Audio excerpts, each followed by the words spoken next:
Hello, hello. Okay, okay. Ma! I'm starting na. Okay. Hello, hello. Am I live now? Am I live now? I think I think everything is going fine. Okay, so hello. I would like to apologize for cutting my stream short yesterday. It was on accident. I'm sorry. It's because I suddenly lost connection to our Wi-Fi router, so I didn't have internet for 12 hours. But good thing the Wi-Fi came back this afternoon. So yes, that's why I'm able to stream again today. Good thing it didn't take 24 hours. Okay, okay, here's what will happen for this stream. We're gonna pick off where we left off yesterday. So as just a quick recap, we stopped at the scene wherein we saw Timaeus, Mona, and Rosaria. That's where we left off yesterday. Yes, and that is the point wherein my internet got cut off. Yes. Oh well. So yeah. I really hope that I didn't miss anything from that scene because I haven't logged on to the game for today until now. So I'm so maybe expect once I click the start game on this screen, I think it's most likely that we're gonna be transported right away to the Mona, Rosaria, and Timaeus cutscene. Yes, I really hope I didn't miss anything. Okay, so and aside from that, I would like to announce that we already hit 100 followers last night. Yes, I didn't really expect that I'd reach 100 followers in such a short period of time. Yeah, I got so distracted by the whole internet disconnection thing yesterday. So it was only when I checked my Twitch page off stream that I've noticed that we already hit exactly 100 followers. So thank you for following me. Thank you to everyone who has given their support so far.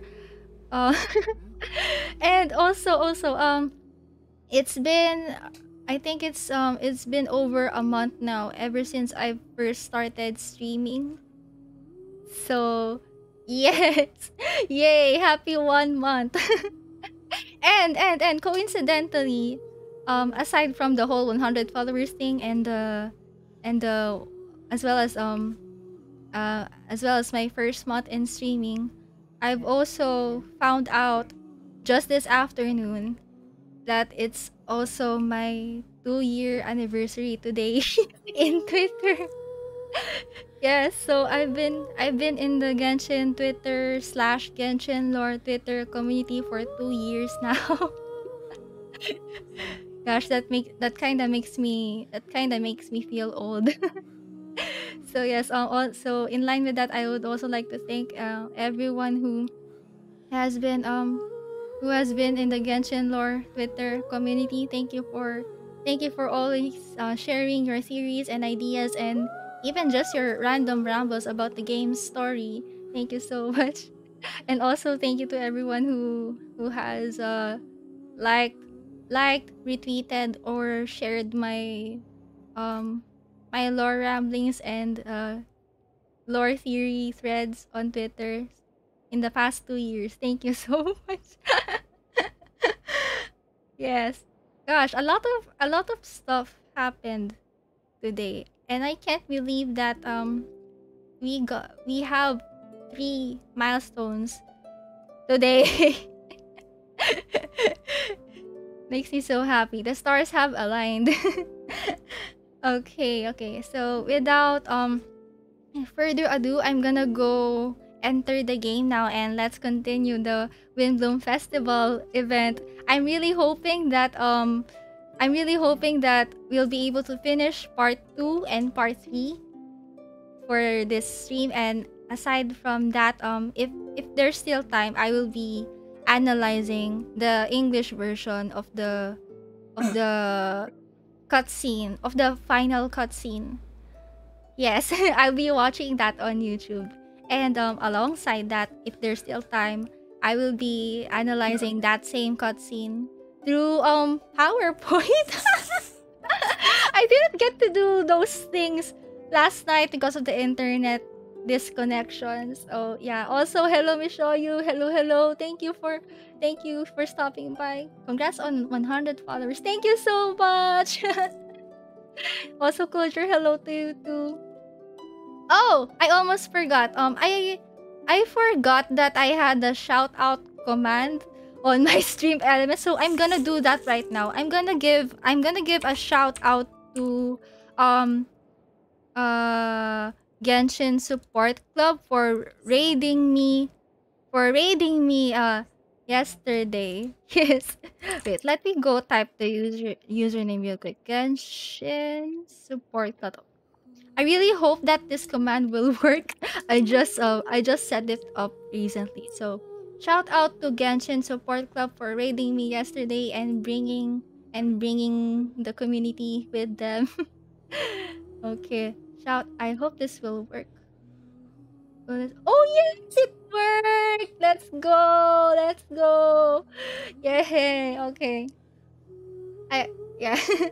Check out Genshin Support Club if you can. As far as I know, Genshin Support Club releases guides for Genshin mobile players, and in general um the streams of Genshin Support Club are all very chill. I've actually stopped by just a while ago before their stream ended. So yes, check out this channel if you can. Give them lots of love and support. All right, all right. Now with that out of the way, let's get on to the Windblume Festival. Finally, I really hope the internet doesn't disappear this time. Yes, okay. Let's move on. In 3, 2, 1. Loading screen. Let's go. All right. Preparing to load data. Okay. Okay. All right. There's the door. Let's go in. Let's kick down the door. Okay, okay. I really hope the Mona Timeos and Rosario cutscene just restarts from the start. I really hope that I don't miss anything. Okay. Whew, this is making me nervous.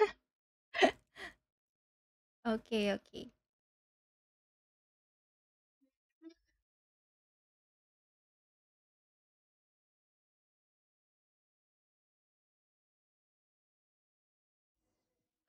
All right, we're transporting back to the cutscene. It seems. There you go. Yes, it restarted. Good, good, good, good. This is where we left off. Okay, Mishoyo, can't wait to see the login door again when we finish our Teyvat chapter. That's so true. I really wonder if um so the overview trailer that we had so far is called the Teyvat chapter trailer, right? So Teyvat chapter. Does that mean that there will be other chapters? We don't know yet, but I hope that there will be other chapters. And I really wonder whether or not they're gonna change the loading screen because I know that there are some games that change their start screen whenever something major happens in the plot. For example, Cytus 2. Cytus 2 is a rhythm game that I played I think 2 or 3 years ago or 4 years ago even. Yeah. So Cytus 2 is even though it's a rhythm game, it's very lore heavy.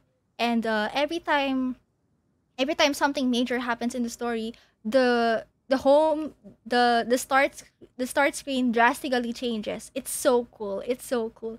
I wonder if Genshin is gonna adopt that kind of system in the future, but yeah, we'll see.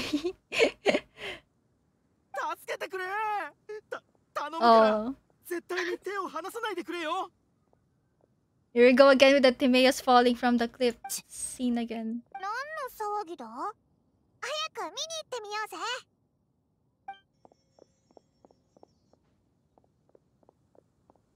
ティマイオスそれにロサリアとモナ一体どういう組み合わせだ私も聞きたいですこれは一体どういう組み合わせなんでしょうね久しぶりね Greetings everyone and happy Windblume Festival. その様子だと変わらず元気に過ごしていたようですねおお少なくともそこで地面に倒れてるやつよりかは元気に過ごしてたなそんなこと言わないでくれ。僕だって人生を謳歌するために頑張ってるんだから。よく言えたものですね。もしこのシスターさんの助けがなかったら、今頃重傷を負って最悪死んでたかもしれないんですよ。もちろん分かってるさ。本当にありがとう。どうお礼したらいいか。気にしないで。別に手間がかかったわけでもないから。確かに手間はかかっていませんね。手を持ち上げるだけでティマイオスが落っこちそうになってたのを救ってましたし。何があったんだ？ティマイオスが崖から落ちそうになってたのか？うん、実は今日僕が星拾いの崖に来たのは花を摘みに来たからなんだ。でもその途中でモナさんに会ってね。彼女は先生の番を見ると危険な目に遭う可能性があるから山には登らない方がいいとアドバイスしてくれた。けどお前は登ったんだな。Gosh, the things that Timaeus does for Yinger. そう。なぜならやらなければならないことがあったからね。はあ、大切な人に花を贈るためだけに命を捨てるんですか？さすがにこういう場所で死を求める人には合わないわね。別に死を求めてなんかない。僕だってこんなことになるとは思ってなかったんだ。モナさんが危険な目に遭う可能性があるって言ったから、ただ気をつけてれば大丈夫かなって。本当にすまない。悪かったよ。だが聞いてほしい。ウィンドブルーム祭は愛を渇望するモンド人のためのものだろ。僕はその愛を追い求めるために来たんだ。はいはい。で、ロサリアはどうしてここにいたんだ？人の少ないところを探して静かに過ごそうと思ってたら、つい人助けをしちゃっただけよ。なるほど。だから水浦の番の示した結果が完全に危険なものではなかったのですね。そうだ。旅人とパイモンは星拾いの崖になんで来たんだ？オイラたちの運を試すためだぞ。今日はいろんな人を探すためにあっちこっち走り回っててな。あ、そうそう。ちょうどお前たちのことも探してたんだ。え？ You tell them about the prophecy, the information gathered so far, and the mailbox. じゃあ私たちは手がかりを見つけたら、それをメールボックスに入れればいいね。This entire Windblume event most of it is just Kone and Sucrose handing out a Google form surfing. そんな予言が。しかもまさか僕まで参考の対象に入るなんて。けど僕が恋してることってみんなもう知ってるんだね。今日ここに来たのもその好きな女性に一番似合うセシリアの花をプレゼントするた Oh, めだ there ったんだ。 he goes. He's 彼 gushing. 女は He's gushing about Inger. ストップ。そんなの誰も聞いていませんから、勝手にその人の話を始めようとしないでください。バレたか。手がかりが必要でしたら、この天才先生術師である私ももちろん手紙を書きましょう。私の直筆の手紙を待っていてください。君たち忙しいんでしょ。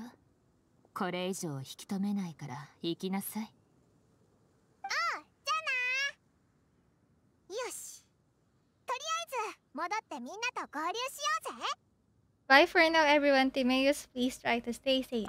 もちろん。ありがとう。はあ、本当に恥ずかしい。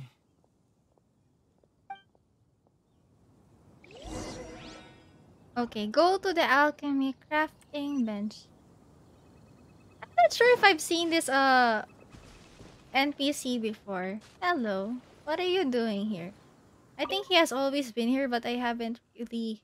Maybe I don't remember him that well. Sharp, Black Hound, Mercenary. Oh, what do you want? What are you doing?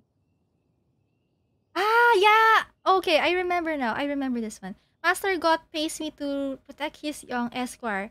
His young esquire pays me to keep this a secret from his old man.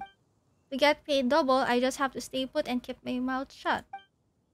Look at them, being all lovey-dovey when I'm right here watching. Young people these days, no sense of shame. Wait a second. Are they getting a kick out of me watching them? Ugh, I cannot abide this. Are you bored? Oh, I haven't talked to him in this location. Okay. Are you bored? Of course. After chasing the monsters away, I have absolutely nothing to do. Earlier, the young master asked me to help him pick some flowers, but he and that young lady started getting all lovey-dovey right away. What need do they have for flowers? I reckon the young master's forgotten all about it already. Do you want them? Just take them if you do. They're no use to me anyhow.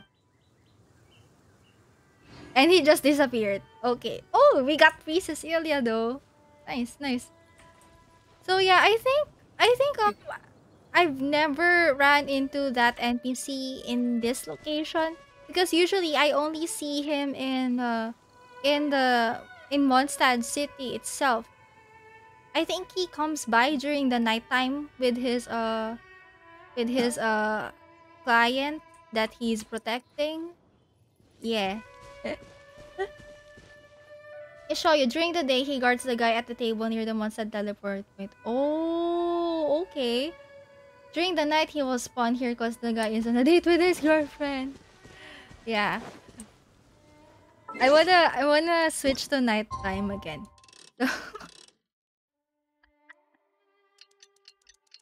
Oh my god.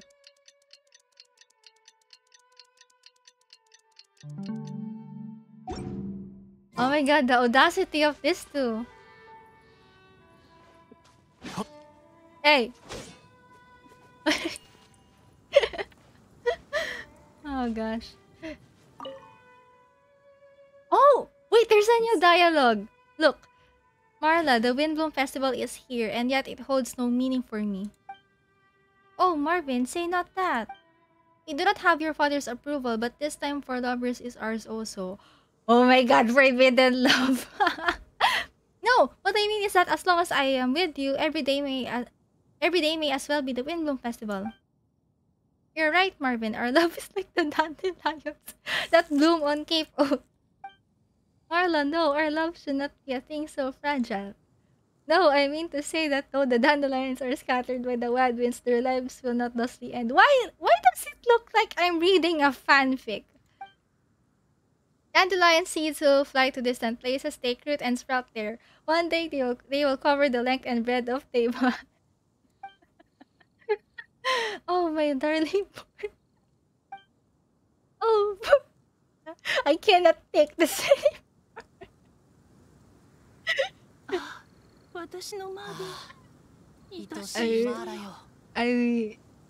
I'm happy for them though, but the PDA is too strong.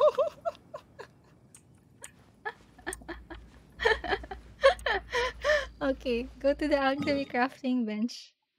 Oh, I forgot to claim my commissions. Wait a second. Oh, my resin is capped. Oh no, whatever shall I do? Okay, so for now, I think I'm just gonna I'm gonna claim my expedition rewards and condense my resin real quick. I will ignore my commissions for now. I think maybe I'll just do that later after the Windblume main story. Yes. Okay. Uh-huh.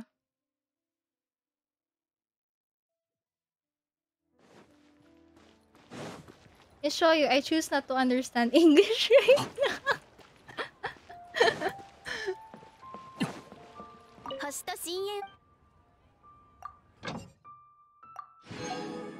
Until now, I think it's so convenient to teleport to Liyue Harbor because the crafting table is very close to the waypoint. Even the Adventurers Guild is very near too. Okay, Elan. Chongyan. Alright, expeditions are done. Then I'll go craft my... The thing is, do I still have crystal core? Crystal core... Okay, I still have crystal core. That's good, that's good.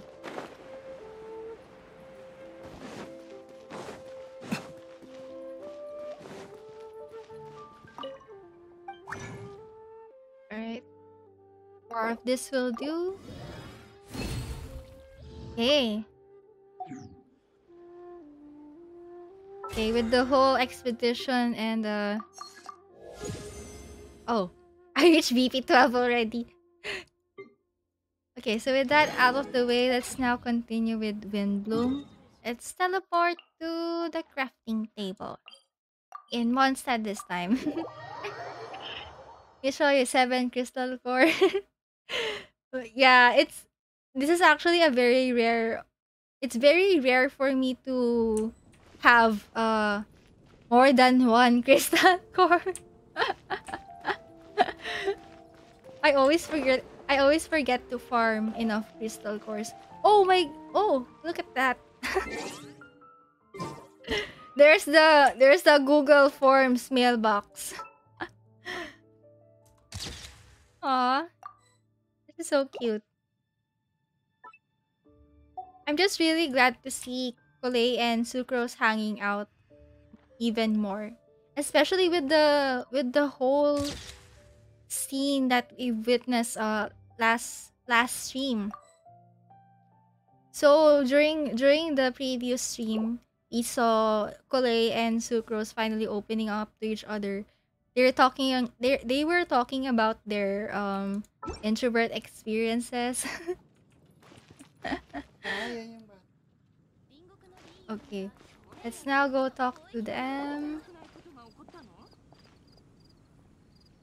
戻ったぞけどお前たちの方が早かったみたいだな。お疲れ。うまくいったか？ああ、話は全部伝えてきたから大丈夫だ。こっちは少し早く戻ってこれたから、さっきまで一緒にメールボックスを This 作ってたの。 mailbox is so pretty. 今日はついてるんだ。 Oh, 近くのお店から材料を全部タダで譲ってもらえたの。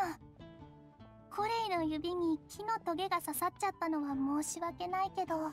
also just as a side note, look at the look at the mailbox right here. It has a this shape looks like a primo gem to me.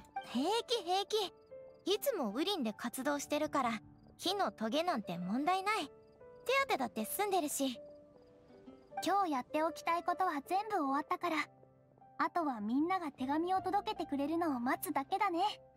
It is time to collect the Google Form responses. 旅人さんとパイモンはゆっくり休んでて。メールボックスは私がチェックしておくから。スクロースってアルベドと同じで頼もしいよな。お前らがいるとオイラたちも楽できるぜ。そんな照れるよ。それよりもうお腹ペコペコだぞ。食べ人、ご飯をおごってくれよ。 Alright, I guess I'd better go get Paimon some food. ああ、私はスクロースと一緒に余った材料を店に返してくるから、早くご飯を食べに行ってこい。お腹を空かせすぎると体に良くないしな。うん、今日はもう解散して大丈夫だよ。準備ができたら、またここに集まって情報をまとめよ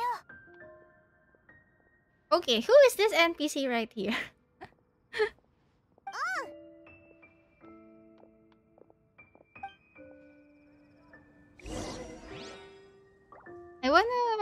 I wanna take a picture of this mailbox. It looks so cute.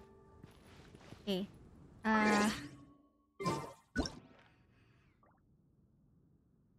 Alright. Behold the Google Forms survey mailbox. Okay, I'm gonna I'll hide them real quick and then alright.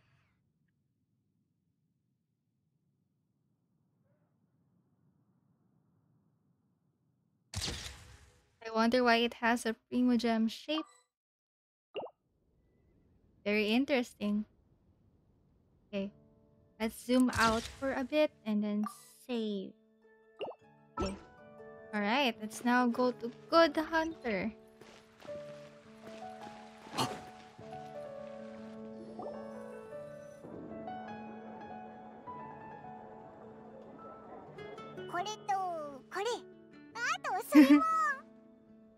Hear that? It's the sound of Mora pouring out of my wallet. 本当にお腹が空いてたんだから仕方ないだろ。それにお前も食べるわけだし、別に独り占めってわけじゃないぞ。At the time one mentions this, you realize that you too are ravenous. The two of you stuff your faces. 食べた食べた。 Feels pretty good to just relax and take in the scenery after all that great food. 品物は全部用意できた？ Oh! じゃ、午後5時に私の家でいい？ああ、もちろん。 Wait. 酒と燻製ハムを用意したから、お前の親も喜ぶと思うぞ。 Isn't this the unrecuted? How do you pronounce unrecuted? Unrecuted? I don't know the pronunciation. Yeah. Okay.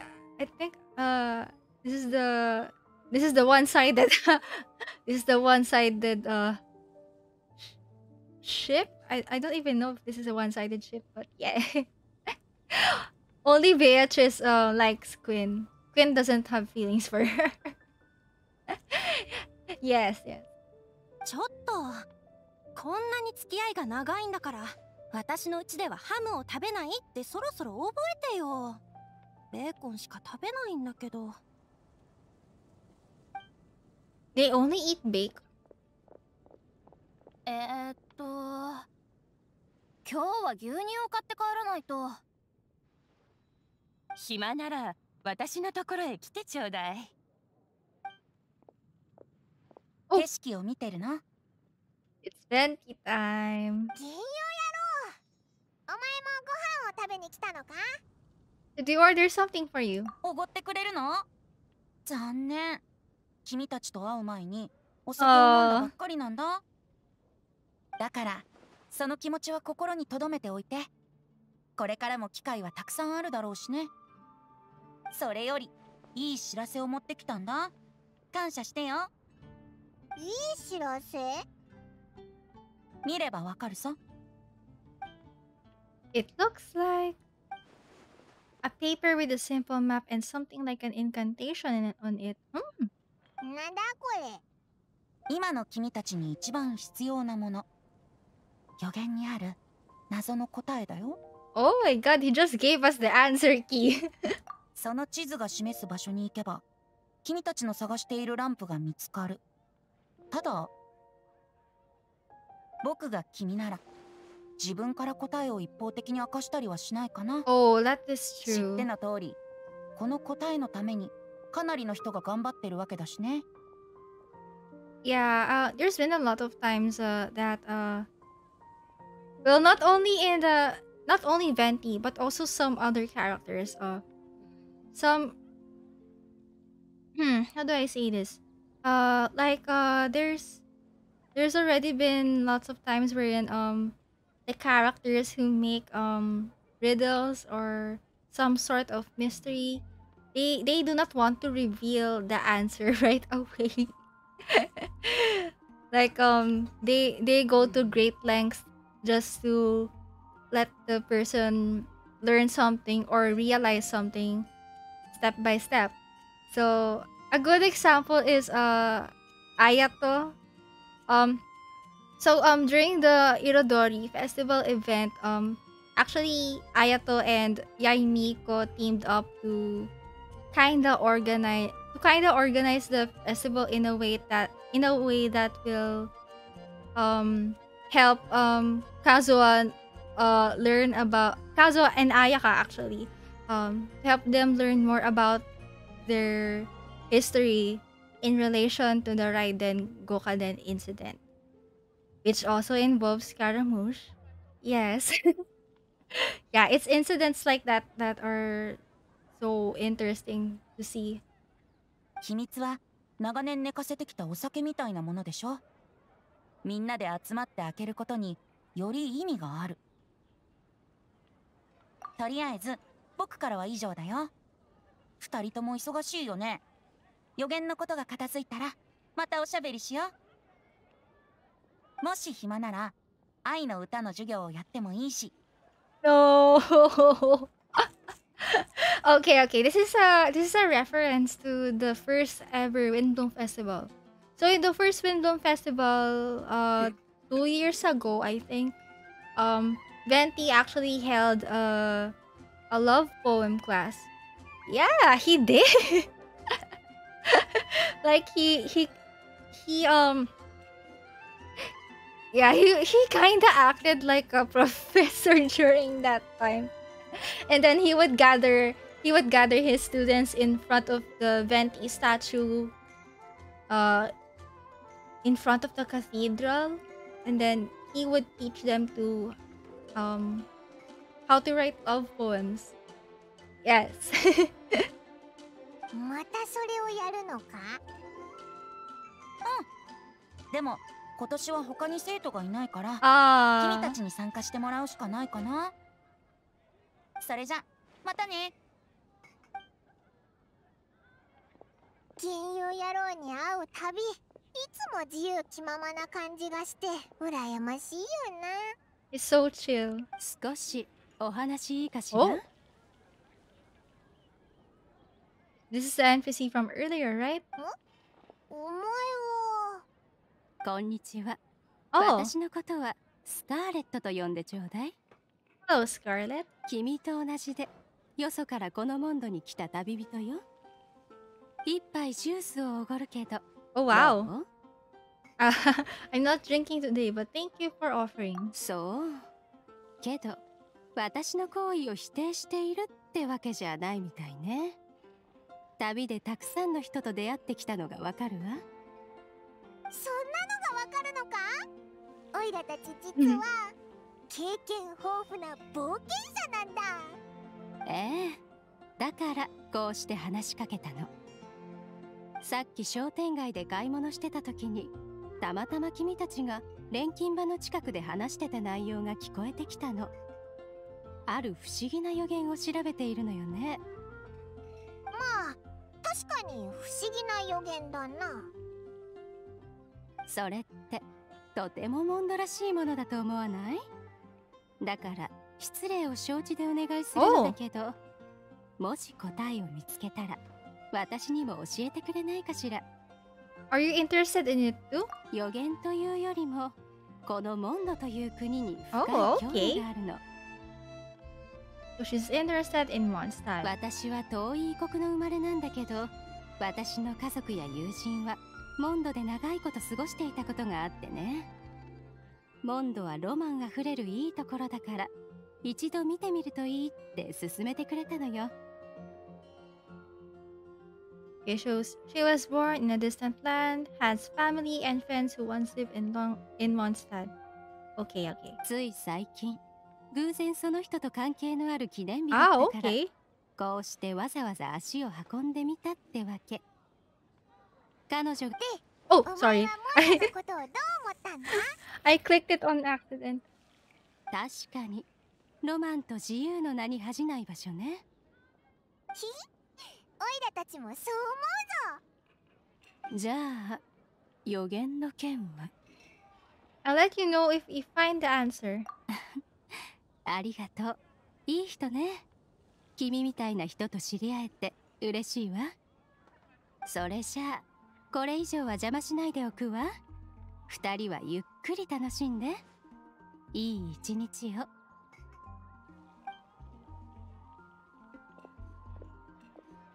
あの格好、確かにモンド人じゃないみたいだ。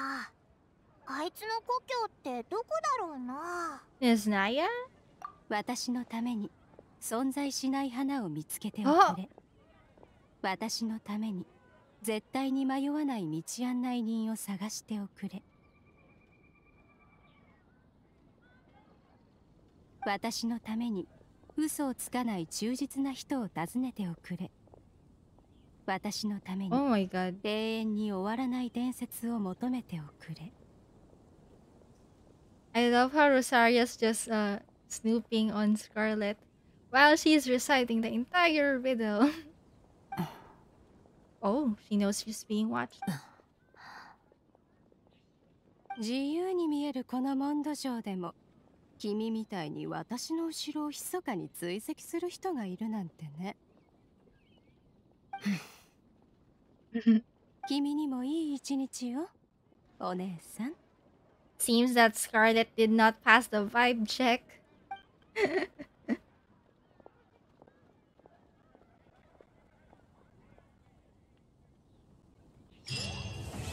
Oh, that was very intriguing. Rosaria knows what's up. Okay, so before we do a time skip, let me go sit down and read the letter we got. So, okay, it should be here somewhere. Let me scroll down. Okay, this one.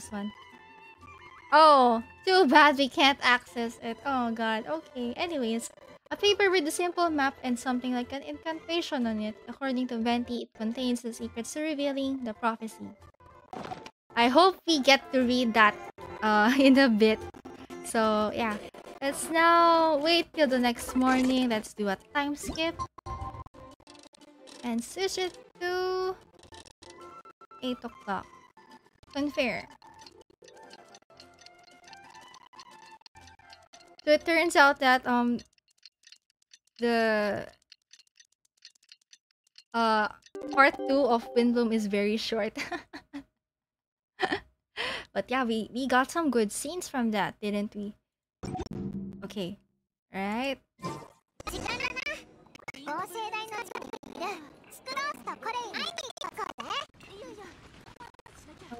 Okay. The Google Form results are up.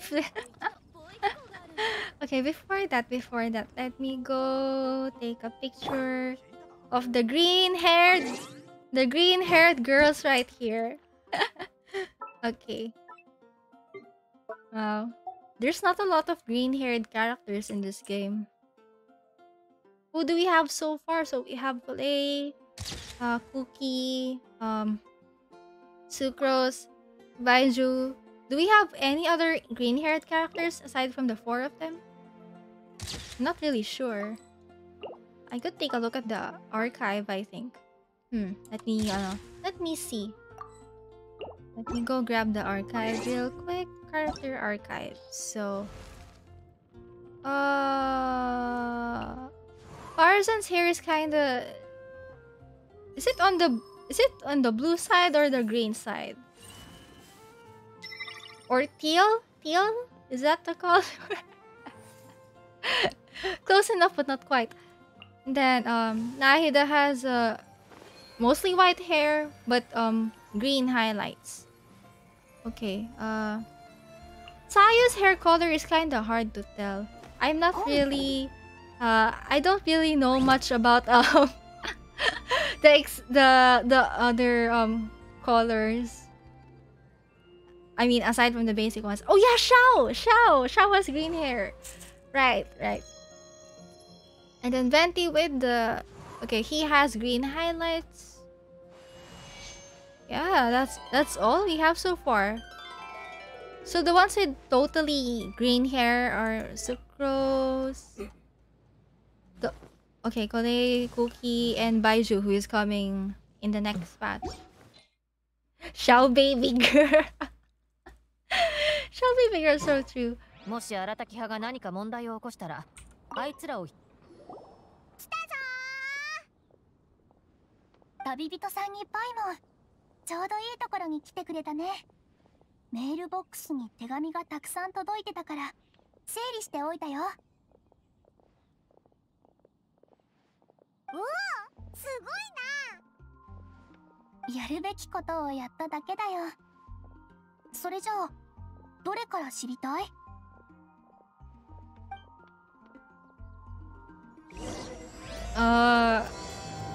？Looks like we're gonna be going through some letters. Take a look at the clue board and read the letters. Oh wow! Okay, we're gonna be connecting. It feels like we're Gonna connect some dots. Clue board. Okay. I will start reading the first riddle first. The answers to the first riddle, I mean. Okay. Read letters about a flower that is not of this world. Okay. I will first start. I'll read Tignaris first. Wow! So every character that participated in the survey gets their own. Oh my god, this is so cool. Wow. Good thing we, because back then when we get letters, even any kind of text really, all we get is a wall of text, and then a blurred black background. That's all we get. I'm really happy that they designed they designed the letters already in this manner. So yay. Oh, and yeah, as far as I remember, even Kaya's letter in the Caribert Archon Quest also, I think it also looked like this. It has a design also. Yes. Okay, so let's read Tignari's letter. Okay. Oh, lots of reading today. After our conversation the other day, I went over the prophecy's wording carefully. A flower that is not of this world sounds more like a logical paradox. Think about it. If a flower is not of this world, its existence cannot be perceived. However, if it can be perceived, it will not fit the description of the prophecy. As such, my view is that the riddle's answer doesn't have to be a real plant. However, I must also note, with all due respect, that the person who came up with this riddle may not know all the plants in the world, and I dare say that no one could make such a claim. From this perspective, we could even think of some rare plants as potential candidates for the answer. While he is coming from the biological standpoint, attaches a list of rare plant species. I put the short description to each entry, and I hope you can find your answer within them. Best wishes to you, Tignari.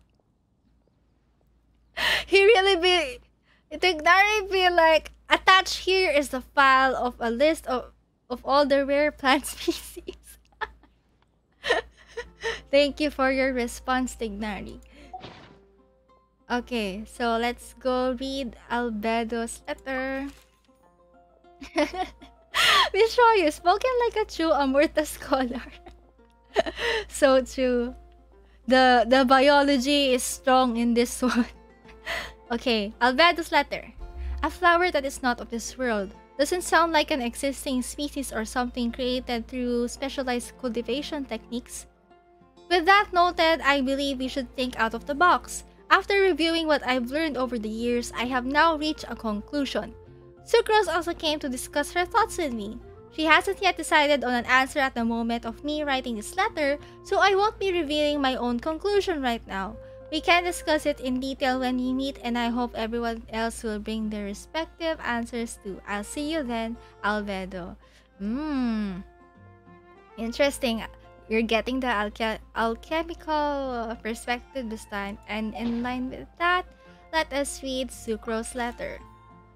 It feels strange to insert a letter into the mailbox that I made myself, but I did find my answer. At first, I thought that a flower created using alchemy would constitute one that is not of this world, according to the prophecy. But after giving it some thought, I realized that instead of creating an actual plant, a flower sheet mechanism made of alchemical products might fit the description better. Okay, flower sheet mechanism. So I arrived at my conclusion. A clock in the shape of a flower? The long passage of life brushes past the timepiece, leaving fluttering petals in its wake. The elapsing years stir up the leaves, pushing the needle of time forward. Oh my god, that was so poetic. This kinda reminds me of Istaroth even. Pushing the needle of time forward. I love that. Okay, let's read other letters.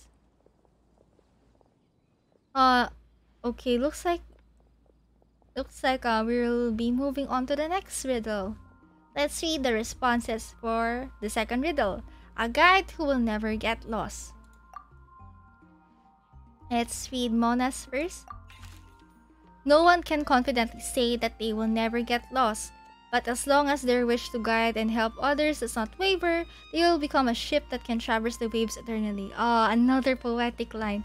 I didn't perform any divination before writing this letter, but I have a feeling that I will witness the truth behind the prophecy together with you all. So if you need me, just call on me at my place. I'll be there. Wow. Okay, some things to note. So Mona said that she didn't perform any divination before writing this letter, but I have a feeling that I will witness the truth. Okay. So yeah, she didn't divine the answer this time, which is very interesting. Okay, let's read Bennett's letter. I've been thinking about this for a long time. Before you came to me with this prophecy, it never even crossed my mind that I could be a part of this. Well, as you all know, I'm probably the last person you'd think of when it comes to guiding others. I still have a long way to go, and I'm still trying to figure out how to peacefully coexist with everything in this world. But if you're asking me about who can be of help, my friend Fischl and her friend Mona, the astrologists, are both very knowledgeable and brave. Oh, that's so sweet. He's recommending them both. I'd say they're probably the ones you're looking for. And that's my answer. Wishing you all good luck, Bennett. Interesting. Alright, so let's read Amber's letter this time. Guide is too grand a title for me, but I'd love to be everyone's friend. It's something I think I'm good at, and I'm an attentive listener, so do let me know when you feel lost. To use an analogy, I'm like a torch out in the wild that will help illuminate everyone's path, so long as it continues to burn bright. Everything written below is not meant for Coley. Dear Coley, if you're reading this, please turn away. Aww. I've been worried about Coley lately. She's recovered from the illness, but she still doesn't look all that cheerful. It feels like she still has things she can't let go of. Allow me to write down my wish here. I hope that Coley can uncover the secret behind the prophecy and find her happiness. Wherever she is and whoever she becomes, I'll always be her friend no matter what. We're not the savior and the saved, but simply good friends. Ah, that is so sweet. Wow.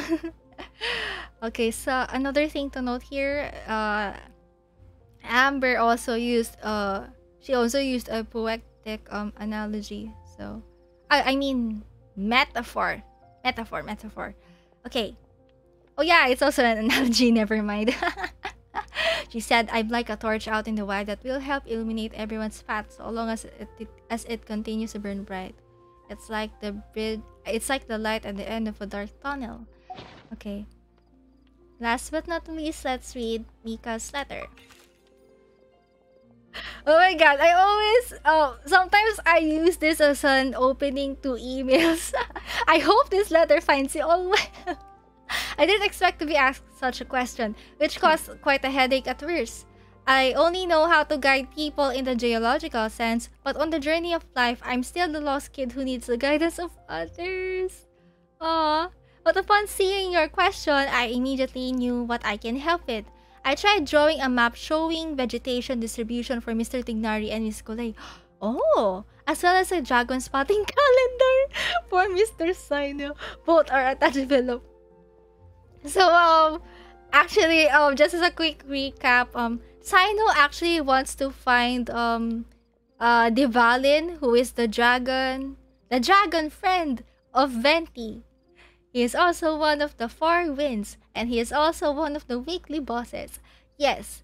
So, what Cyno wants is that, he wants Albedo to draw, a TCG card design based on Divalin. So in case I don't know if the characters are still staying in their NPC locations for this event, but actually if you finish part 1 of Windblume, you will notice that you will see Cyno and Mika in Storm Terror's lair, and actually for that whole time, Cyno was waiting for Divalin to appear. He wants to take a picture a picture of him as reference for Albedo's joke.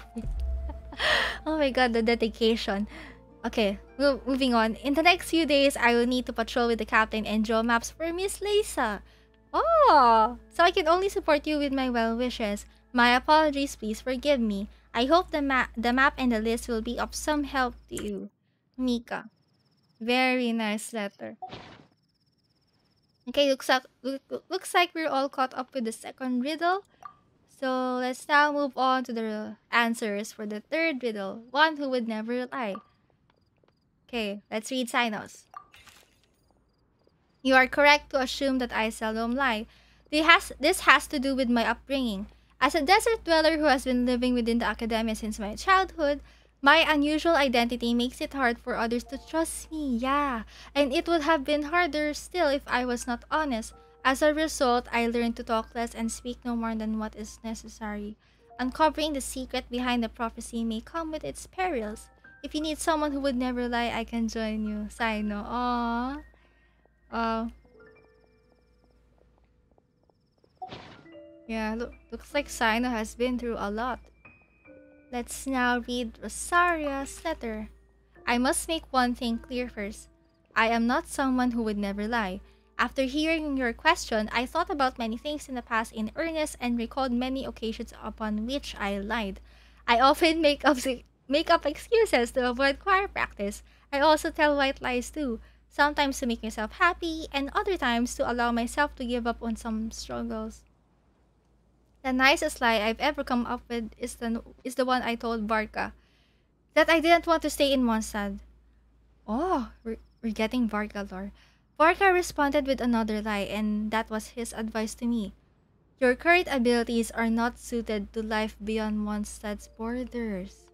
I can't be the answer to this question, but I suggest that you consider what never lying actually means. Does it mean to never deceive, or to never lie with ill intent? It's a pity that I'm not the one you're looking for, but I believe that someone who meets the requirements will turn up. Good luck, Rosaria. That was so intriguing. Wow. We're getting some really interesting responses. Okay, let's read Razor's letter. I asked my teacher Lisa to write this letter. It's much better than the ones I wrote. Many things. I don't lie. I trust you. Come to me when you need me. I will always be there for you. Oh. Aww. Wow.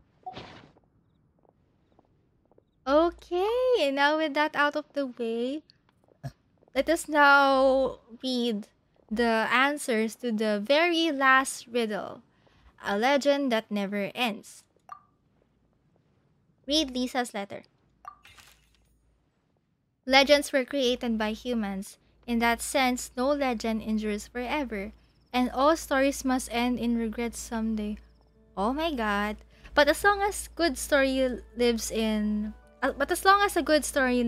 people's hearts, it does in some way live on forever. That's a conclusion I've come to after years of reading anyway. Best of luck, little cuties, Lisa. Yeah.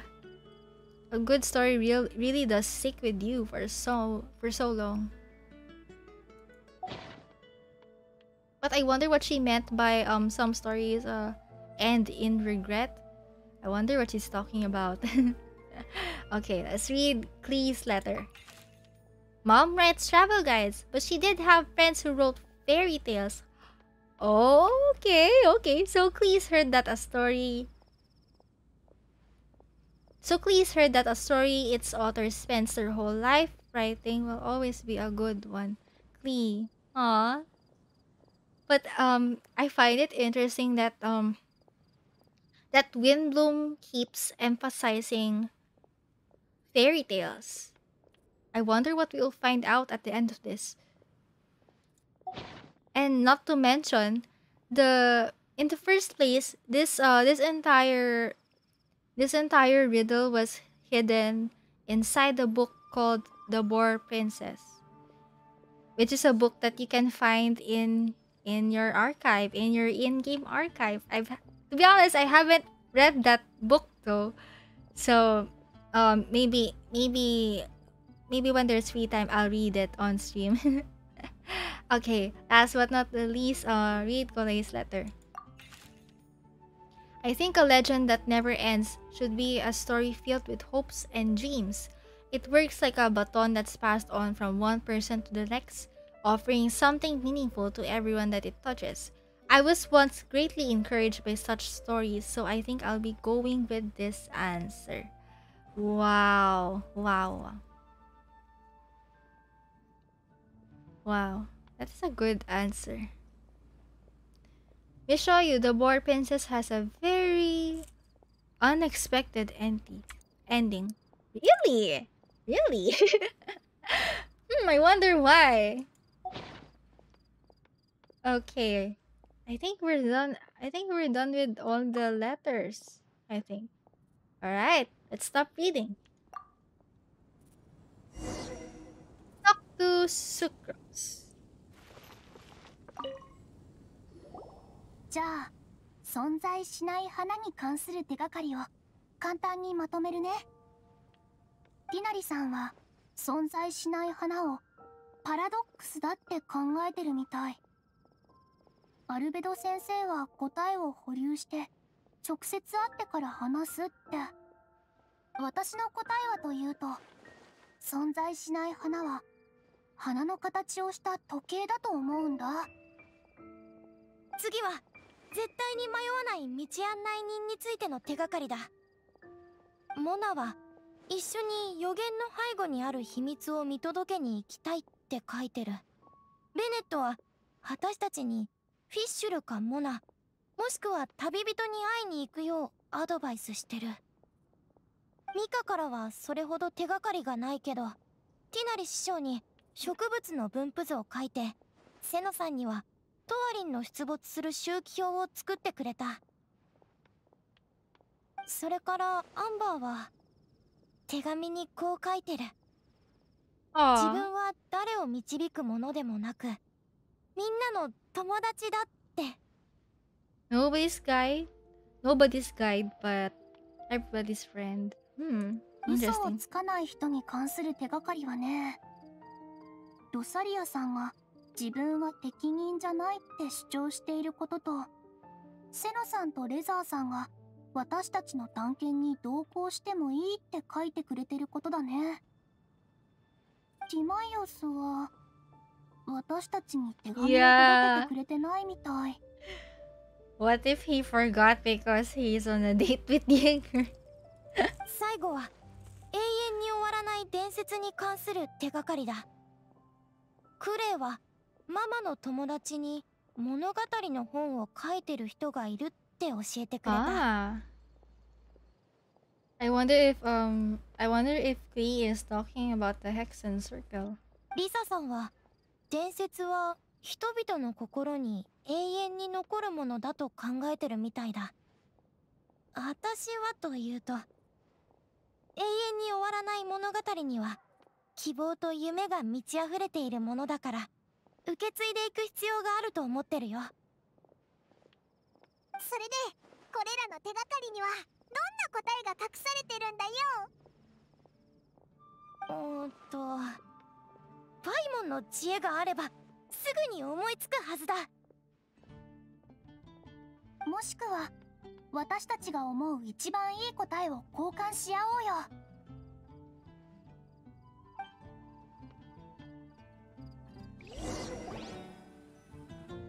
待って。待ってくれ。Timaeus is so late. ティマイオス、どうしたの？ごめん、時間がなくて手紙を書けなかったんだ。みんな、僕は多分嘘をつかない人になれるかもしれない。また唐突だな。別に信じないわけじゃないけど、一旦落ち着いてちゃんと話してくれないか？ああ。Gosh, he looks so tired. Where has he been, really? 僕とウグイスさんのことはまだ覚えてるかい？Yes. Rings a bell. 簡単に話すと、ウグイスさんはポーション研究の時にすごく助けてくれた人なんだ。ああの交流以来、僕たちは文通を続けてて。So yeah, we got a back then we got a potion making event, but honestly, it's more like a combat event with potion buffs. So yeah, in that event, Timaeus and Yinger collaborated with one another and shared some alchemical knowledge. Yes, interesting to see that they still continue to contact each other. Okay, okay. スク Their ロー pen スが言っ pals. てたリーユへの女の人ってウグイスのことだったのか？ティマイオスって毎日合成台の前に立ってるからてっきり研究に打ち込んでるのかと思ってたぞ。実際もちろん打ち込んでる時だってあるよ。いつも手紙を書いてるわけじゃない。それに僕たちがやり取りしてる内容は He's どれも defending 方法とか himself. ポーション、錬金術といった真面目な話なんだ。話を本題に戻そう。何ヶ月か前、僕は天に向かって誓ったんだ。ウグイスさんと結ばれるまで Oh 絶対 no. に嘘をついたり無意味なごまかしをしたりしないって。 He's in love, Your Honor. お前が星拾いの崖でセシリアの花を摘んでたのもウグイスにあげるためだったのか？その通り。セシリアの花言葉は遊興者の真心。 Oh. 僕の好きな人に捧げたいと思ってね。 I just really love that this isn't the first time that we've encountered flowers with a special meaning to them. Okay, so he says that the Cecilia flower is said to represent a once wayward heart transformed by the power of love. Interesting. ウグイスさんは経歴も見識も僕より上だ。それは十分わかってる。でもたとえそうだとしても必死に努力して勇敢な男に僕はなりたい。 Yeah, he wants to take initiative, it seems. 今はちょうどウィンドブルーム祭だし、そろそろウグイスさんをモンドに呼んでもいい頃だと思ってね。だけど昨日アルベド先生から聞いたんだ。スクロースさんは最近とある女の子の夢のために頑張っているんだろ。Timaeus, Kulei. Oh my god, Timaeus. Kulei and Sucrose needed a moment, QC. They needed to have a heart-to-heart talk about introversion. それに僕が課題を確認しに行ったら彼女はなんと僕の分まで親切にやってくれていた。 They show you Timaeus has no tact. Yeah. I didn't really expect him to be so frank. Oh my god. すごくいたたまれない Ah. 気持ちでいっぱいだよ。 And now he feels guilty. みんな他の人のために頑張ってるのに僕だけ自分のことしか考えてなかった。そんな自己中なやつがウグイスさんと釣り合うはずもない。 Yeah, it's kinda a hassle to let someone else do the work for you. ティマイオス、だから僕も君たちに加わりたいんだ。でもそしたらウグイスって人の方は先月からずっと計画してたんでしょ？その人をモンドに誘うんだって言ってたのに。確かに手紙にはそう書いたことがある。だからプレゼントを送ったんだ。僕が積んだ風の花に手書きの手紙を同封してね。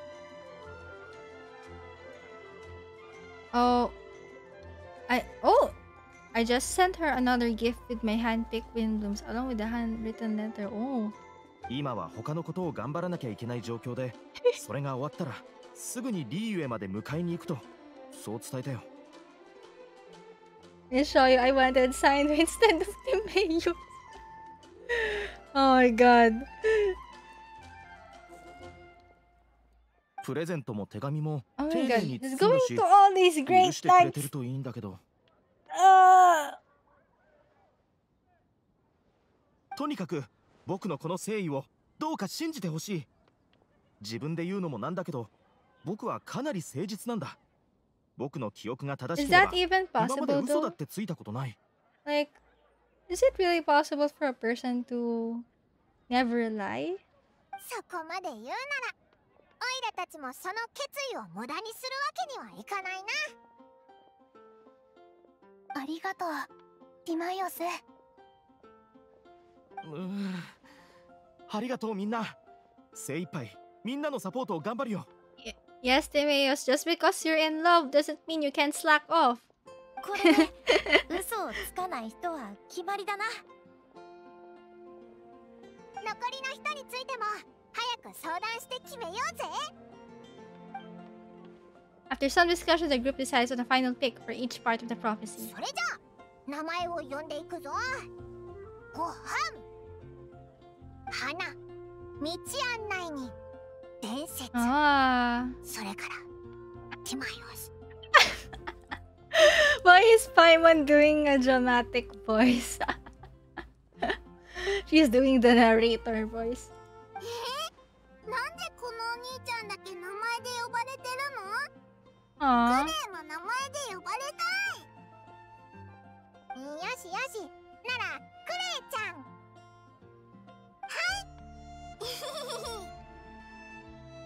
Also, just as a quick side note, uh, this is the first time we've seen Klee, Albedo, and Mona together. Because usually we only see Albedo and Klee together, but not with Mona. So this is gonna be so fun. Finally, their friendship is gonna be highlighted.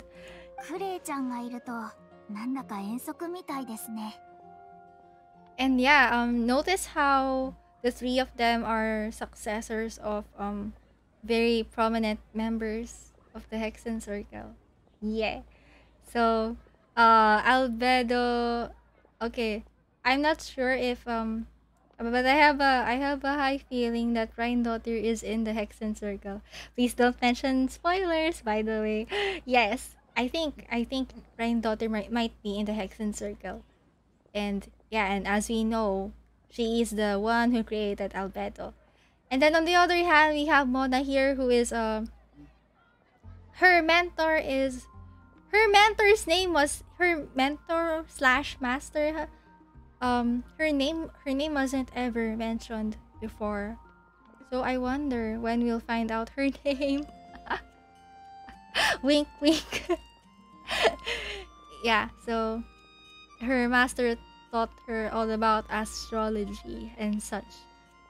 And as far as I know, I think her master helped her come up with her name, the Mona Magistus name that she uses now.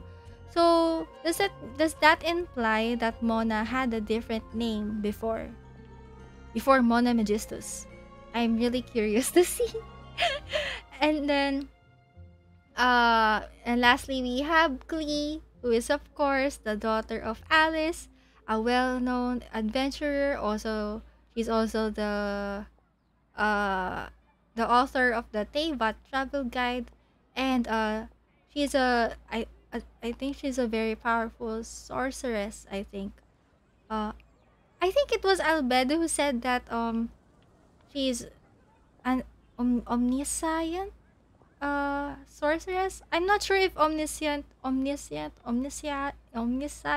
the was the term he used. I forgot, but he mentioned something like that. And yeah, she also invents a lot of stuff, basically technology stuff, like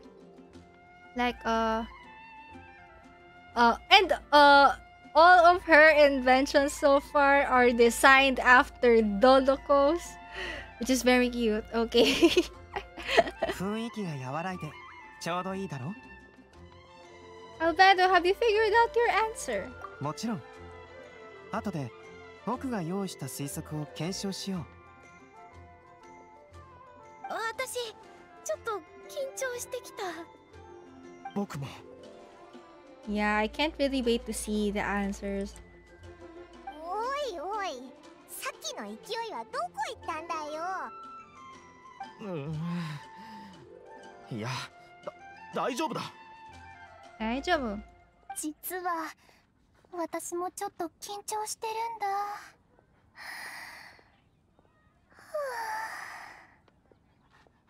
わかるよ。人が多くなるとうまく話せなくなるよな。とはいえ、これからどこへ向かうのですか？私が占ってみましょうか。Oh, are we gonna follow the map that Venti gave us? 予言の意味を紐解くと、答えを見つけた後に至福のランプがある場所に行って見つけたものが正しいか確認する必要があるんだよな。ああ、それならもう調べてあるぜ。I've already found out where it is. You make up a story about how you discovered the location by divining the winds.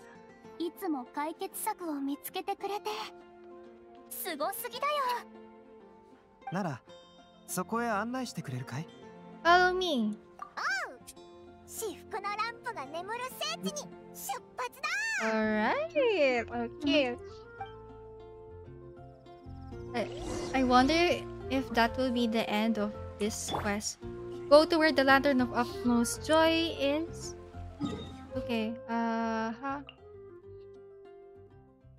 Let's show you. Sucrose, the only thing traveler have is the Archon hotline. Yeah, if we think about it. Technically, we did have an Archon hotline once, so in case you've done the second Golden Apple Archipelago event last year, we actually got to talk to Venti on the phone. The phone we used was called the Dodo communication device, which Alice invented. But yeah, it wasn't actually a phone. It's more like a walkie-talkie. And then we did get to talk to Venti using that device. However, there was at one point our connection with Venti got cut off, and it was intercepted by none other than Nahida. So yeah, I really wonder. We know that Nahida can intercept any communication stuff, right?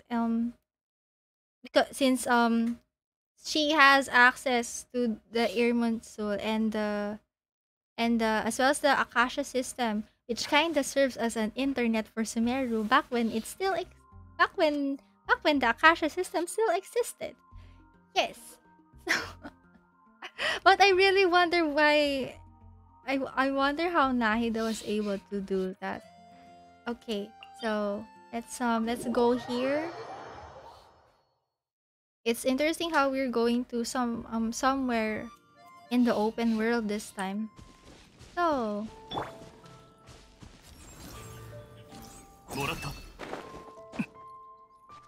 okay. Uh-huh. 地図に書いてあるのはここ一帯だな。どれどれ？あ、もう目の前だね。I think something major is gonna happen here.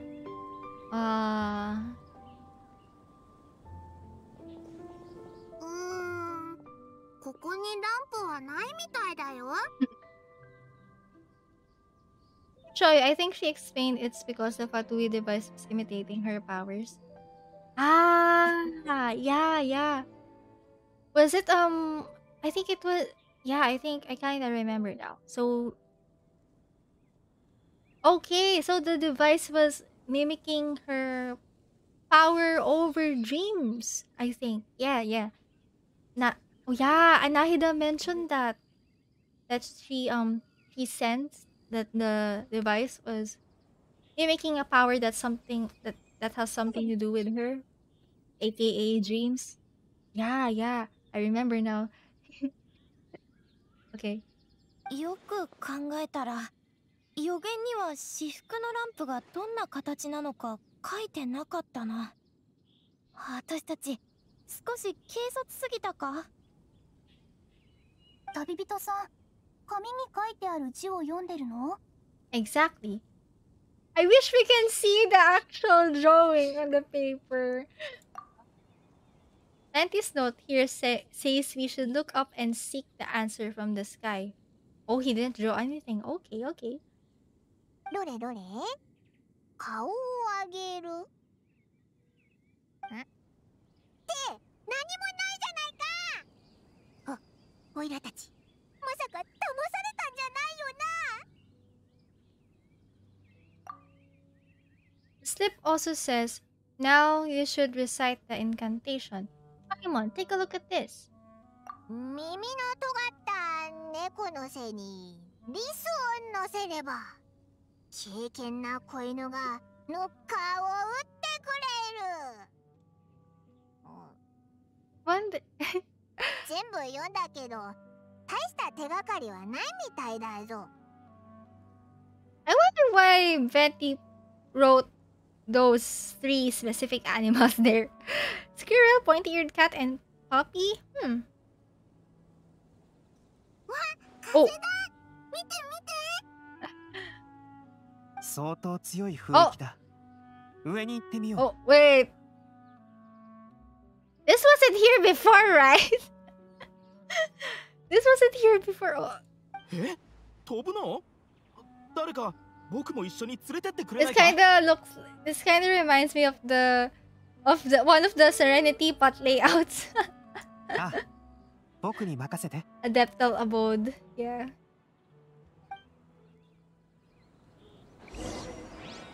They should keep doing this, incorporating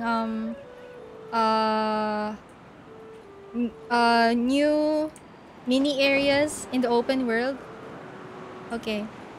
It's quite high up. What on earth is going on? What on earth is that? Oh my god. Oh wait. Ay. Oh god. Okay, I won't go near. I'll be very careful. I'm not gonna go near that just yet. I will take a picture. Oh wow. Hello. Oh.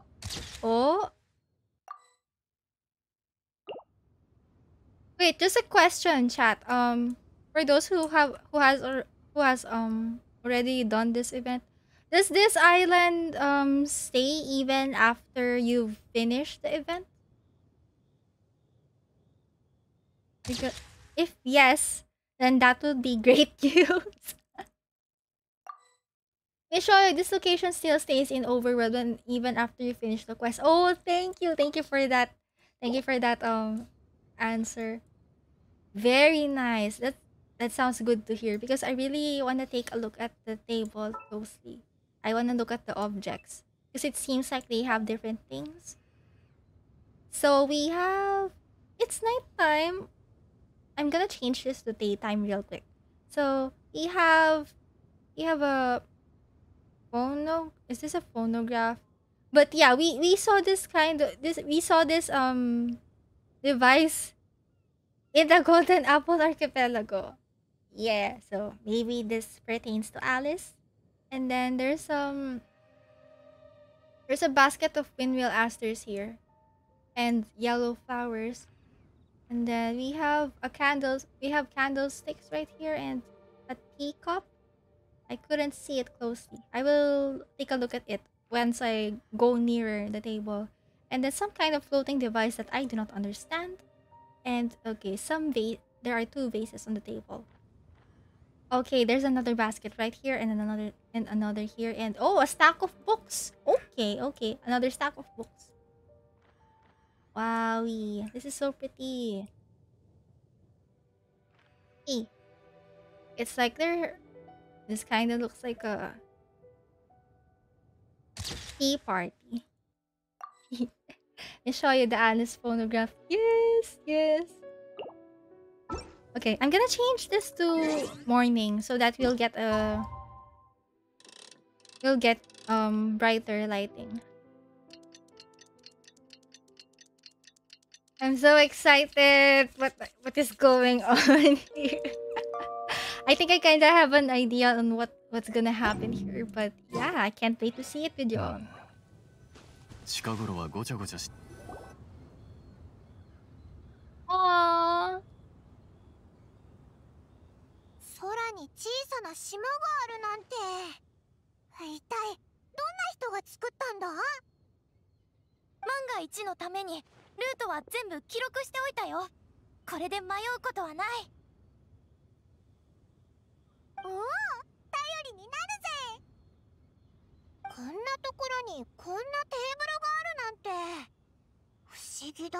Okay. まるで誰かがお茶会のためにここに来てたみたいだな。 Weird. It's almost as if someone was holding a tea party. Does it ring a bell, everyone? This kind of reminds me of how I think Lisa mentioned that the Hexenzirkel holds, and I quote, tea parties. Yeah, I wonder if it's about this one. So now that we have a clearer view of the table, we can see this looks like a lantern to me, a floating lantern. And then some baskets of flowers and vases as well. Candlestick and okay, wait a minute. These are two tea sets. Okay, the pattern looks familiar. I think we've seen this in Deluxe, in the Dawn Winery. So in the Dawn Winery, there's this dinner table there with some teacups. It's a 100% copy of these two tea sets. Interesting. I did not expect that. モンドの上空にこんな隠された場所があったなんて。Let me show you. I don't know why it took me so long to realize that this, but it is Alice and the Tea Party, a reference to Alice in Wonderland. Wait. Oh, wait. They have a tea party scene. Wait. Oh yeah. Okay, the one with the long table. All right. I forgot a lot of stuff about Alice in Wonderland. But yeah, Alice has a. I forgot who the other characters in the tea party. But I know that the Mad Hatter is there. Yeah. Oh, that's a good guess actually. テーブルにすっごく綺麗なランプがあるよ。それにランプの面ごとに椅子が置いてある。何やら椅子の背に文字が書いてあるようですね。見てみましょう。Let me show you. Mad Hatter, March Hare, a brown mice. Ooh. 席につき答えて戸惑いを解く。Yo! Take your seat, present your answers, and you shall reach enlighten. とてもシンプルなヒントですね。このヒントに従ってやればいいってことだよな。Okay, chat. So I'm getting hungry right now. Good thing I have pizza with me. And this tea party scene is making me hungry. So if you don't mind, I will be eating while watching this scene. Woo, okay. Oh my god, first time. It's my first time eating during a stream. Yes, you love midnight snacks. Okay. 待ってくれ。どうしたんだ、アルベド？念入りにチェックしてから座った方がいい。みんな少し下がって。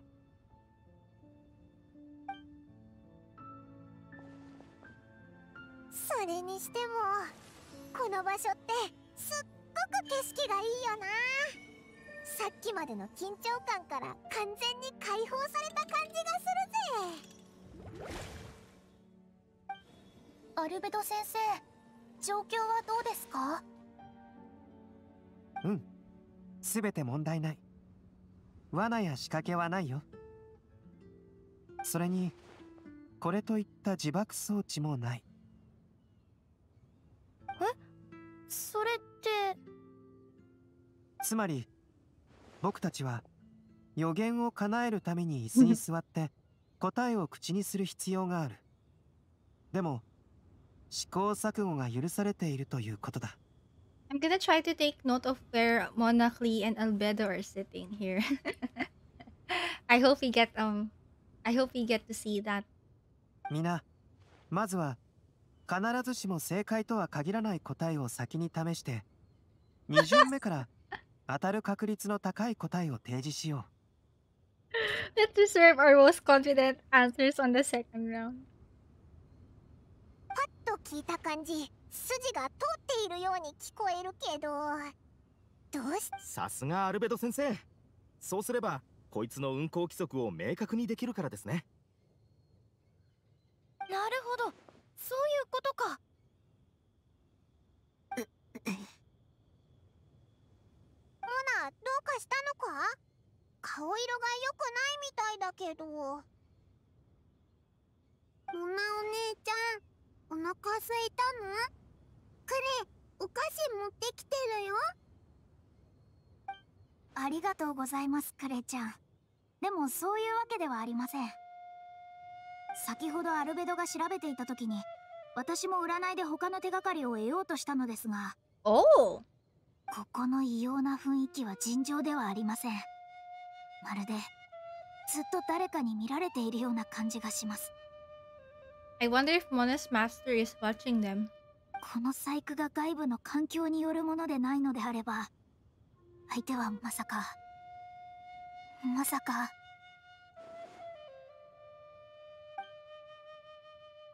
Hmm.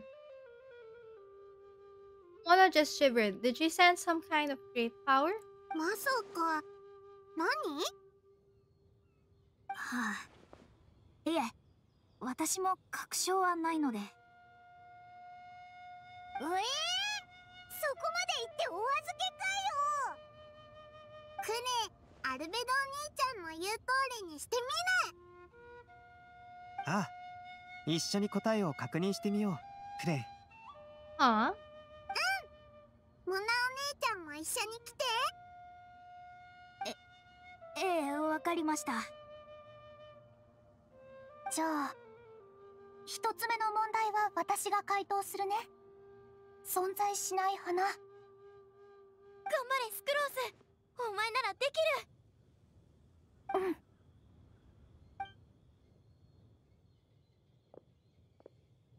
うん。私の答えは、種が Ah! 4倍大きいスイートフラワー。 Wait, so Sucrose and Coley are also part of this. Okay, I'm actually curious, who Sucrose and Coley are referencing. If this is about the Hexenzirkel, that is. Yeah. 絶対に迷わない道案内に。この問題は私が答えるよ。これ、答えが見つかったのかな？ They're beside each other. Oh my god. You know, wild speculation, but I wonder if whoever Sucrose and Coley are representing, I wonder if I wonder if the characters that they're representing in the Hexenzirkel are friends. That would be so good. 私の答えは Oh! 私だ。 I love that for you, Coley. 私はいつも導かれる側の存在だった。長い長い時間をかけて、やっとの思いで今立っているところまで来た。Yeah, she has come a long way. 全然大したことないし、まだまだ未熟だけど、私がここで自分の名前を言ったのは、私も他人を導く人になりたいからだ。私はアンバーみたいに、ティナリ師匠みたいに、セノさんや私を助けてくれた大勢の人たちみたいに、この力を伝えていきたい。I just really love this entire this entire scene. Oh. Oh, 3 Timaeus つ this 目の問 time. 題の回答者は僕だ。嘘をつかない人、それは僕だ。Okay. Um. Okay. So Timeo sat here, and this spot has the the tea set that looks like the one from Dawn Winery. Okay. 子供の頃から大人になるまでこれといった長所は何もなかった。でも自分の誠実さだけは自信がある。それと僕に自分を認める機会をくれたみんなにも感謝したい。さて、最後の問題は先生術師である私が答えましょう。She already sat there. 永遠に終わらない伝説。それは人の運命です。That's a good answer. There's no tale. There's no tale more befitting the title of a legend that never ends than our fates as human beings. おい、ランプが光ったぞ。おー。うわ、ランプの面が4つとも全部光ってる。Okay, so the lantern already lit up even though Albedo and Klee haven't sat down yet. So does that mean... Okay, since I'm gonna take a quick guess here. Maybe in this case, Sucrose is representing Alice because Sucrose's answer was she said that she wants to make a flower. She wants to invent that kind of flower. And speaking of invention, it ties in a lot with Alice's nature and passion for inventions. And also Sucrose was she sat beside the Alice phonograph actually. Okay, that's one down. And then of course, Mona is representing her master. And then, third, Coley might be representing... Wait, actually, I don't know who Coley is representing. Yeah, I don't know. But she said something about being a guide too. So, I wonder if there's another astrologist in the Hexenzirkel. Then lastly, we have Timaeus, who interestingly seems to be representing whoever is. I wonder if Diluc if Diluc has an ancestor that is part of the Hexenzirkel. If yes, that would be so cool and so unexpected. Yeah. Okay. Let's see. But all we did was submit a batch of test answers. これ、少し立ってくれるかい? Oh.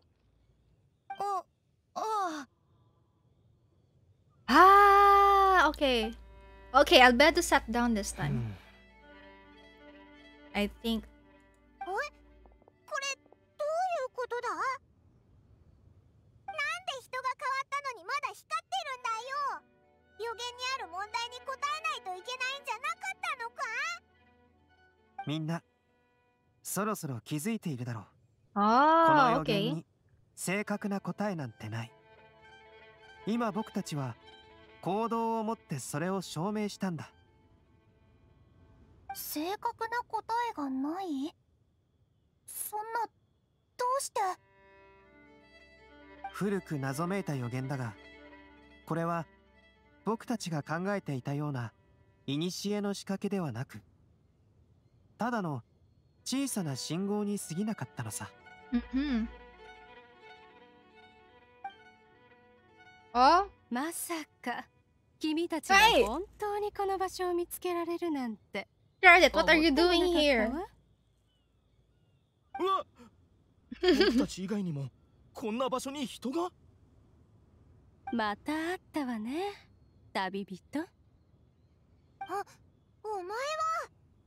あの日鹿狩りでオイラたちに挨拶してきた異国の人。みんなのおかげで私はこの場所にたどり着けたわ。君たちが予言に集中してたから、私という小さな尾行者に注意が向かなかった。そうかい？なら君という小さな尾行者の背後にどうしてまだ他の者がいるのかな？Busted. あら、本当に？挨拶はいいわ。私がここに来たのは君が目的だって分かってるでしょ。私が異国の客人ってだけで？君がこっそりと栄光の風に忍び込む姿を見たのよ。そんな早くから私に目をつけてたの？あれって2週間も前のことだったはずだけど。私は毎日仕事をしているのよ。君みたいな人に気づかない方がおかしいわ。Busted. いいわ。なら認めるしかないわね。Okay. この予言を童話の本に挟んだのは私よ。どうして？じゃあ、あれは本当の予言じゃなかったのか？心配しないで。私が怪しい存在なのは認めるけど、紙にあった予言は本物よ。それを私に残してくれた人はというと、ここにいる人たちも彼女の名前を聞いたことあるんじゃないかしら。古くからある女性集会であり、メンバーはそれぞれ文字をコードネームとしている。Oh, here we go. Here we go. Okay, so someone from the Hexenzirkel entrusted that prophecy to this NPC. Okay, so the one who gave the prophecy to her was she hailed from an ancient assembly of powerful women, each of whom used a single letter to signify themselves. そんな。ああ。本当にあの力はおばばが残したもののようですね。Old hag pertains to Mona's master. あなたが B の弟子だったのね。お名前はカナダで聞いていたわ。私は J の継承者、スカーレット。Oh, they're using initials. Okay. Ah, so you're B student. Oh, okay. So, I just find it so funny that after all this time, the Mona we're getting Mona's master crumbs now, but we still don't know her name. I hope they reveal her name. But so far all we got is that her name starts with letter B. You're making progress. Okay, so Scarlet is the successor of J. I wonder who that is. どういうこと？それを説明するには古き王子から話す必要があるわ。でもそれって本当に私の口から言うべきことかしら。君たちがわざわざ予言を解読してここに来たのは、このランプの裏にある秘密を知りたいからでしょ。ランプはすでに光った。なら次はあなたの安寧を妨げることをお許しください。Please allow me to disturb your happy peace. あら？どうしてこれが光ってるのかしら？おかしいわね。Who is speaking? ランプの向こうにいるマダム、聞こえますか？ママ？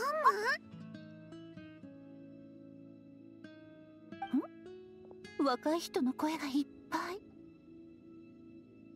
Oh, I love how Alice speaks. This is the second time Alice spoke to them using a device.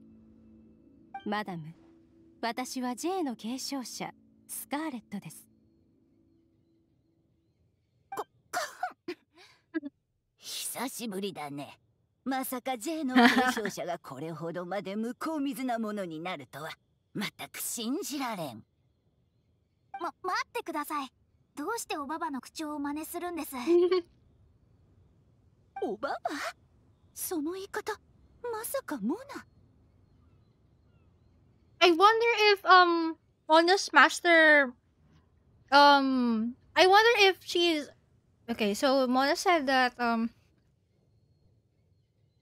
her why is Alice copying the old hag's voice?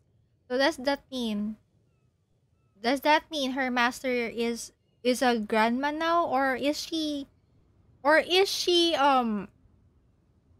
she turn herself into a grandma? That is the question. I wonder if she's like Madame Ping, who chose to took on a grandma form after what happened to Guizhong. Yes, but yeah, I wonder if that's also. I wonder if they have the similar case. I'll show you. I hope Mona's master don't get a master Ping NPC model. Yeah, I hope we get to see her in her prime. 誰です？私の師匠を真似するだなんて。うん。それがどうした？人間に対する模写と学習は元より無意味な愚行。Whose errand to mimic and learn from humanity? Oh, it has always been a fool's errand to mimic and learn from humanity. アリスさん、僕もいるよ。Aw. ママ、どうして他の人の話し方を真似するの？あなたたちもいたのね。なら大丈夫ね。みんな元気だったかしら？アリスさん、どうして？だってこのランプってもう何年も光ってなかったから、てっきり少女時代の親友から連絡が来たかと思ったのよ。One of the old friends from my youth may have decided to catch up again. Oh. I show you, Alice caught off guard, Limao. Yeah, I know, right? なんだよ、急にそんな恥ずかしそうにして。このランプの管理を風神バルバトスに任せたのは確かに覚えてるけど、どうやらみんな風神の隠したシンボルを見つけたようね。やるじゃない。Alright. Okay, this is big news. Oh. So Venti has connections with the Hexenzirkel, I see. Interesting. So もしかしてあなたたち、私の愛するお茶会のテーブルにいるのかしら？ Sitting around my beloved tea party table. すごく長いテーブルだよ。そう、まさかこんなことが。どうやら風神もあなたたちがそこに登ることを黙認したようね。待てよ、こんがらがってきたぞ。さっき言ってた集会ってのは何なんだよ。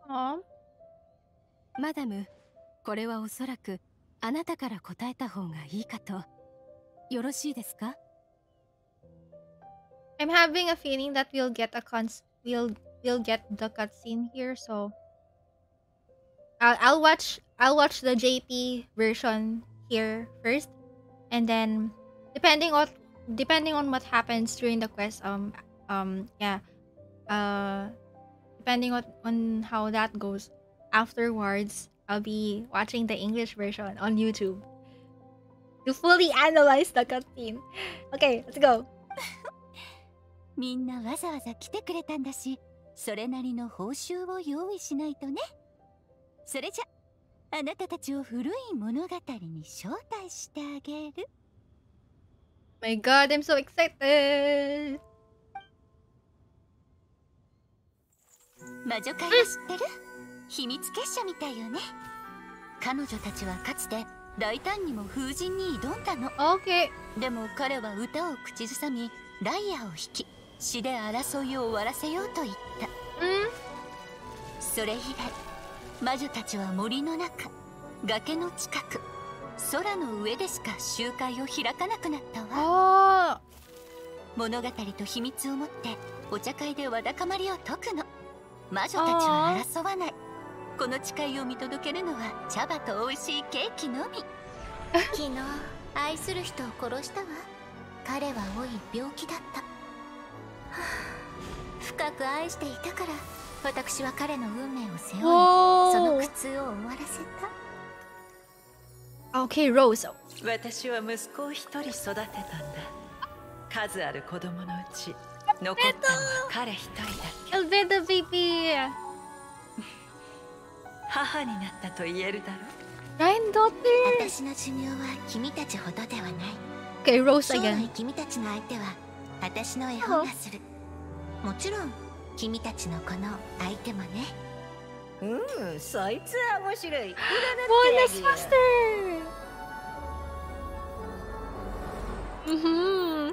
予言で私たちの良き仲を引き裂かないでよね、親愛なる姉妹たち。どんなに恐ろしい魔女もかつては少女だった。でもいずれ成長する。だから自分の悩みを風に聞かせるの。国々の戦争も Nations go to war. 天地の崩 The 壊 sky も falls down. 世界がどうなろうと魔女たちのお茶会は永遠にここで開かれる。 Okay, so much stuff in that cutscene. Let's break it down later. ここは伝説にある魔女たちが集会を開く場所だったのか？ We got Hexenzirkel enjoyers. It's our time. It's our time to shine. 私たちはいつもここに集まってお茶を飲みながらおしゃべりをしていたの。でもランプを見つけた人が祝福を得られるってどういうことだ？それはねまさか本当に J 以外の人が予言を見るなんてちょっと恥ずかしくなってきちゃったわ。実はそれは J の結婚前夜、私たち姉妹が彼女に送った手紙なの。The truth is that prophecy was actually just a letter that we sent to Jay as a group the day before her wedding. I'm gonna take a picture of this. I could screenshot it, but it's faster to take a picture of it through my phone instead. So the truth is that prophecy was actually just a letter that we sent to Jay as a group the day. Oh, she got married then. Okay, so if she got married, I wonder if she had children. That would be so interesting. So I'm hoping we can trace down her lineage or something. やっぱりアリスさんたちが一緒に書いたものだったか。アルベドちゃんが答えを言わずに我慢してくれてたのが私にとって一番の救いね。あなたはきっと謎かけを見た瞬間にいくつか分かってたんじゃないかしら。いや、そこまですぐではなかったよ。存在しない花、絶対に迷わない道案内人、嘘をつかない人、永遠に終わらない伝説。この4つの言葉はそれぞれ4人の魔女を意味しているわ。So it does pertain to 4 different people after all. From the Hexenzirkel. 魔女の一人が愛する人と余生を共にしようと階を抜けた時、他の魔女が彼女をここに呼ぶためにこの予言を書いて送ったの。When a member of the organization had to leave the group to spend the rest of her days with her beloved, the other mages would write down this prophecy and send it to her to invite her for a final get-together. 存在しない花、文字通り世界には存在しない花のことよ。これはコード R、 黄金、レインドットの署名ね。Yes. この世に存在しない種を想像できるものがいるとしたら、きっとそれは彼女しかいないわ。絶対に迷わない道案内人、これはコード N、2個のことづてよ。あなたたちはまだ彼女を知らないかもしれないけれど、彼女は行く先を気にする不思議な女性なの。Ah, okay. This is a new one. This is a new name. Okay, so the guide who will never get lost is Nicole. We haven't met her yet. She is a truly extraordinary woman who has made this world's direction and order her subject of study. Interesting. ここにいる人たちの中には、運よく彼女の声を聞いた子もいるかもしれないわね。Wait. 世界が稀に変動を起こすとき、彼女は預言者のように人々の真相を暗示するから。Some of you may be fortunate enough to have already heard her voice. Like a prophetess, she will only speak to guide people toward the truth when a change has occurred in the world. Okay, let's stop right there. So, it's interesting how the camera is pointed towards, the camera angle is pointed towards the traveler. So, you see what I'm getting at here? I think if you've done the interlude chapter already, the inversion of Genesis, the one with Scaramouche in it, so at the end of that quest we heard a voice, and only the traveler was the only one who heard that voice. So there have been a lot of theories about who that voice is, and I'm thinking, at first I thought it was Mona's master, but now, after watching this Windblume quest, I think I'm starting to have a different guess already, since it seems that as of now, maybe Mona's master is she is in grandma form, so that's why her voice sounds like a grandma. So unfortunately, I might have to rule her out of I might have to cross her out from the list of potential candidates for the voice that spoke to the traveler at the end of the interlude chapter. Aw, I was hoping it would be her, but okay. It's okay. So now my new guess is that the voice that we heard at the end might be Nicole. So Alice said here that she will only speak to guide people toward the truth when the change has occurred in the world. So I'm wondering if the change she's referring to is the Irminsul edits. So as far as we know, Irminsul cannot actually erase anything. It also doesn't change the timeline. However, what Irminsul can do is that it kind of changes people's perception on their memories. So basically, if someone tampered or changed something in the current course of events, the Irminsul will edit the memory so that it will still fill in the gaps of some, yeah, it will fill in the gaps basically. But okay, so I maybe the voice might be Nicole. Whew. Okay, there we go. She has a tendency to suddenly speak in someone's mind without any warning.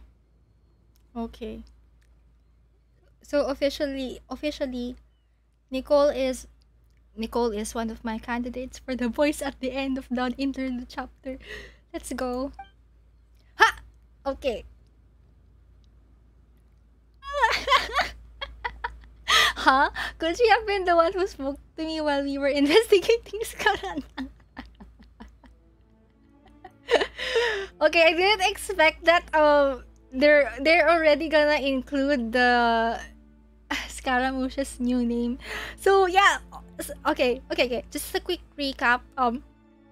In the interlude chapter also, So Scaramouche chose to abandon his team, right? After the whole shenanigans happened, he called himself the Wanderer. However, he also asked the traveler to come up with a new name for him. Yes. So I named him Scaranara. You know, Scaramouche plus Aranara.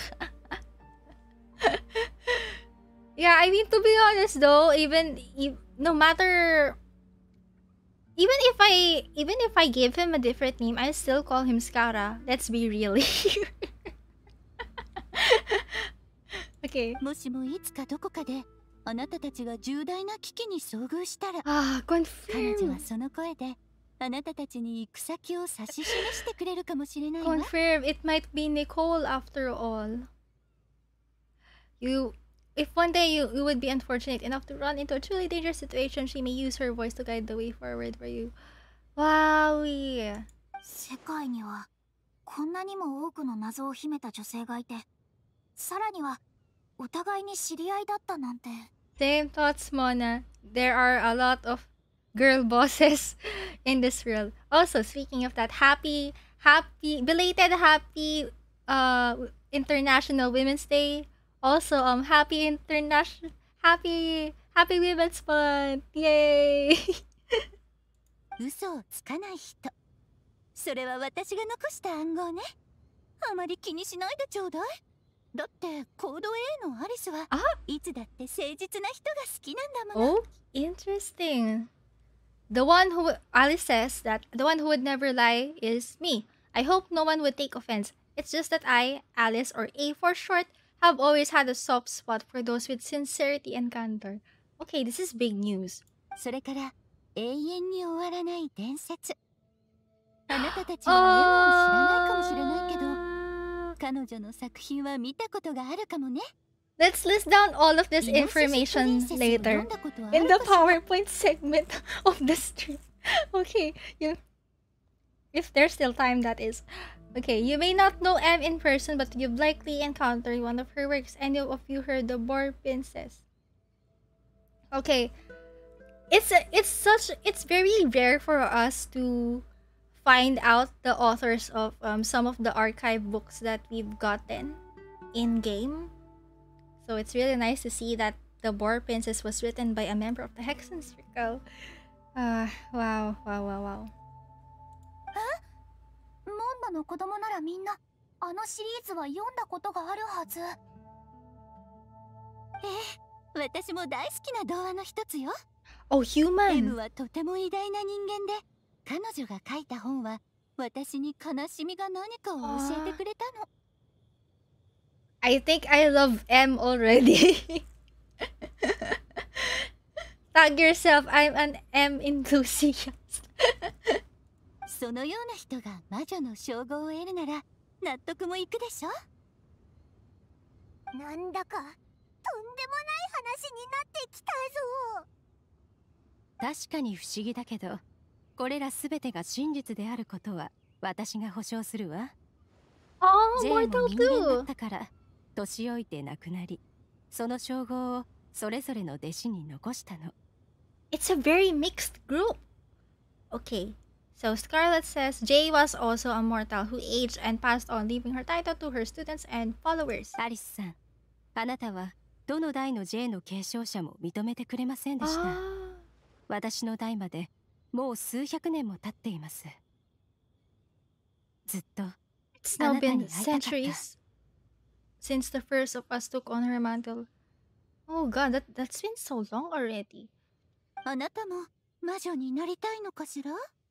というより、私は魔女界が一体何を意味しているのかが知りたいんです。以前まではあなた方がこの世界の命運を掌握する女性たちだと思っていました。しかし今日、あなた方の中には J 以外にも一般人がいることを知った。がっかりしちゃったかしら？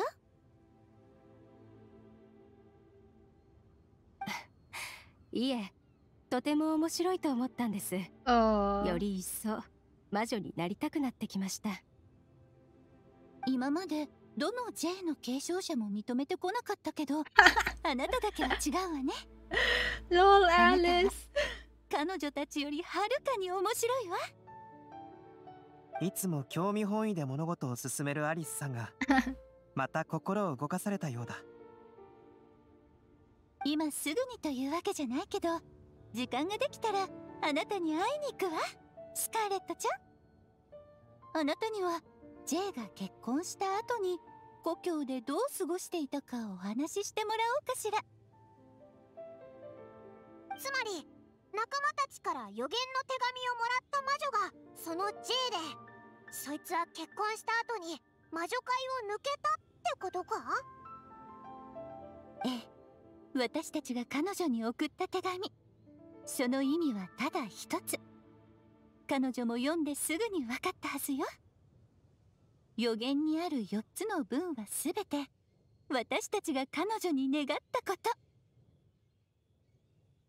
私たちに会いに来て、あなたが祝福へと足を運ぶ前に一番の友達であり最も大切な姉妹と喜びを分かち合いましょう。 Wow, this is such big news.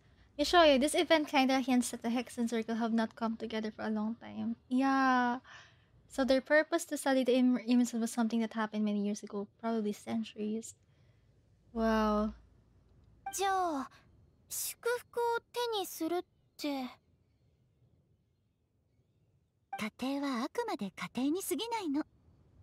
最終的に私たちを幸せにするのは旅の終点で会う人よ。 All journeys are fleeting and will eventually come to an end. What will give us the most fulfillment and happiness in the end are those who will greet us at our journey's destination. Yet another quote about journey. About the journey. Once again. この質問をした子、あなたも分かっているでしょ？私たち女性はいつも多くの悩みを抱え、不安に思うことにたくさん遭遇する。This is so what a coincidence. This event is happening during Women's Month. Let's go women.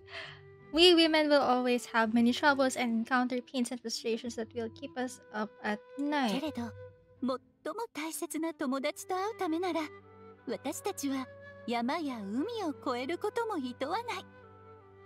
どんなに長い時間が経っても、どんなに道が遠くても、ね。No matter how hard things may become, we will cross mountains and oceans to see our best friends again, regardless of how many years have passed or how far the distance may be. 心から愛する友であれば、私たちは楽しさに満ち溢れる。私たち魔女にとってそれこそが至福の意味なの。As long as we can be with our beloved friends, our hearts will be filled with joy. To us mages, that's what being supremely blessed is all about. クレよくわからないけど、Mm. 魔女がママのお友達なのは知ってるよ。 So cute. 強いて言うなら、魔女界は私にとって共に青春を謳歌する女性たちのことね。さて、他のメンバーはまた今度紹介するわ。まだ少し用事が残ってるから、話はこの辺でおしまい。またね、ママ。ほら、ドドコもママにバイバイって言って。またね、クレちゃん。それから親愛なるお友達さんたち。いつかまた会えると信じているわ。It's like they're having a voice call with with Alice right here on loudspeaker. Because last time we only got to hear her voice through her phonograph, which means she already pre-recorded her message. But right now, we're actually talking to her. This is so good. それと今の時期は、あの日が近いはずよね。Windblume, you mean? ええ。またウィンドブルーム祭の時期になりました、アリスさん。そして特別な記念日でもある。アリスさんならよく覚えていることでしょう。思い出したわ。はるか遠い昔の同じ日に J が結婚したことを。本当に偶然ね。またこの愛と自由の日だったなんて。 Happy anniversary to Jay and her partner.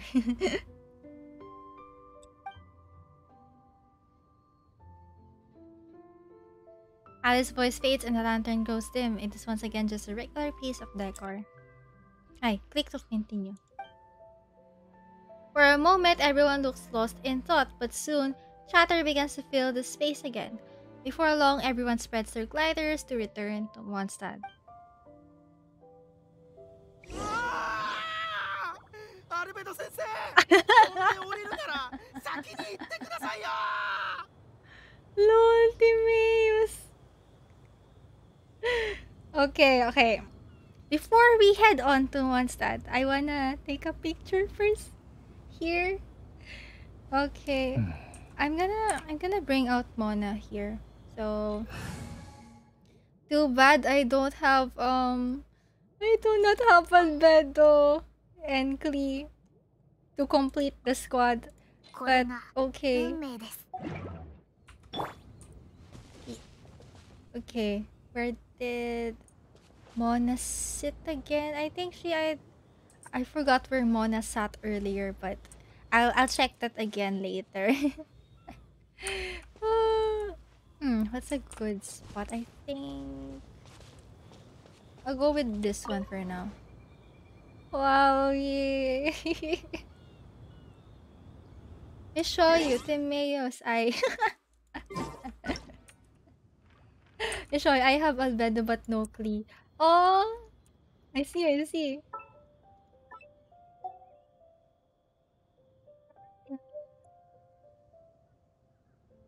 I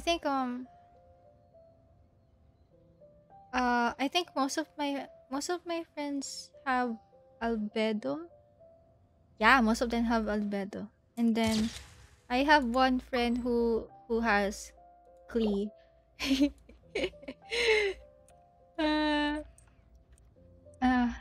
I really maybe in the future I'll get Albedo too. But I really expected that Albedo and Eula are gonna have a rerun this patch, but turns out they do not have a rerun. I do not know why. I do not know how. But they don't have a rerun, which is very sad. Considering that they both of them are in this event. So it's really just strange to me that Albedo and Eula don't have reruns this patch. Such a wasted opportunity. Yeah. But okay. I love the sunset here. Misho, did you realize that the cutscene hints 8 mages but there are only 7 chairs? Okay, let me count. Oh, we only have 7 chairs! Wait, 1, 2, 3, 4. 1, 2, 3, 4, 5, 6, 7. Yeah, 7. They did it. I wonder why they didn't mention the 8th one. I have a feeling that they're probably missing or they're probably in hiding. Oh, this is very strange. Okay, so we have we have these teacups here. They look like the Don Winery cups. Okay. Zoom in. It kind of makes me wonder. We have 7 Archons, right? What if we have an 8th? What if we have an 8th Archon that just they erased, not really erased, but they did something to Irminsul, and that's why people forgot about them. I wonder. I wonder if that's possible. And yeah, so we have 7 elements right now, right? And then But in TCG, we have an 8th element called the Omni element. I'm not really sure if that's only a gameplay thing, but if in the long run we'll have a but if it turns out that in the long run we'll have an Omni element, I would be so hyped. Yes. Okay, I'm gonna Okay, so in this this phonograph, I'm gonna come back here later since this is still available. Wow. And okay, so now we know that the books are representing M, the author of the Boar Princess. Yes.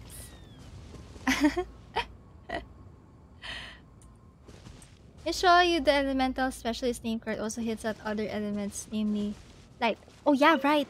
Okay, I'm gonna take a quick look at them. Name card. So there's 2 of them, right? I'm not really sure if okay, this one. I haven't unlocked it yet. Okay, anyone can play a tune that belongs just to them, and like the dew upon grass can reflect the 7 lights of heaven. I know there's another one. I'm gonna try to find it. It's the one with the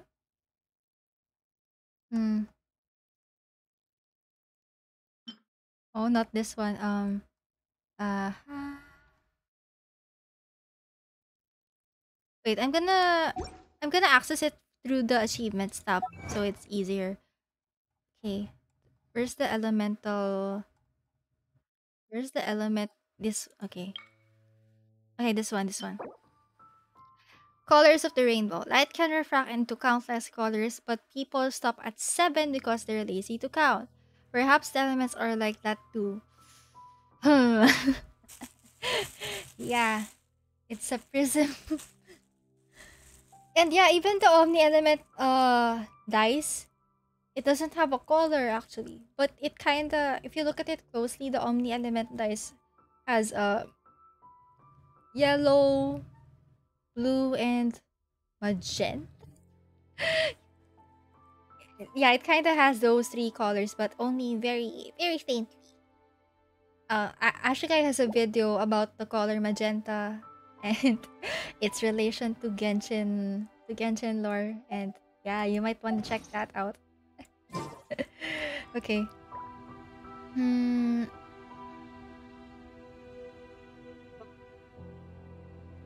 Okay, I just noticed this now, so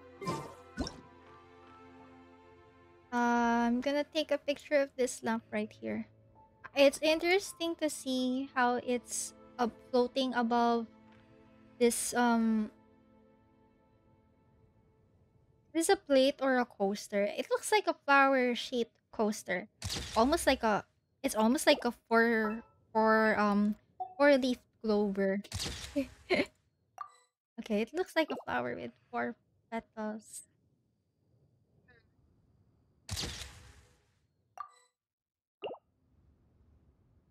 Okay.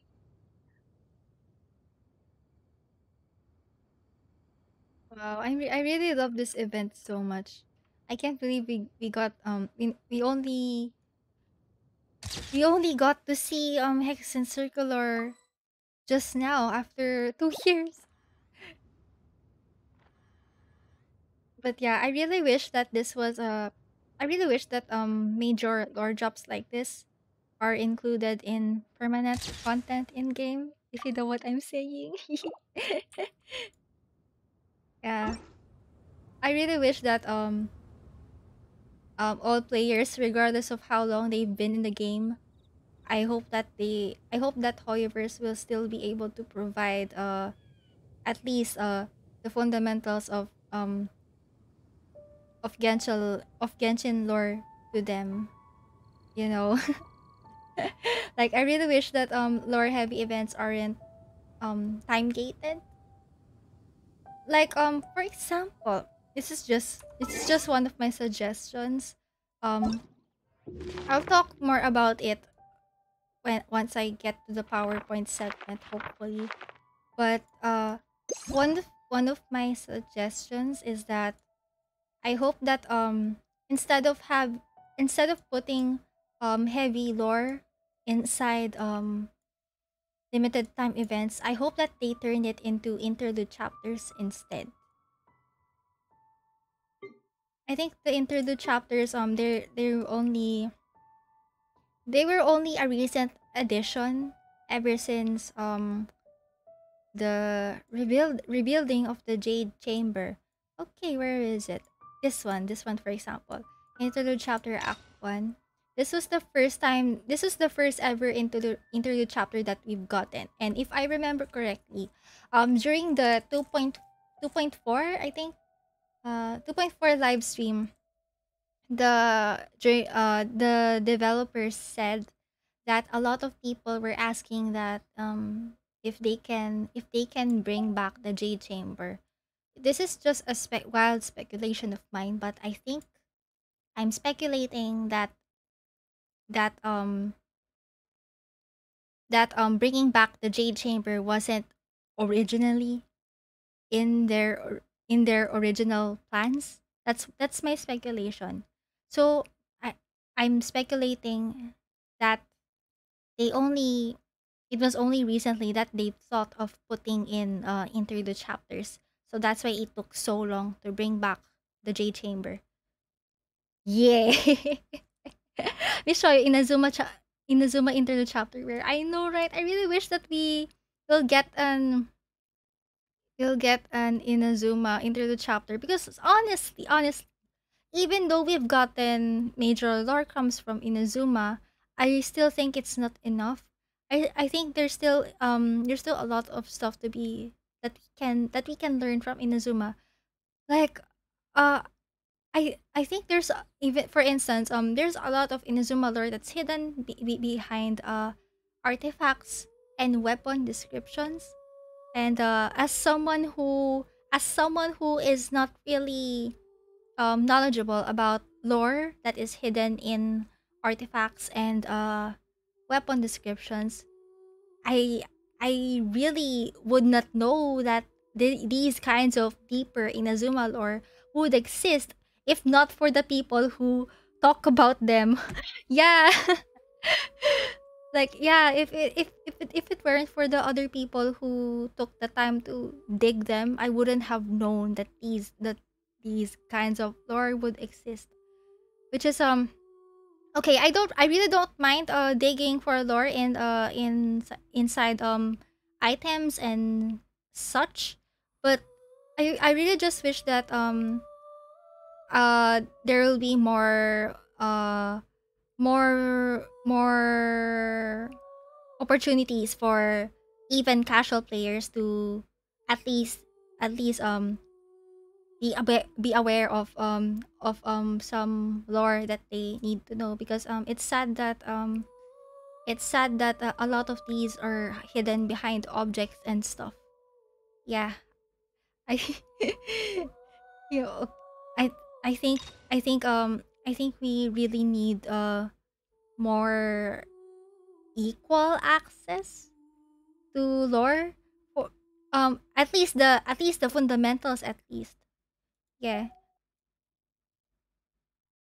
because even though it's satisfying as a lore enthusiast to connect all the dots and be satisfied with the crumbs and build up that we're seeing, it also makes me sad that not a lot of people get to appreciate that, because um Genshin Genshin for some reason doesn't give a lot of opportunity, lore doesn't give a lot of opportunities for other players to learn about this lore without the need for extensive digging, if you know what I mean.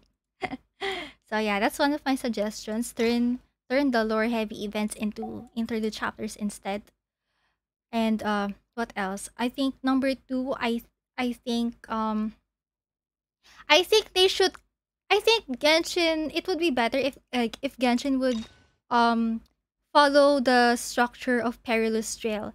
So if you remember correctly, Perilous Trail is the second interlude chapter, and it's located in the deeper levels of the chasm. So there's this very mysterious space that exists below the celestial nail in the chasm. And actually this entire chapter is permanent content. So this was released in the version 2.7, I think. During version 2.7, there's actually technically this entire Perilous Trail quest is already the event, except that all the all the all the dialogues, all the scenes, all the cut scenes, they're permanent. What's temporary though is that the all the extra domain battles that that is in this quest are the events themselves. So yeah, so only the combat stuff in this event is only the combat stuff in this Perilous Trail quest are limited time events.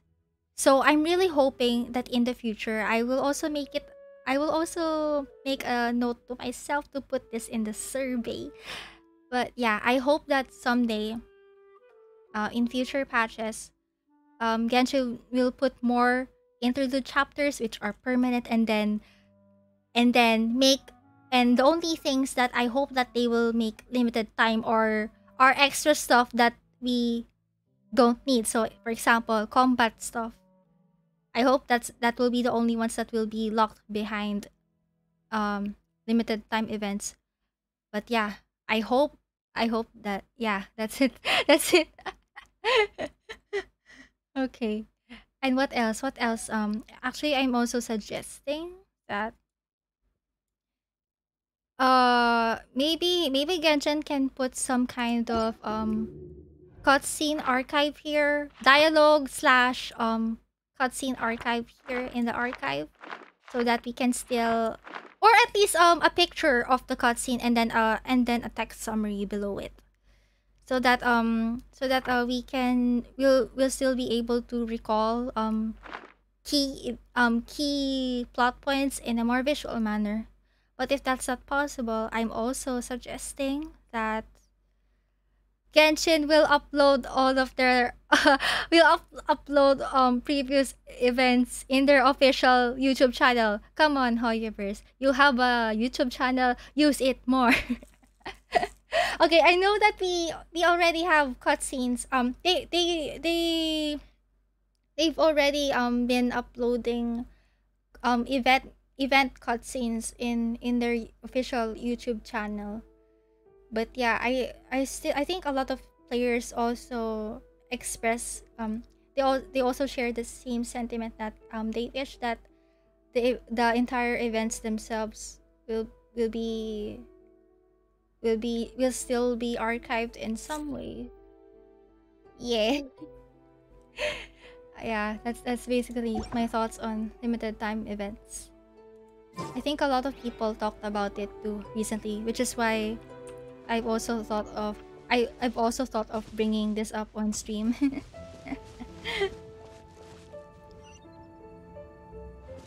Okay, so we'll go back to this later.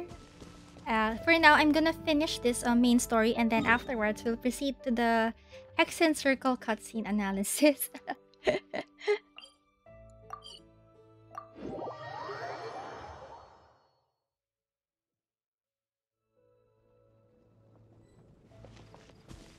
Okay.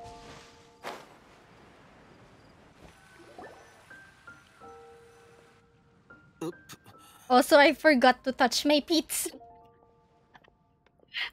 Ever since they showed the Hexenzirkel cutscene, I forgot I had pizza. So let me take a few bites while we're doing this. 大丈夫？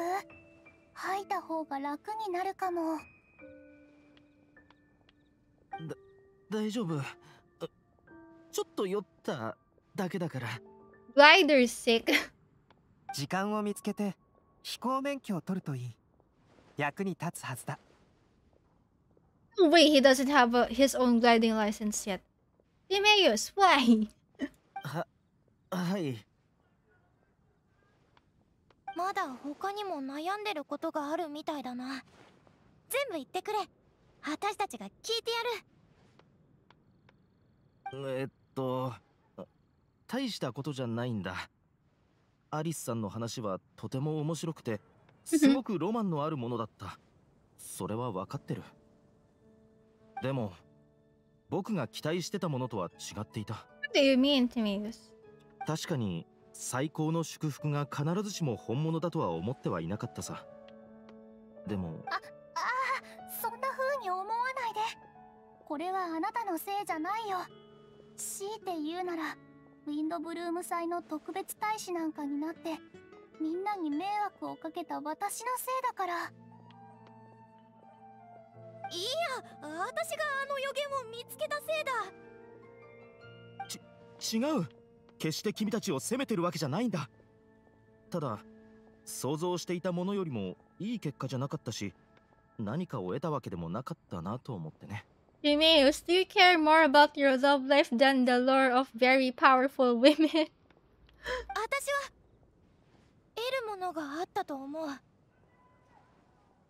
この話はひとまず置いといて。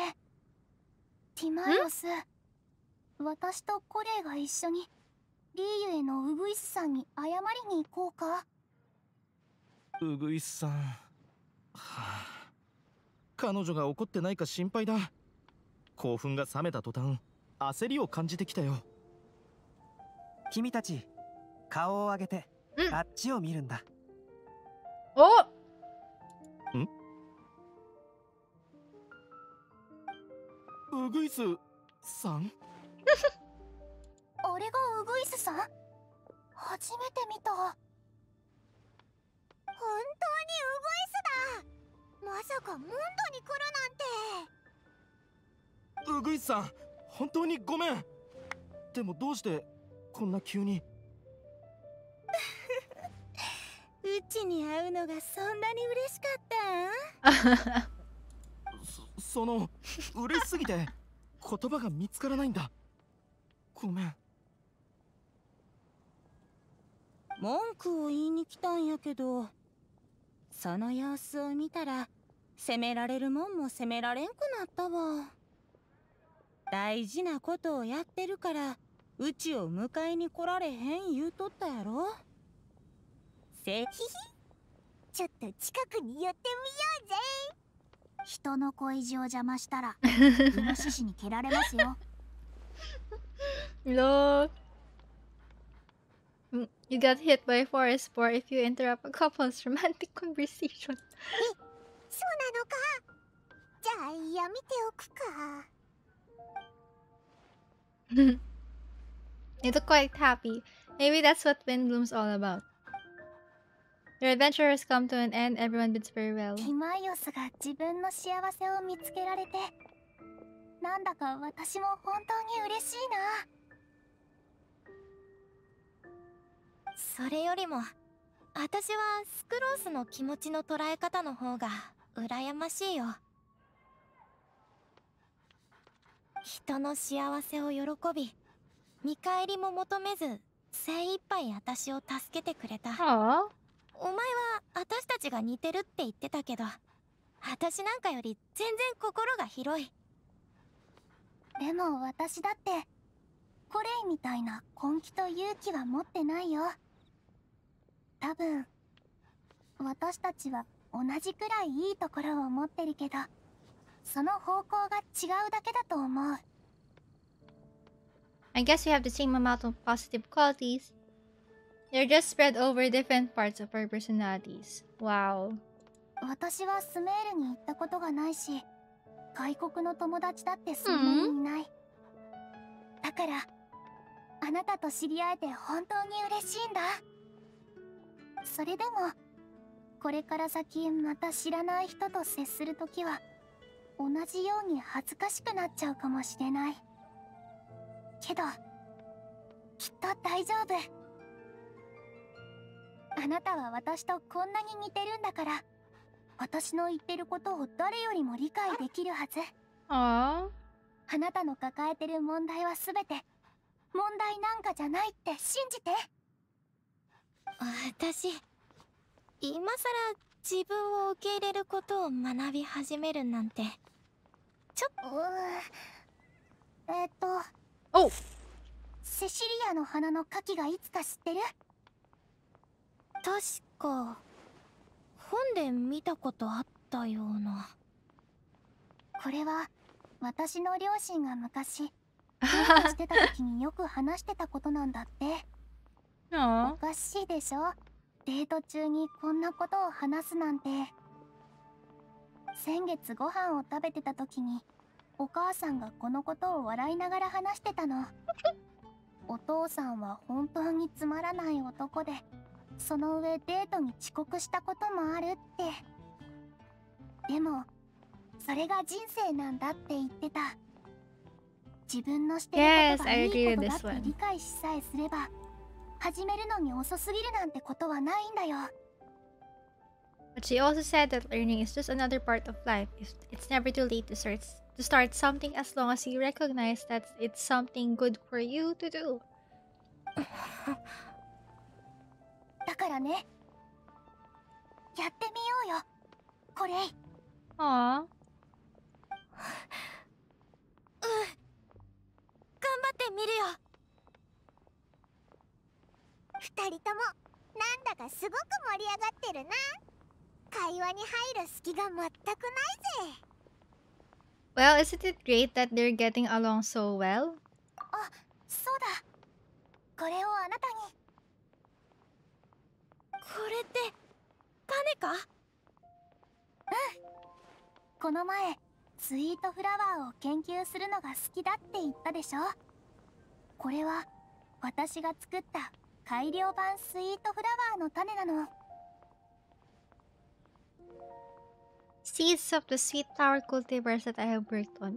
すごくいいものとまではいかないけど、どれも私が真心込めて選んだ品種だよ。気に入ってくれるといいな。とても甘くてとても育てやすいから。私、今年の風の花はこれを選んだの。Cute. 風神様にこの花の良さを感じてほしいと思って。これをアビディアの森に植えて大事に育ててみせるよ。 Their friendship is so precious. これ、このノートをすべて受け取ってくれ。君が勉学に励んでいることは聞いたよ。このノートはどれもスクロースに頼まれて用意した学習アイデアをまとめたものだ。時間があるときに読むといい。それと今後いつでもモンドに来てくれ。 I love that they're still 歓迎するよ。 keeping in touch. ありがとう。本当に私もうなんて言ったらいいか。本当に。あ、スクロース、今だぞ。あれだ、幸せの吐息。おわ、そうだった。危うく忘れるところなんだよ。これ、この試験管に息を吹き込んで。研究のためにその幸せの吐息を保存したいの。いいの？もちろん。Connect cells into sucrose test tube and the fluid turns a deep violet. A small sparkling cloud then pops out of the test tube and rises into the air like a marshmallow before it's taken away by the wind. I didn't expect that this would happen. 今の何だったの？幸せの雲飛んでいったぞ。 Little cloud of happiness. Oh! Wow. It's purple, okay. I didn't expect that we'd get a picture of the test tube itself. Oh, okay. 幸い試験管にはまだ少し機体が残ってる。ひとまず保存するね。研究結果が出たら真っ先に連絡するから。手紙を書いてくれ。届いたらすぐに返事を書くよ。Pen pals. どうやら新しいペンフレンドができたようだね。ティナリ師匠、セノさん。You're back. ペンフレンド。ふうふうと息を吹き込んでできたペンフレンドか。Cyno. No. Best friends forever. 僕たちスメール人のモンドでのイメージがこれでついに終わってしまった。俺がモンドを好きならそれで十分だ。ここのドラゴンは俺の好きな形だからな。Oh wow, finally. So Cyno did get to see the Valen after all. そうだ。旅人。このカードの裏面を君に。Oh! Wait. Okay. In a minute. Oh. Sorry, I was still...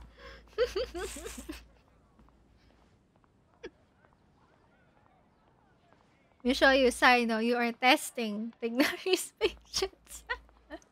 No. Oh god. I find it so funny that Tignari is just cringing at Cyno throughout this whole event. Like he's like, you're gonna ruin Mondstadt's reputation. You're gonna ruin Sumeru's reputation. Beyond. Yeah, and then Cyno was like, what matters most is that I like Mondstadt. Okay then. Okay. Alright. Albedo has a card for us. Wait, for me? これはセノの意思なんだ。おそらく彼はこの特殊なカードの画面を使って君と決闘したいのだろう。Yo, if I had to guess, I'd say he probably wants you to use it if you challenge him to a duel. 俺は強いぞ。挑戦する勇気はあるか。He's so confident. I love that for him. かなり自信満々みたいだ。It's time. 実力を見せてやろうぜ。It's time to duel. ちょっと待ってくれ。私も送りたいものがあるんだ。Let me show you, I've beaten you, Cyno. I have your card. コレイもプレゼントを用意したのか？うん。郷に行っては郷に従えって聞いたから、風の花に関するものを用意した。I think this entire event made me like play more. Oh, it's a Sumeru rose bookmark. これはスメールローズで作ったしおりだ。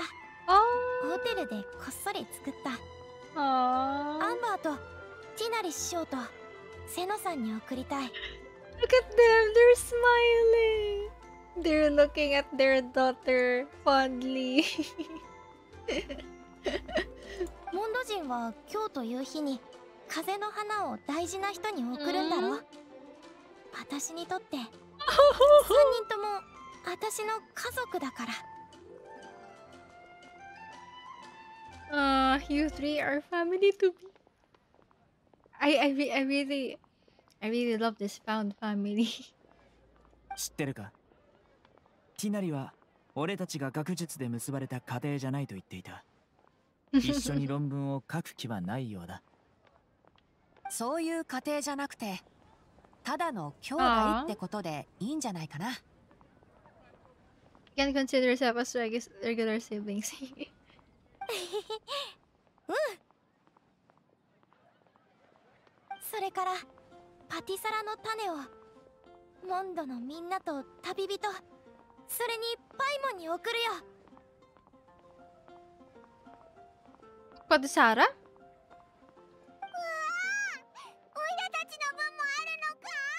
How very fitting. Thank you. We really appreciate it. これがコレーの選んだ風の花なんだよね。ああ、これが私の答え。私にとって風の花はスメールローズとパティサラなんだ。Wait. Chat. I just noticed. So Cole's Breath of Joy was purple, right? And then Padisara's and Sumeru Roses are also purple. It's a very nice touch. モンドの種じゃないけど、これは私の気持ちを最も表してくれる植物だから。これを感謝したい人に、そしてこれからも一緒に未来を歩んでいきたい人に贈りたい。昼夜を問わず思い続け、幾千もの山と川を越えてもなお会いに行きたいと思える人を持つ。それこそが真の至福なんだ。 You're all here. そう思ってくれて私も安心したよ。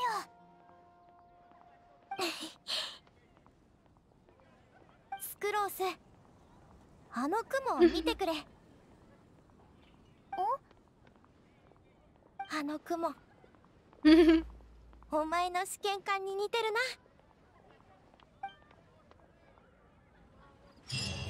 Wow. That was so good. You're now finished with Windblume. Okay, looks like we have some gifts. So okay, we got Cole's Windblooms and also Cyno's I'm guessing that's a new TCG card design. Okay, so let's first look at Cole's Windblooms.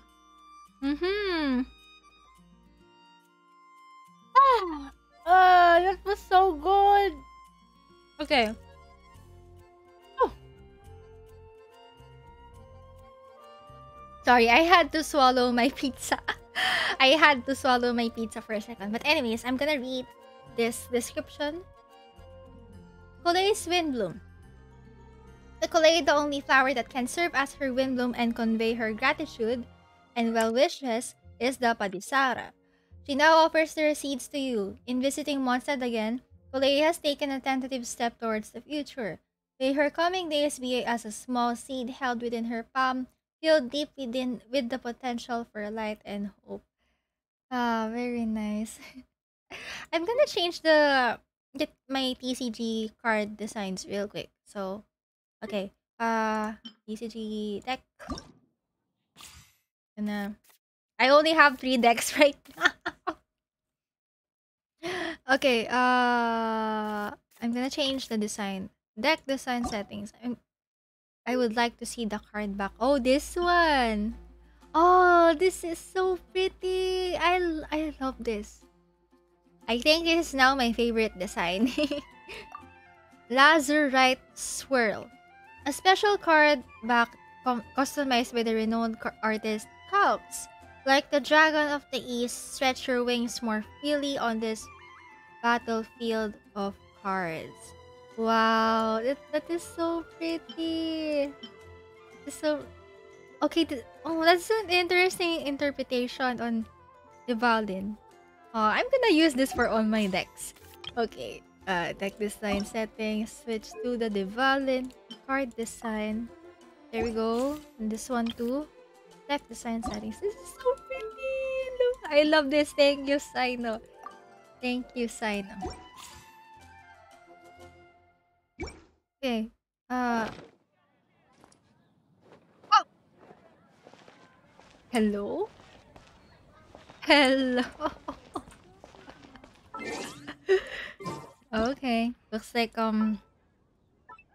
somebody's flirting here. Look at Timaeus being so he's so shy. Okay. All right. Oh my god. I let's snoop. うぐいさん、これは夢じゃないんだよね。本当にモンドに会いに来てくれるなんて。どうして来てくれたの？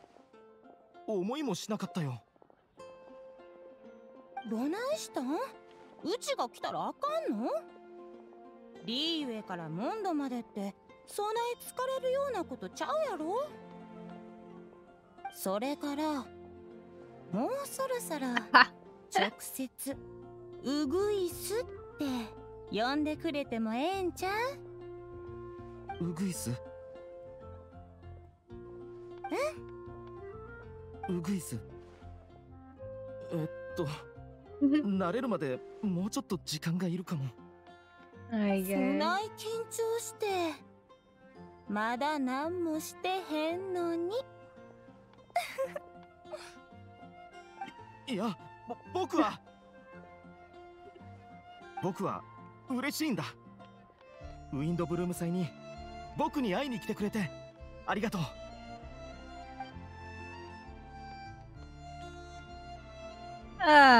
Okay, I'm gonna try to talk to Timaeus.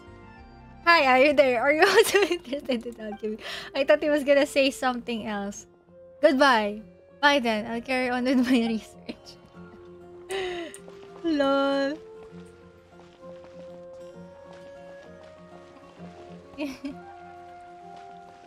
Aw. Oh, Cyno! Cyno is here! Cyno is here? Holy. Holy. Hello? Hello? I didn't expect to see him here. I didn't expect to see him here. Hello, Cyno. Wait, don't tell me we're gonna have a TCG match with him. Lol, if this ends up to be a TCG match, I'm gonna Okay, let's talk to him. Cyno. 新しいカードの裏面だが実に悪くない。お前もこれを受け取っただろう。それを使って一戦やらないか？ We can actually play with him. Okay, let's play Genius Invocation TCG. Oh! Okay. Stage intro. Don't you think the Windblume Festival is quite an auspicious time for a duel? You know, the winds may cause your luck to bloom at a critical moment, allowing you to draw the card you need to turn the tables. You didn't get it? He's still in character. Gosh. I love how he's still in character. Okay. This is kind of a tricky team. So I think I'm gonna use this one just to test. Okay. Let's start. I think this is only the second time that I played TCG on stream. The first time was during the Desert World Quest. I think this should be good.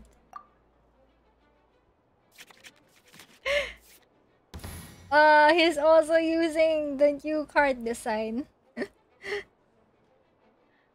Also, by the way, so Albedo drew this, right? Cyno commissioned Albedo to draw the Devalian card design. Love that. I really love Albedo's art style so much.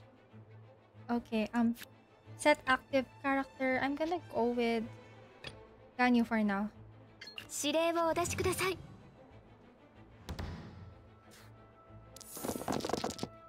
I'm hoping I get good dice. Most of the time I use these decks only. Oh no, I didn't get good rolls. This is gonna be tricky. Okay, well done. Oopsies. Yeah, let's use this one.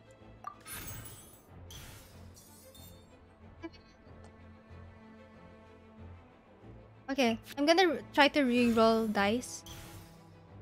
Let's see, this one.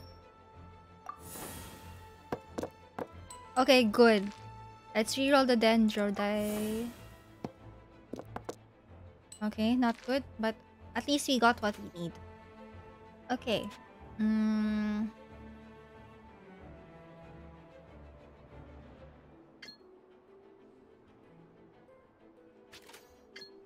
Okay, what does this do again? This one, when your active character receives damage, base damage by 1. I think I'm gonna go with this for now. Yeah, just so we could get a head start.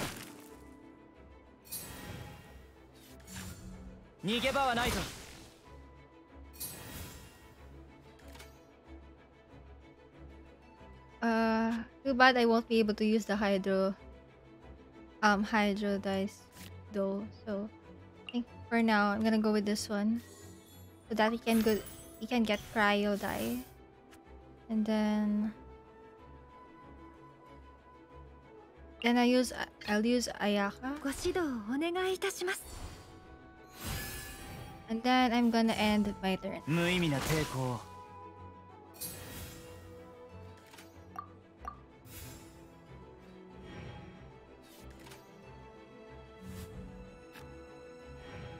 Okay. This is kind of bad though. I have the Electro status on. Overload is gonna damage. Hurts so much. Okay, now lots of cryo. Nice. And let's reroll these 3. Okay, 1 hydro. Okay.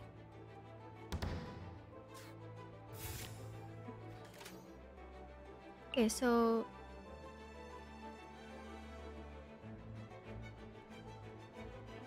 +1 damage. Okay.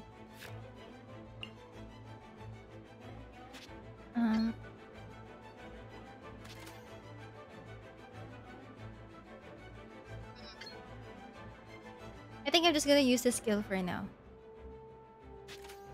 Yeah, skill first. And then oops, that hurts so much. I was supposed to switch to no, not what's she called again? Mirror Maiden.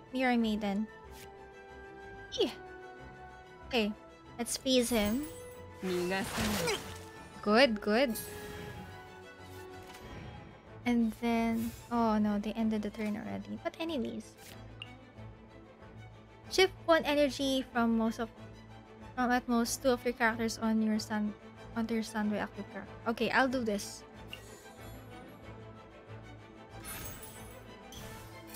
There. Then I'm gonna end my turn.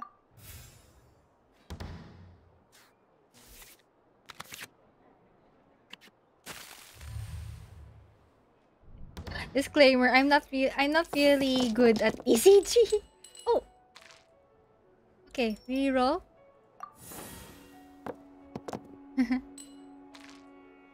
Okay.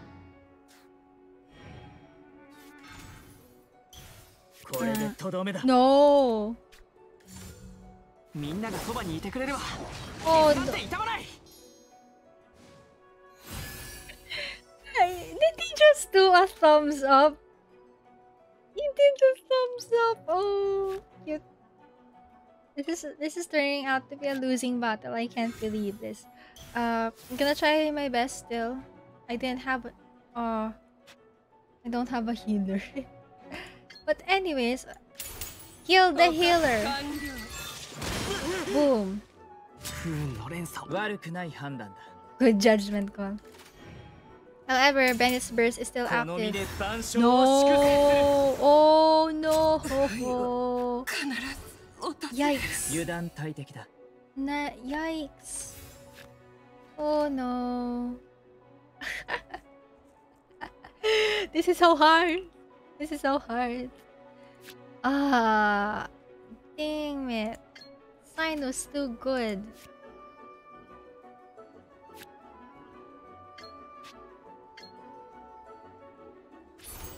雪を舞え。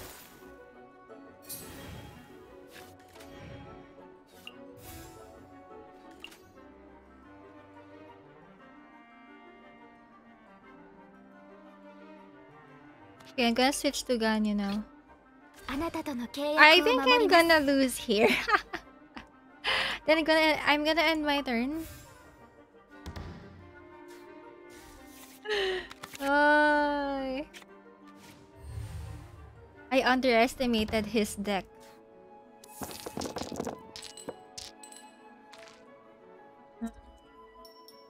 Reroll.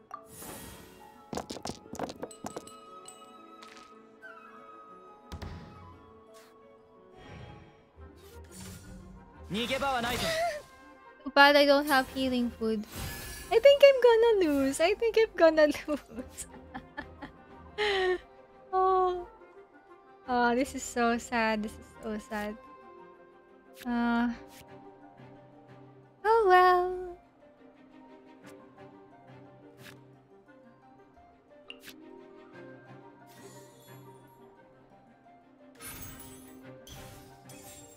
Wait, what does the bow do again?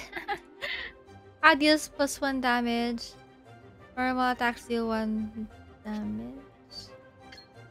Okay.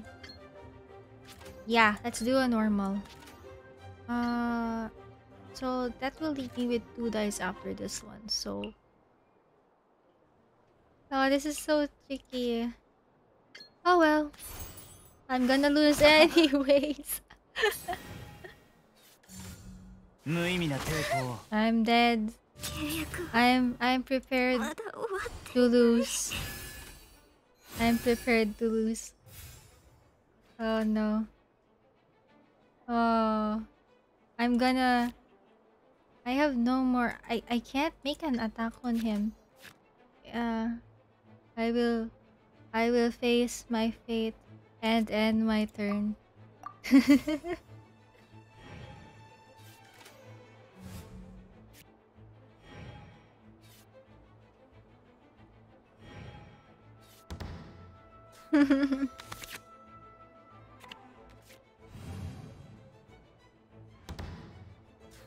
If only I had the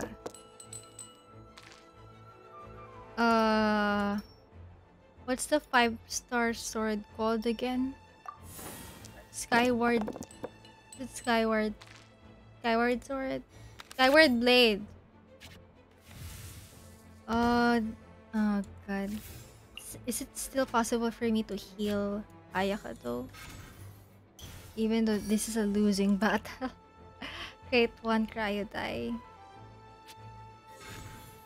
I'm just exhausting all my options.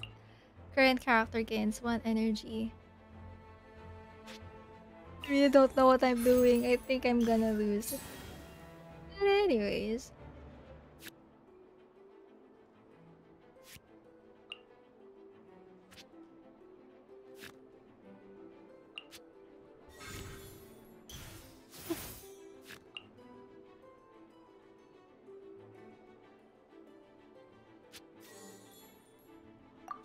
Love how I'm just stacking all the cards when Ayaka is the only character left.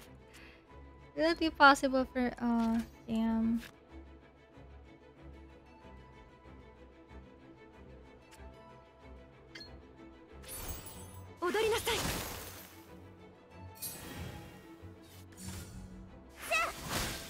There we go, we're dead. Oh well. I'm gonna try to defeat Cyno in another time.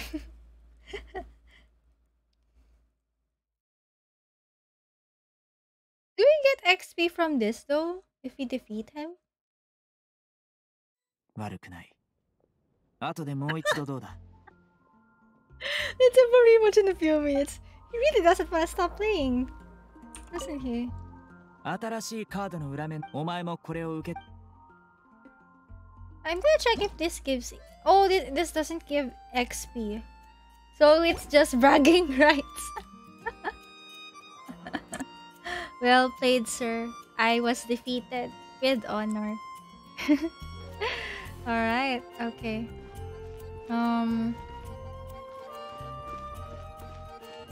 So now that we're done with the main story, I would like to take the time to analyze the Hexenzirkel quest once again.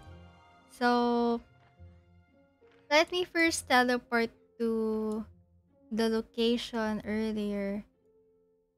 Is it here? I forgot if it's here. Let me double check the floating island. If it's Oh wait, I think I'm in the wrong way. I think it's somewhere else. Uh, uh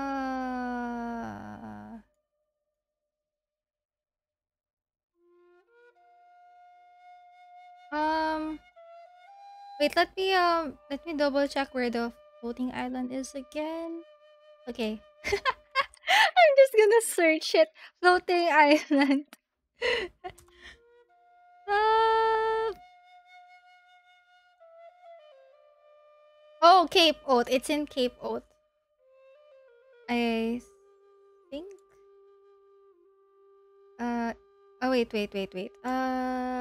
Teleport to the domain near Falcon Coast. Okay, okay. Thank you. Okay. Oopsies. Wait, I'm in the right spot. Okay. So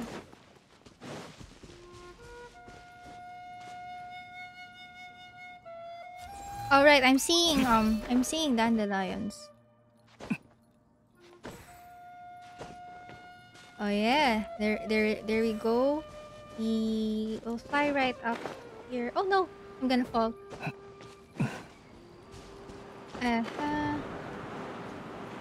Right, let's fly up here.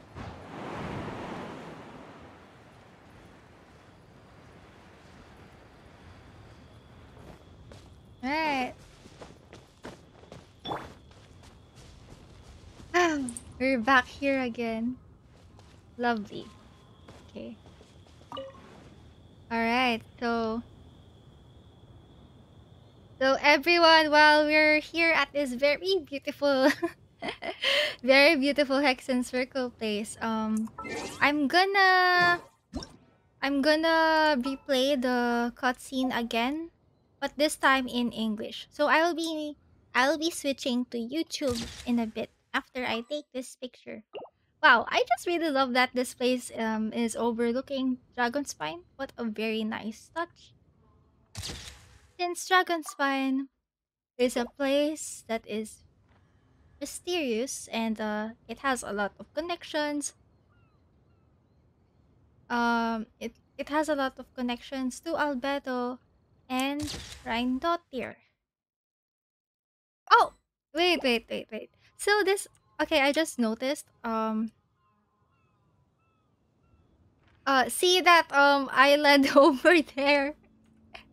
It's the Nameless Island. If we've already been there once in one of the Mondstadt World quests. People in the fandom, people usually call this as the Time and Wind Island. And there's a sundial there that is there's a sundial there with some very interesting text about time and wind. And aside from that, the sundial in that island looks the same as the sundial in the Thousand Winds Temple. So wait. Yeah. There's a sundial here that looks like the one from the Timeless. The one from the from the Time and Wind Island. Shoy, did you know that when I'd asked us to collect water from a waterfall and 2 p.m. Yes, it's from the latest Archon quest, right? I wonder why it should be. I wonder why he asked us specifically to collect it at 2 p.m. I wonder what the significance of 2 p.m. is. But I think a while ago Tuna Fishy made a speculation post about what the times in Genshin could mean, and that includes the I think 2 p.m. or 2 a.m. But yeah, I'm gonna reread the that thread again. So okay. It's also interesting that Celestia is also overlooking this place. This is actually a good vantage point. It's overlooking a lot of significant places. Okay, now I see you, Spiral Abyss. I see you. I see you. Okay. So there's the Musk Reef here. So, okay. Just as a quick recap, it was revealed during 1.1. There was this event called Unreconciled Stars. It was revealed in that event that Musk Reef, this little island right here, used to be a very tall mountain called Pylos Peak. Yes. And then over time, Venti he terraformed Mondstadt, so that's why as a result a lot of things in the landscape of Mondstadt changed, and that includes this Musk Reef. It's the only portion from the mountain that we see right now is actually the peak. And until now, it's still not explained. The game still hasn't explained to us why that it never revealed why the Spiral Abyss portal is there. I don't know why. I don't know why. But okay. I show you. It reminded me of when the Nameless Island had weird things happen starting from 2 a.m. Oh. Oh yeah. Yeah, there were some. They noted the note that he got from that world quest had some specific times in it, right? I forgot what times it mentioned. Yeah, I'm gonna have to check that again sometime. To show you, it does a lot of things polar opposite to objects slash faces connected to the divine. Yeah, it is such a mystery. Even the entire recipe that he got for the medicine was also sus. Oh yeah, let me show you. I actually, was it you that made the thread about the medicine? Like um the thread about the possibility on why the medicine didn't work. I think I saw that earlier. Yeah. Yeah. Interesting points. Sure, yeah, I did that thread. Oh yeah, so it was you. I actually I actually I didn't notice that the statue of the seven from the Archon quest at first I really didn't notice that it had some broken pieces on it. It was kind of chipped off. I only found that out when I saw your thread actually. Like right, you have a screenshot of that, right, in the thread, like the comparison between the broken statue from the quest versus the level 9 statue that you have in your world. That's a very good observation actually. So it really goes to show that that entire area from the Archon quest actually reflected what that area used to look like way before the timeline of this game. Yeah, so we can assume that it happened sometime after the cataclysm. Yeah. Shoy, I was surprised that detail was added into. Yeah, like small details like that can be easily overlooked. But I love how but at the same time, I also love that they add little details like that too, and it's just really nice that the that some other players were able to point out those things too. Really, really cool. All the all the all the little crumbs that we get. Wow. I show you. I thought it was just something mentioned by the resonance stone description, but it was shown and I was, oh right, you mentioned that too. Actually, yeah. At first I also didn't know that the resonance stones mentioned something like that. Yeah. I think I read it earlier, but it had something to do with the statues. Yeah, the statues of the seven lose their power over time. Am I correct? And then it's only when they resonate with the oculi again that they regain their power back, right? Like, wow, I didn't know that. Thank you for bringing that up. Wow, there's a lot. No, gosh, I just really, I just really wonder until now, what what about the role of the oculi, because we so far there's always one extra oculi from each nation. I wonder why. I wonder why. I'm really curious to see whether or not we're gonna use all of the extra oculi in some sort of future plot point. Like, what happens if we bring all of the oculi together? What would happen?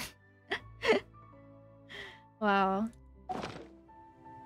I show you. Yep, I'm glad I could help to note some details.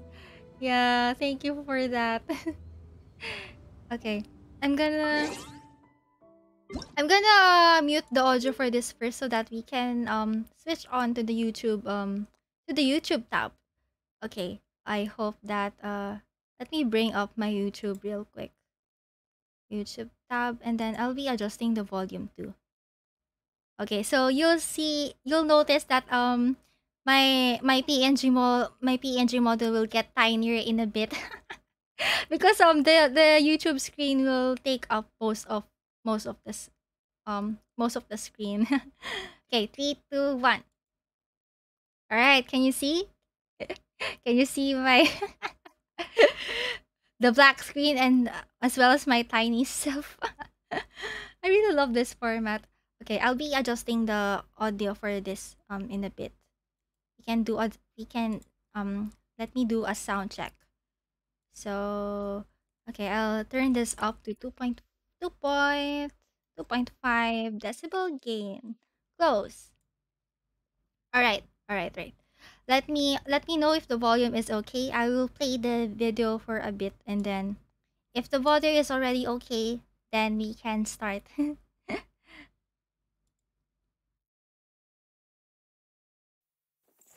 Ever heard of the Hexenzirkel? As the spooky name suggests, it's a secret society. Once upon a time, it even challenged the animal Archon himself. But he replied, "Let us make music, not war, and resolve our conflict." Okay, can you hear, chat? Can you also see the video? Let me know. Okay, I'm gonna turn this to HD. That's so that it will be clearer. Uh-huh. Yep, I can hear and see the vid. Okay, good. Alright. So, without further ado, let's play the English version of the cutscene. Yay!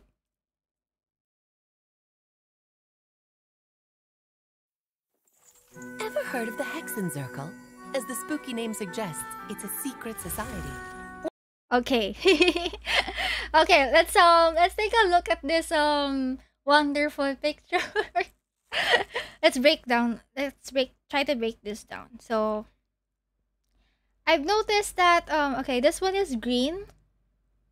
I'm not really sure if the colors pertain to to their respective elements so far, because this one looks pyro, but it's purple, so I don't really know. But it's nice to see a spectrum of colors here. So this one, wait, actually, let me turn on my let me adjust my OBS settings for a bit. I wanna, so that you can see my cursor. Okay. Let me know if you can see my cursor.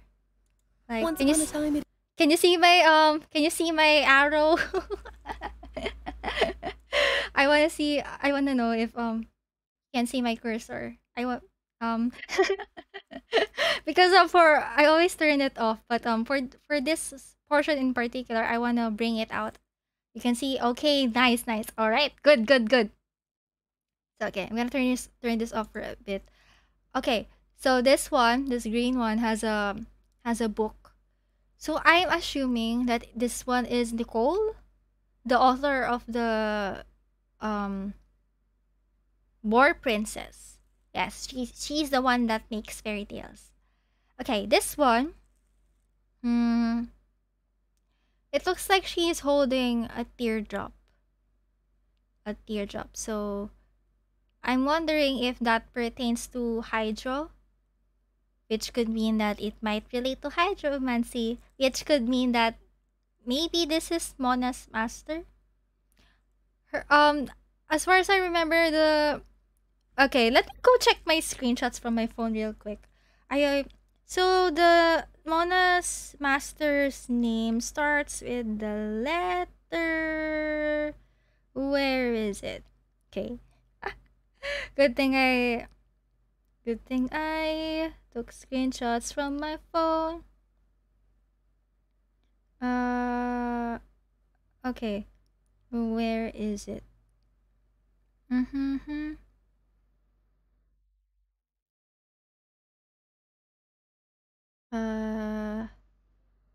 Does it start with letter B?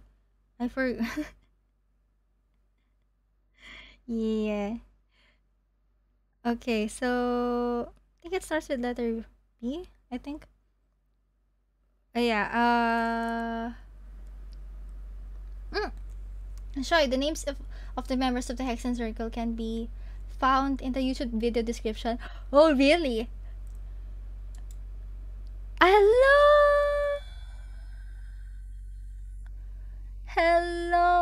Oh.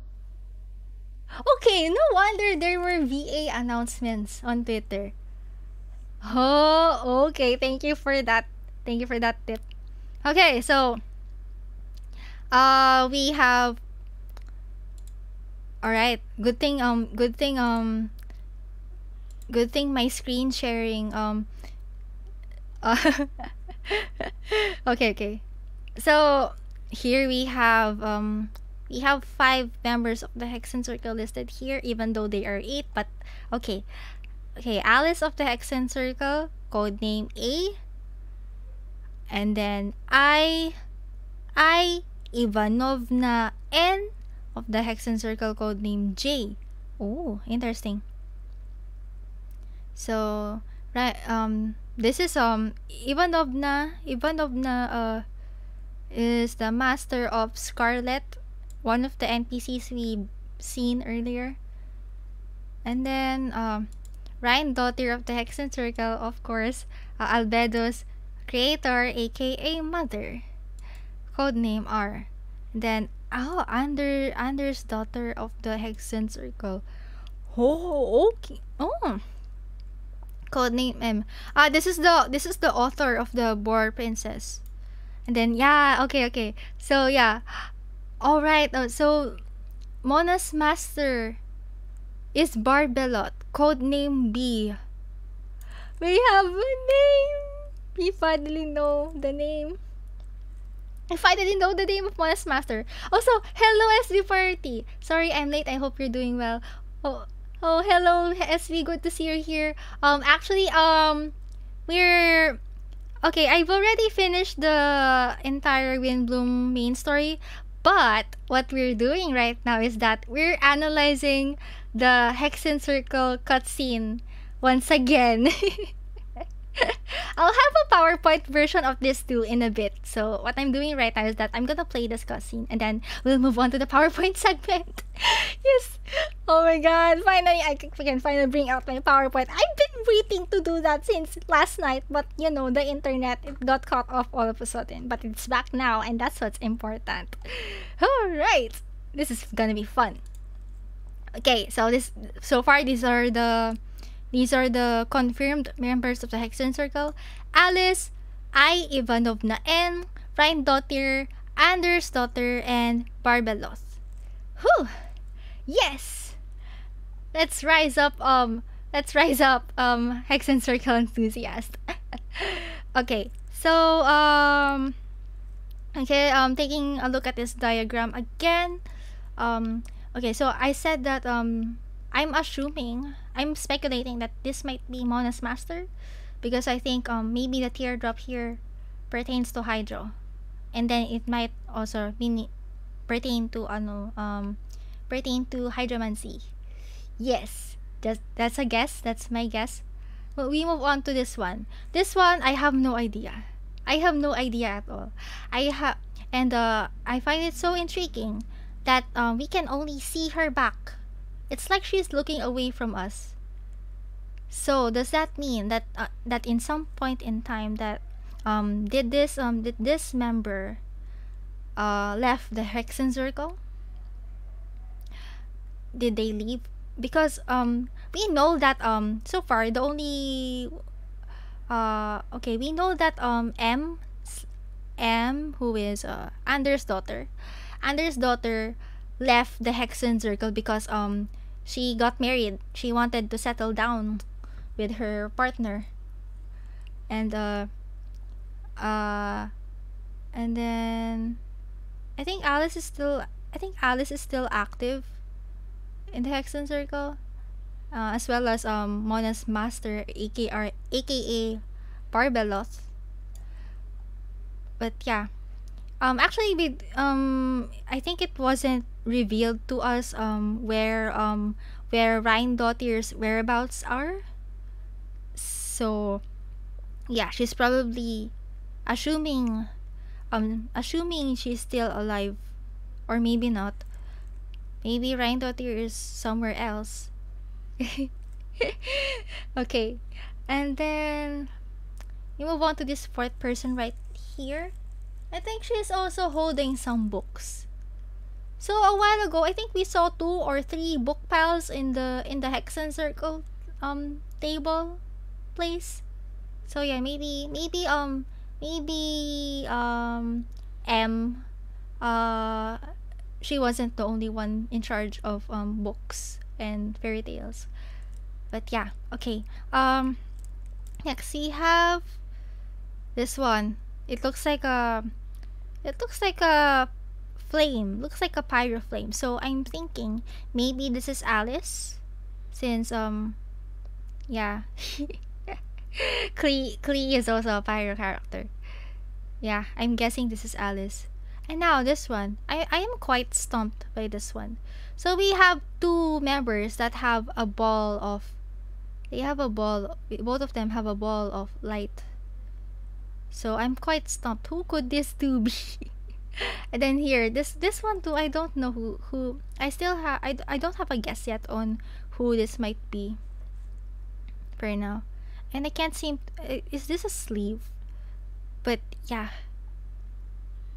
Okay, so far though, I think I missed out someone. Yeah, Ivanovna. I don't know where Ivanovna. I don't know what who Ivanovna could be from this from this group of people, but yes. Okay, so wait, I think I got something. Sorry, I think I got something wrong. My bad.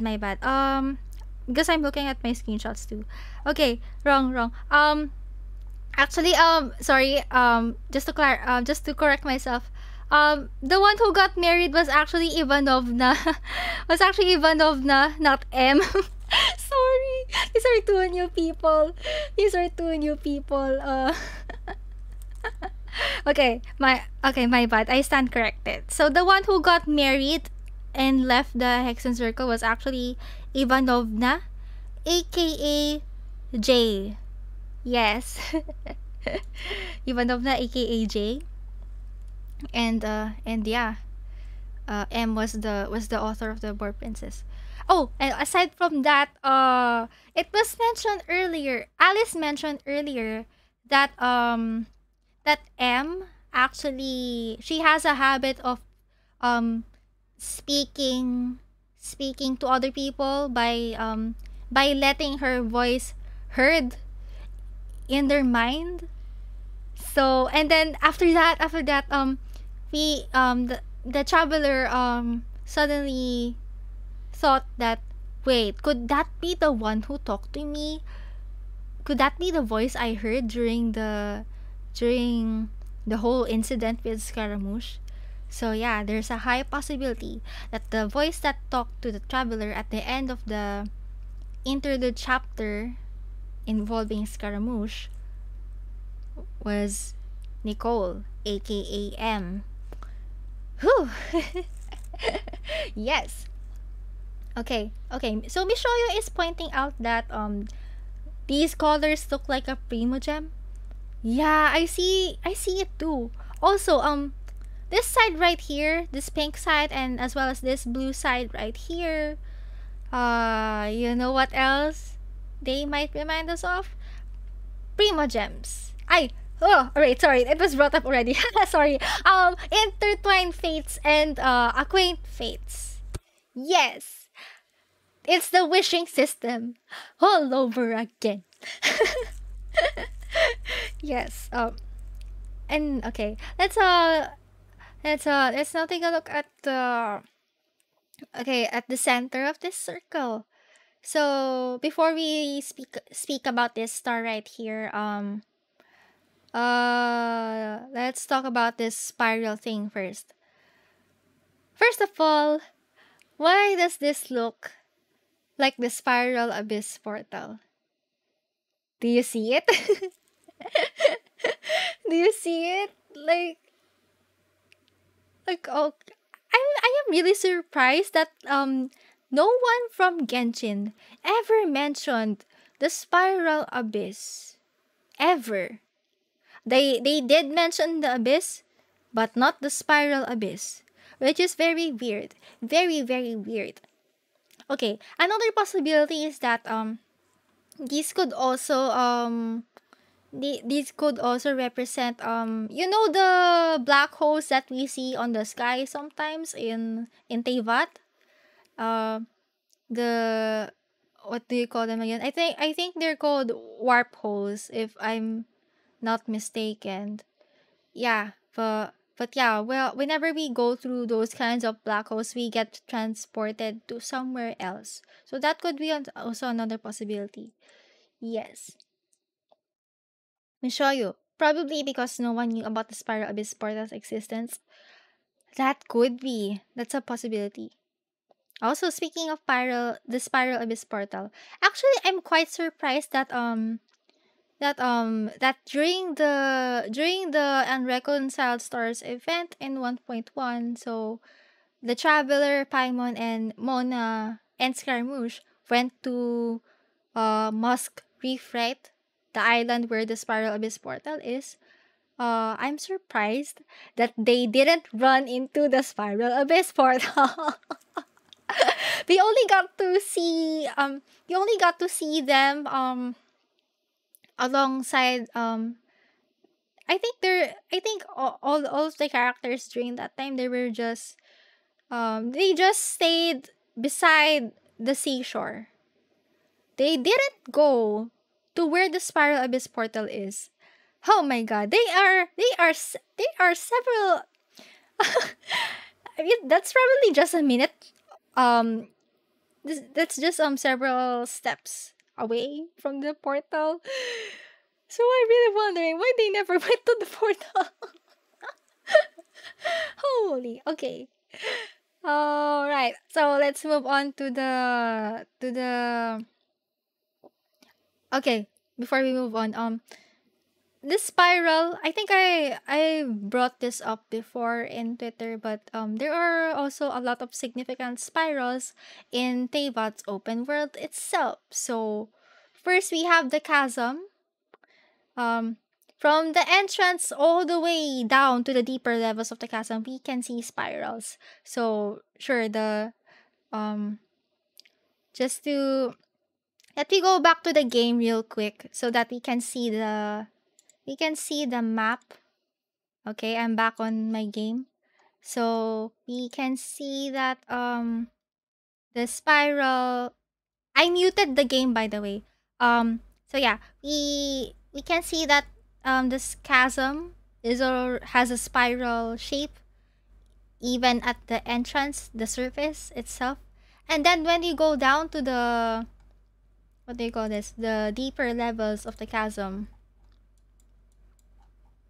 So it's at this point that when you go to this area, you will see another hole right here. It's also in the shape of the spiral, and it leads down into the deeper levels of the chasm. So I'm like, gosh, a lot of the mysterious places in Genshin have spiral shapes. Like, it's very ominous. And last but not least, we have, of course, the sandstorm area in Sumeru. It's also a big spiral. And as far as I know, something happened here. There's a, I think this is where the celestial nail shenanigans also happened. I'm gonna have to read the artifact descriptions again about this area sometime. but yes. Okay, so let's go back to the YouTube screen. Where is my YouTube screen? Can you see it? Okay, good. All right. Let's move on to the star shape right here. I just love how it's only been 10 seconds into the video, but we're already talking about a lot of stuff about this one picture alone. Okay. So the star, right? The star. Let's count the number of sides. 1, 2, 3, 4, 5, 6, 7, 8. It's an 8-pointed star. Interesting. We've seen this 8-pointed star quite a lot in Genshin. And then okay, so there's also another thing behind the star. 1, 2, 3, 4, 5, 6. 1, 2, 3, 4, 5, 6, 7, 8. There's an, what shape is this? I forgot. It kind of looks like an 8-petaled flower, sun, even. Like, like, wow. Okay, I'm gonna switch back to the game again just for a bit, so that we can talk about that 8-pointed star. Going back to the game right here, I'm gonna take a look at the character archive so that we can see Mona more closely. Alright, Mona. Details. Okay, so Mona has that 8-pointed star on her hat. Yeah. There. This there's a lot going on her outfit. She has a lot of celestial symbolisms. Like, aside from the star, we also have the moon, and then the 4-pointed star, Primogem looking thingy. We see this quite a lot. Of course, in Primogems, the Primogem is shaped like this. And aside from that, we see this kind of shape a lot in Conria related stuff. So, pure-blooded Conrians have have um have four pointed stars. Uh, that's the shape of their pupils actually. So let's go take a look at Kaya. So Kaya has those kinds of pupils. Yeah. Four pointed star. Dane Sleep also has this kind of eyes, also a Primogems shape kind of eye. Yeah, a lot of stuff that are Primogem shaped are very mysterious and sus.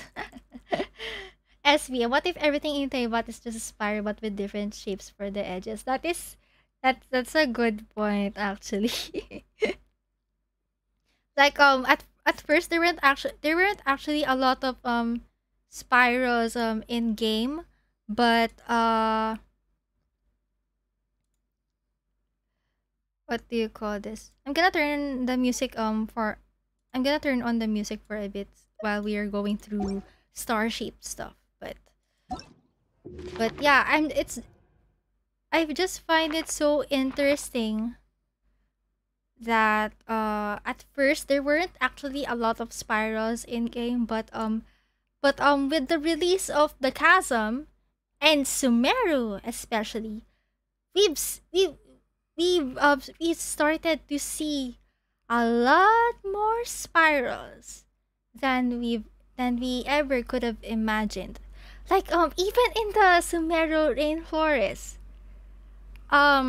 When you go to the rainforest parts, some of the plants there have um some plants are spiral shaped, some branches look like spiral shaped, and then especially when you go to the Aranara area, a lot of the furniture there are spirals. I don't know why. Even in the Aranara domains, a lot of them have spirals. Very sus. Okay, what else has spirals? Do you know the teleportation thingies in Sumeru? Yeah, those have spiral symbols on them too. Yeah. A lot of them have spirals. I can't believe this.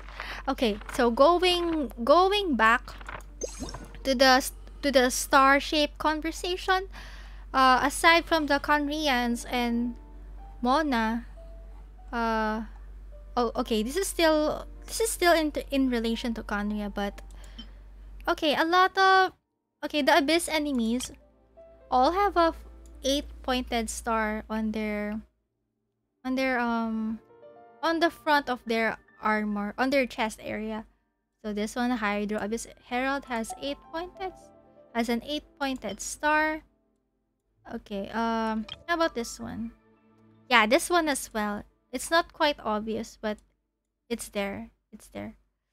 I really love the Cryo Abyss Herald. I think out of all the Abyss enemies we've gotten, I think the Cryo Abyss Herald has the prettiest attacks. So I've noticed during the Archon quest that some of his attacks look like galaxies. There's just a lot of starry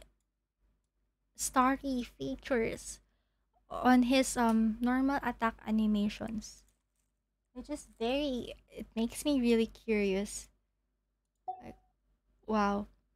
Okay, also the Pyro Abyss Herald has an 8-pointed star. And speaking of Pyro Abyss Lector. And speaking of Pyro Abyss Lector, where is Enjo? Our most favorite Pyro Abyss Lector is nowhere to be found. Where on earth is Enjo? Hoyoverse, please release him from the basement real soon, because we miss him so much. We love his personality, we love his vibe, we love his energy, we love his sarcasm, and we love his humor. Please bring him back. This is a very special request from all the Enjo enjoyers out there. Thank you. Okay. And this one, of course, last but not the least, this one, Lector has an 8-pointed star as well. Okay. Oh yeah, this one too. Oh wait, it's not 8-pointed, but it's kinda there. It's kinda there. Also, okay, this one. Black Serpent Knight Windcutter animal, also has 8-pointed star.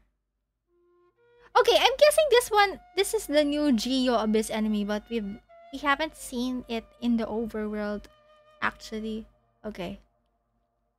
Shadowy Husk, Standard Bearer, 8-pointed star also. This one, Hydro, 8-pointed star also. Yeah. A lot of 8-pointed star stuff. Oh gosh. Okay. Let me show you that glass thing Ji-chong gave us. Yes. I almost forgot. Yeah, even yes, this one. I actually forgot that I also brought this up in the past. Yes, this one. So the Frostglaze crystal is, we found this in Ji Cheong's camp in the chasm.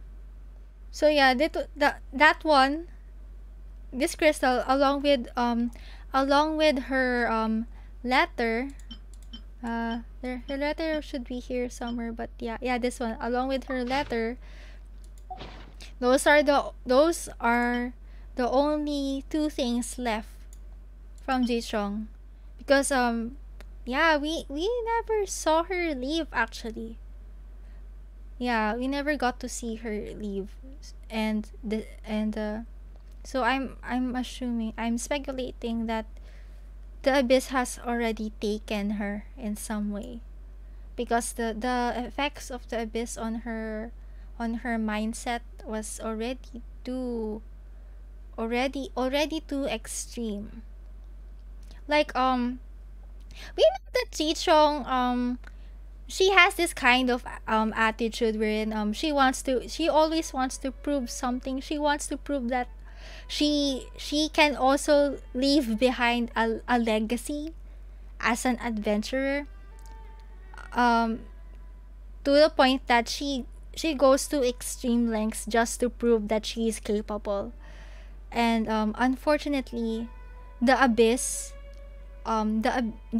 energy that latched onto her amplified those kinds of desires, and so that's why once she was affected by the Abyss, her speech started to sound more frank, and she always mentions the phrase mere humans, we mortals. It's like she's starting to doubt the archons. Basically she's starting to question the gods perspectives on human beings. Yeah, it got really amplified by the Abyss. Yeah, the Abyss is that scary. Oh my god. Like, we during the Enkanomiya event some time ago, we've also learned that the Abyss is actually toxic. It's like yeah, it's toxic. It's addicting. So that's how scary it is. Once the Abyss energy latches onto you, it really amplifies, let's say it amplifies your doubts and all the negative emotions that you're feeling, and it can even maybe alter your personality. Unfortunately, I do not have child in my list of characters, but wait, you know what? We can look at the wiki. We can look at the wiki. Okay. I'm I'm gonna switch to my YouTube reaction. Okay, wait, actually that's okay, before we move on to the video. I'm trying to find my tab. This is gonna be a wrong slide, but okay, where is my tab? Oh my god. Oops. Spoiler alert for the segment. Yeah, okay. I'm gonna search my I'm gonna search the Genshin Wiki a bit. Genshin Wiki chat.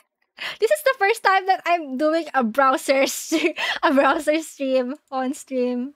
We love that for us. Okay, Tartaglia lore. Let's do this for a bit.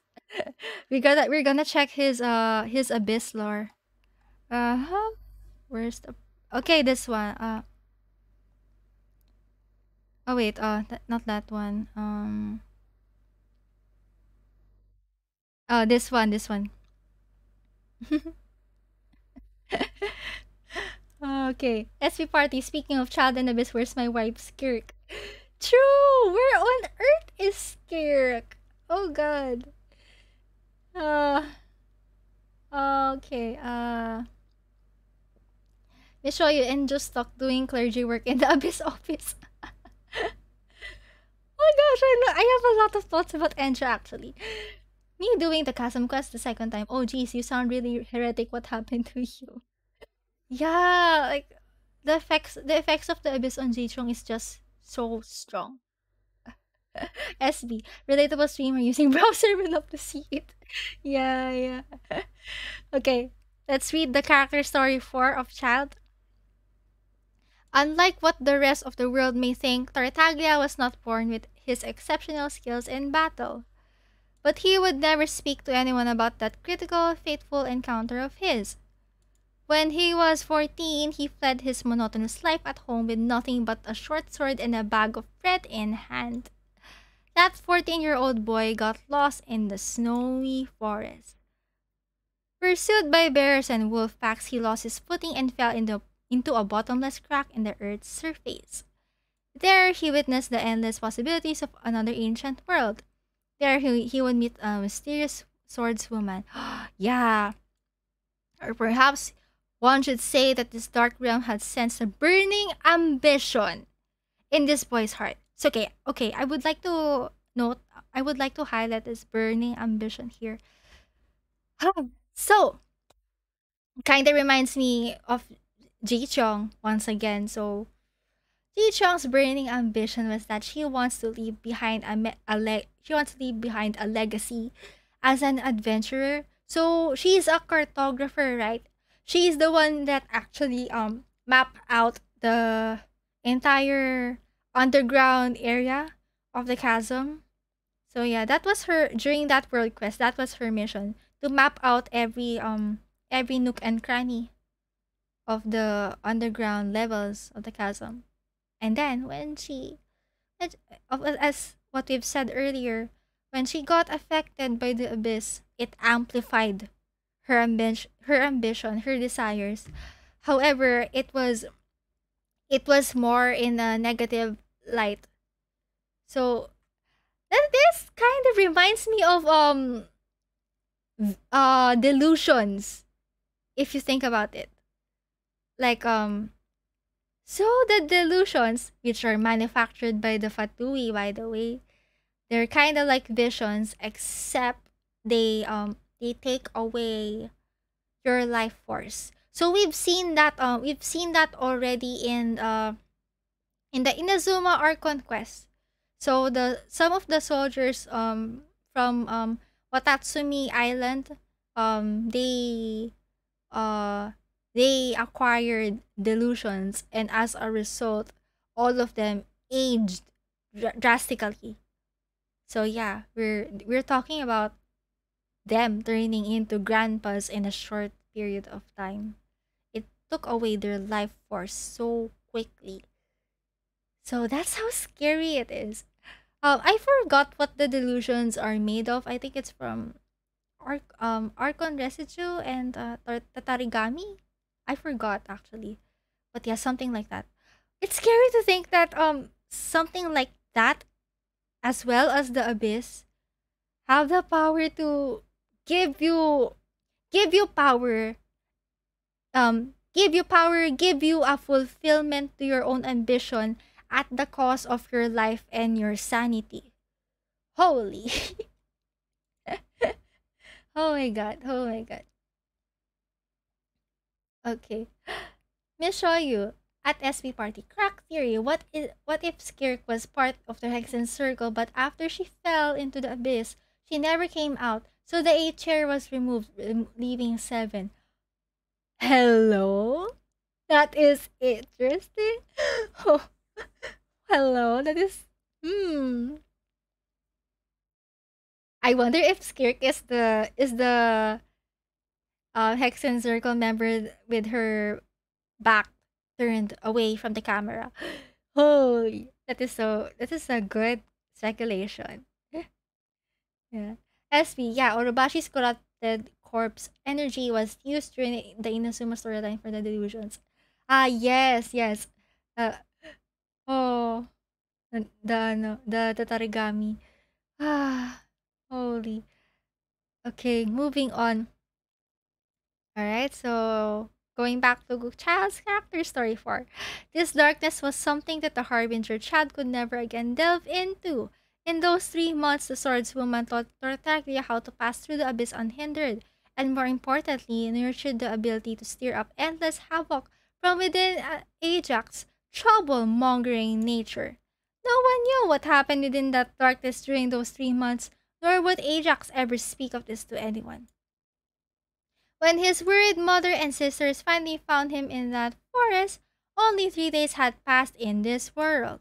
Thus did Ajax's first adventure end with his now rusty short sword in hand. This would mark the end of his youth and the beginning of his days as a warrior. Wow.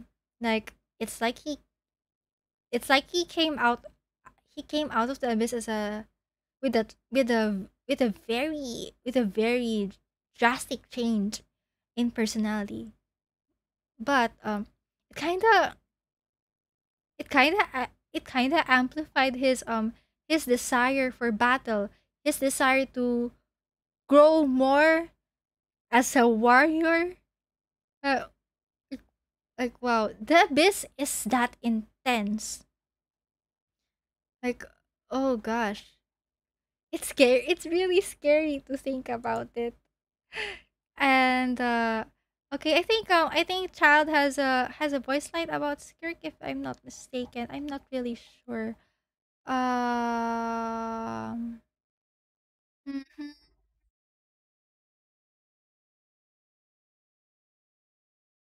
Uh-huh. I'm okay. Until now, actually, I really don't know. Why on earth? Okay, so uh, I think we've never actually seen Child's vision story, because the visions in his visions. Okay, all we got is a delusion story. We've never seen his vision story.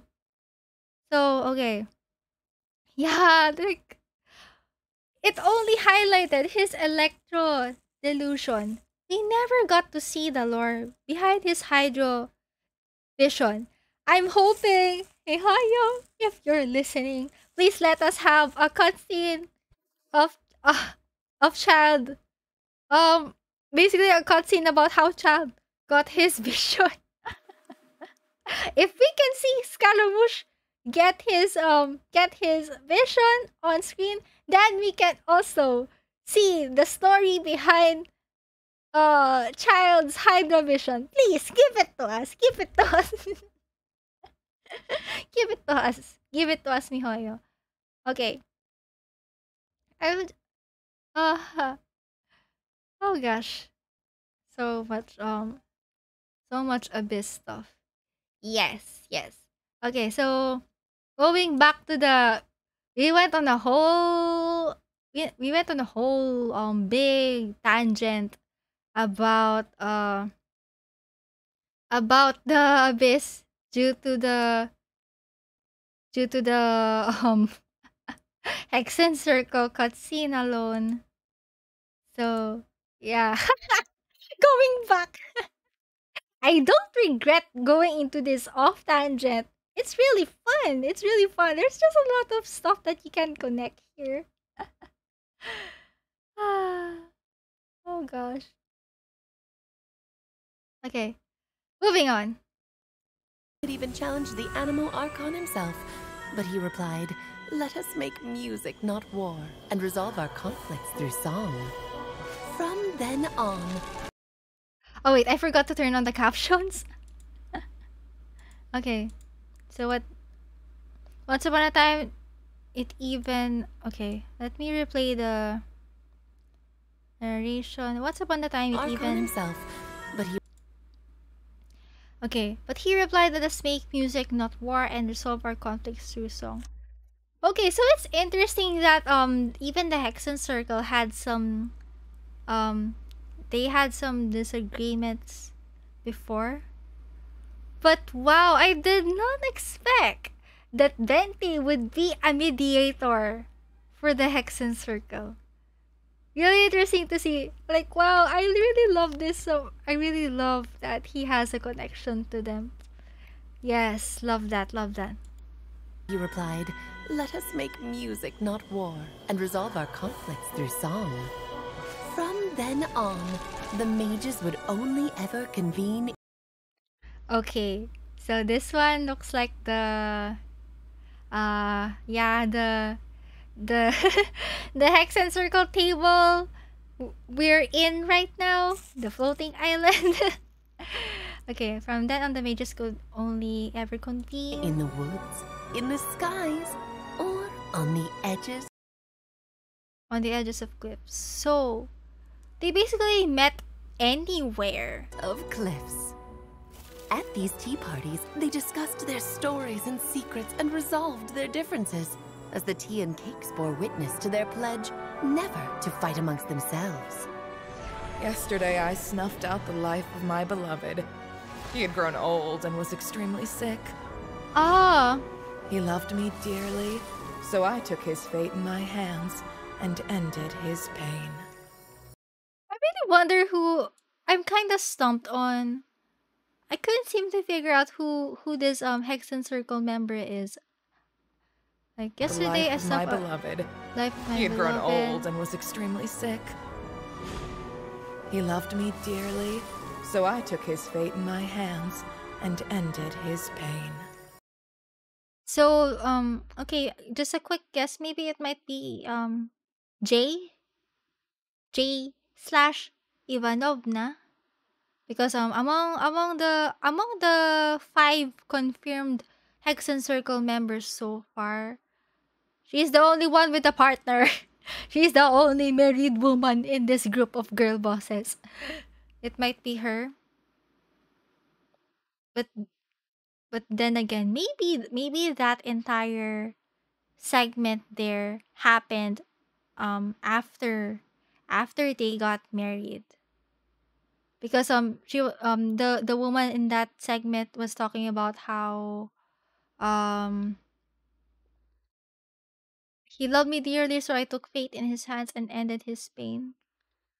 So the guy grew... Did he grow... Wait, did he grew old already, right? Okay. My hands. So he loved me dearly. He had grown old and was extremely... There, he had grown old and was extremely sick. Okay. I'm assuming that they grew old together. But he died before her.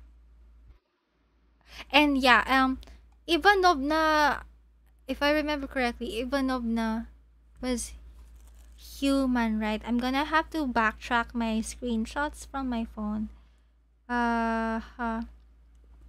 But yeah,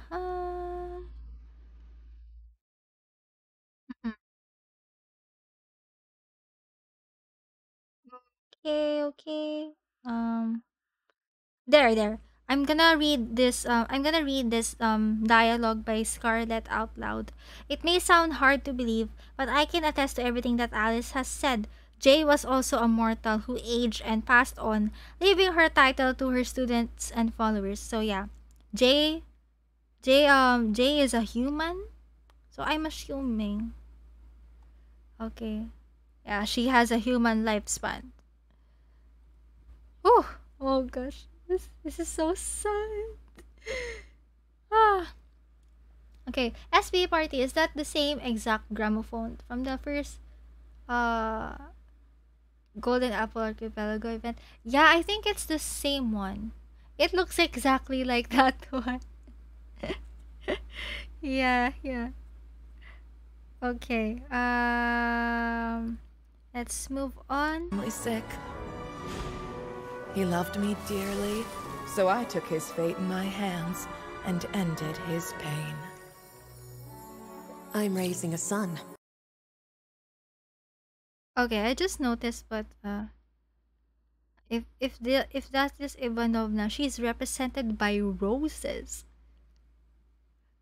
Okay, so I think someone from the Genshin lore community made a thread about the roses in Genshin way back then. That includes Lisa's roses. All the roses in her design. Yeah. roses have a significant meaning in Teyvat. Interesting. And you don't see them a lot too. Yeah. You don't see a lot of roses in Teyvat. I'm raising a son. Okay, this is a Rhyme.tier time. Okay, so I'm raising a son. Of all the children I had, he's the only one left. Whew. Okay, where do I start? Okay, it's interesting to see that her cup here has a dragon in it. We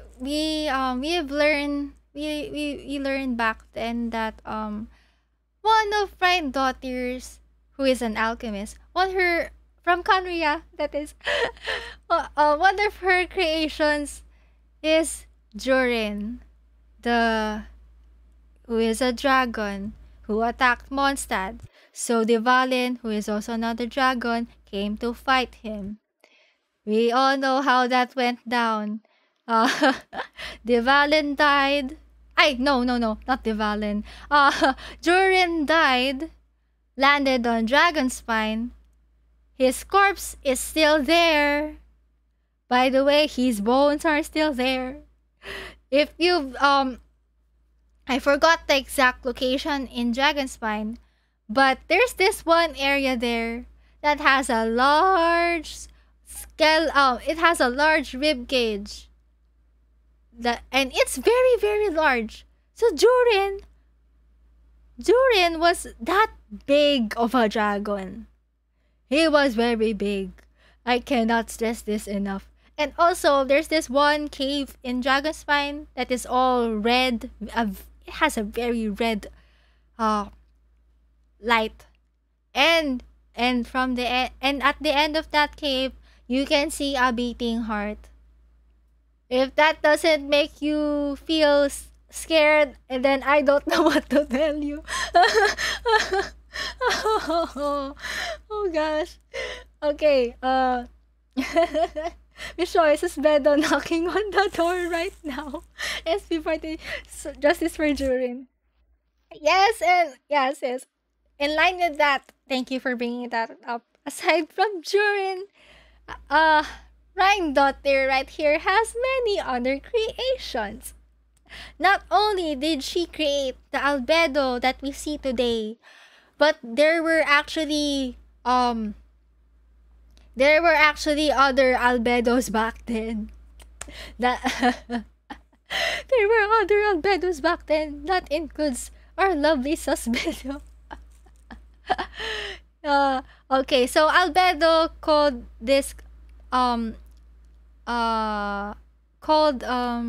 Albedo calls him subject 2 as far as I remember.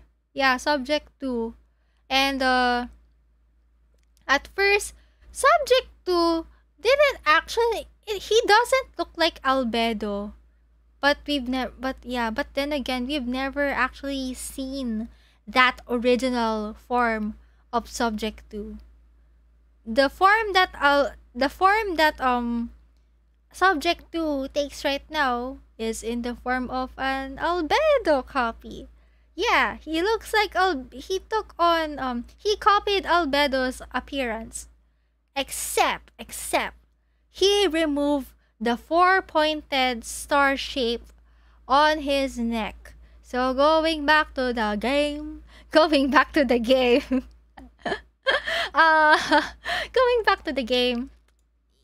Alright. Okay, where is my game capture? There we go. Okay. Details. So, subject 2, aka we call him Susbedo in the community. He doesn't have a 4-pointed star. Because as we recall, the 4-pointed star is a symbol of imperfection. So, Albedo mentioned that when Rhindottir made him, the process of making Albedo actually resembled glass blowing. Yeah, so in glass blowing, you as far as I remember, there's in glass blowing, there's a hole that's left behind whenever whenever you create stuff, and then it gets the hole gets filled up by something else. So yeah, that's the what was it called? Fontil mark? I forgot, but yeah, there's the mark of imperfection. So yeah, going back, subject 2 doesn't want to be reminded of his own imperfection. He wants to be a perfect human being, which is very impossible. But anyways, subject 2 erased the mark on his neck. So yeah, that's how you can tell the original Albedo and Susbedo apart. And that was a very wild time, actually. Like, I can't believe that was a limited time event, but yeah. Yes, once upon a time, we had a limited time event wherein we saw 3 Albedos running around, and this one is the only one with the mark, so we know it's him. We know it's him. Yeah, the other fake Albedo is, of course, our lovely little Whopper Bedo. So yeah, subject. Okay. So going back, subject 2 actually created subject 3, which is a Whopper flower, and Whopper flowers actually have the power to mimic other plants as well as other beings. And yeah, so that Whopper flower disguised and changed its appearance to Albedo once again. Oh my god, this is Among Us all over again. Holy. Yes, SB. Subject 2 for Primordial Albedo and Subject 3 for the Fellflower. Yes. To show you, the fact that she willingly threw Susbedo to be eaten by Durin just because he wasn't perfect might be why she refers to them as children, but not necessarily a mother figure. Yes. And then go just to add on to the whole Albedo and his brothers conversation. Let's take a look at the sword 2 of the sword lores for a bit. So we actually have two stars. We have 2 swords that that are related to Albedo's backstory. So this one, the festering desire. This is the sword that we've gotten from the first ever Dragon Spine event. It was called The Chalk Prince and the Dragon. It got released during the time that Albedo was first released. Right. Festering Desire, a creepy straight sword that almost seems to yearn for life. It drips with the shriveling venom that would even corrupt a mighty dragon. This was a story from long ago. Unborn life, unfulfilled wishes, tragic dreams at the edge of the universal darkness that could never come true. Indwell my body and descend onto this world. Then my lovely children, like rainwater flowing into creeks and plants growing towards the sun, go onto a lovely place and display your own beauty there with pride. This is a memory that the child named Durin had of his mother. Thank you, mother, thank you. You gave me wings to soar in a mighty form. Mother, I wish to go to a land of lovely songs. I will tell them about you, mother, and about everyone else. I shall tell them that the place where I was born is beautiful. So yeah, this is actually from the point of view of Durin. He sounds like an innocent child. I can't believe this. Let me drink my water real quick as I digest this information.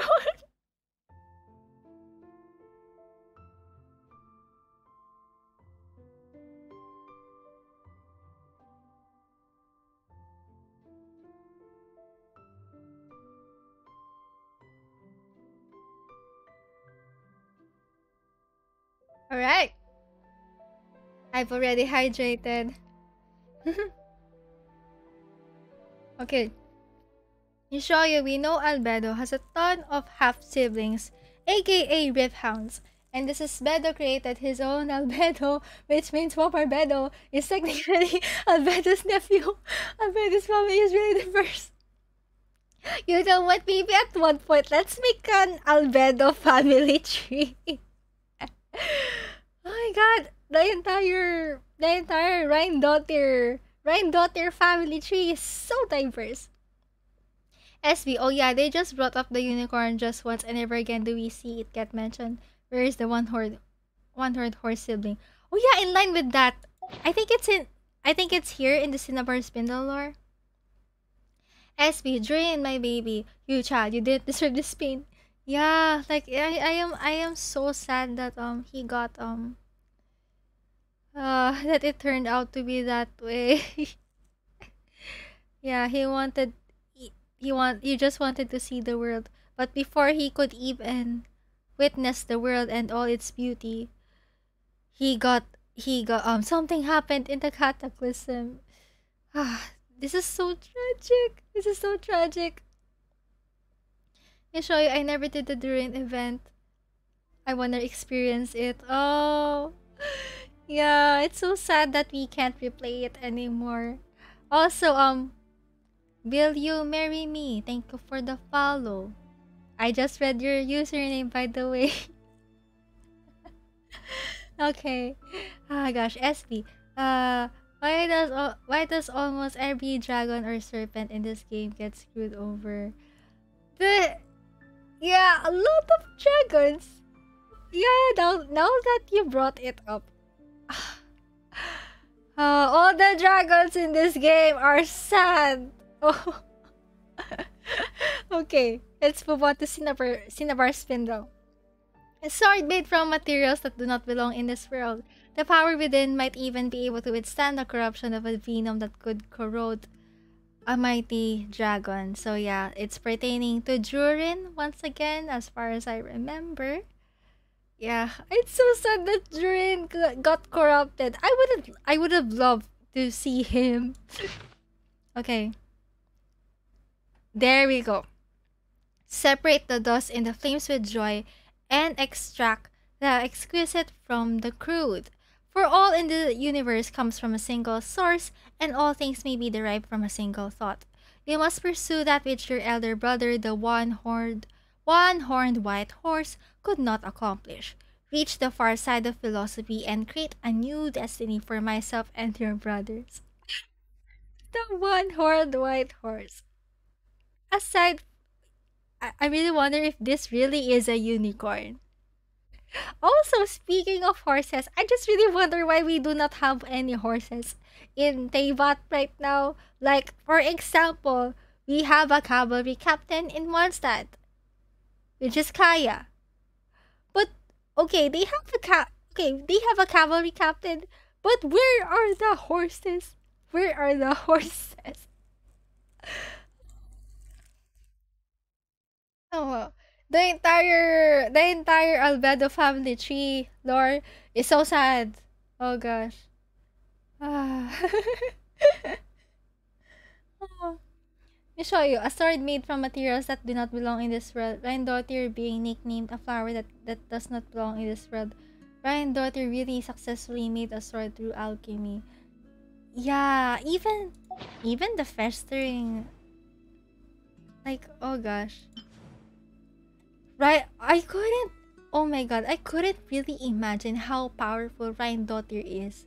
Like, oh my god, we've only seen a portion of we've only seen several of her creations so far, but all of them, oh god, all of them are powerful and scary.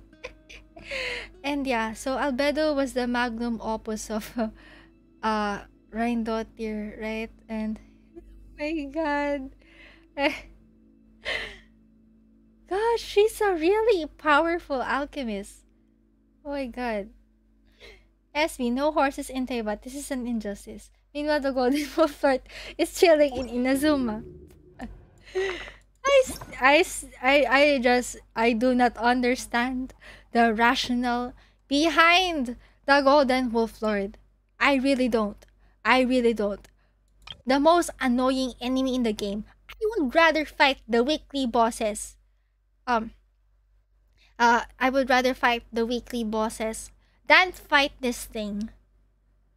My patience becomes 0% whenever I fight this thing, especially in a spiral abyss. This turned into another Golden Wolf Lord rant. If you've been here since day one, you know how much I hate the Golden Wolf Lord. Yeah. Okay. Hailing from a dark world, this ruler of the Black Wolves has the power to call upon its followers, its hidden claws, to dissolve space itself and forge a rift through which it may enter. The Wolf Lord has no name, for it was but one of God's unintentional, okay, I see you, creations. That is precisely why it is obsessed with invading worlds that do not belong to it and making a name for itself. What? Obsessed with invading worlds that do not belong to it. Oh my god, this being is a world hopper. That said, the wolf pack is far from unintelligent. After suffering a defeat in its previous invasion, a deserted island where no humans or protectors dwell has been selected for them to prepare for their lord's descent. Yeah, so far, a lot of the Rift Wolves are actually in Surumi Island, which is very deserted. Very, very deserted. An ancient, at least, we know of at least 2 civilizations in Surumi Island, and ever since the population got wiped out due to a certain incident, the wolf lords became became much more widespread in the island. Yeah. We have all the puppies right here. Hi. SP, Albedo family drama is all in Mondstadt. The Golden Wolf Lord isn't even involved with the Dragon Spine family drama. The Golden Wolf Lord just opted out from the chaos. At least the Golden Wolf Lord has a good design. Yeah, that's true though. It's as much as I hate this thing, it's actually a really cool looking boss. And it flies too. It's really cool to see flying enemies in the game, but it's the cost of our own insanity. Okay, we show you. I like how it says gold unintentionally created it, but then it be like, how do you unintentionally make thousands of unintentional creations? Yeah, it's really strange to me. It's like it's like a ripple effect. And considering that a lot of the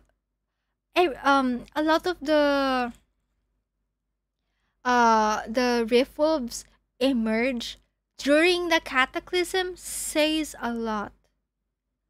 Like, wow, their population just basically blew up during the cataclysm. Okay, SP clause. Where at the Golden Wolf Lord's claws? I don't know. We're gonna pretend that the Golden Wolf Lord has claws in spirit. Yeah. Okay.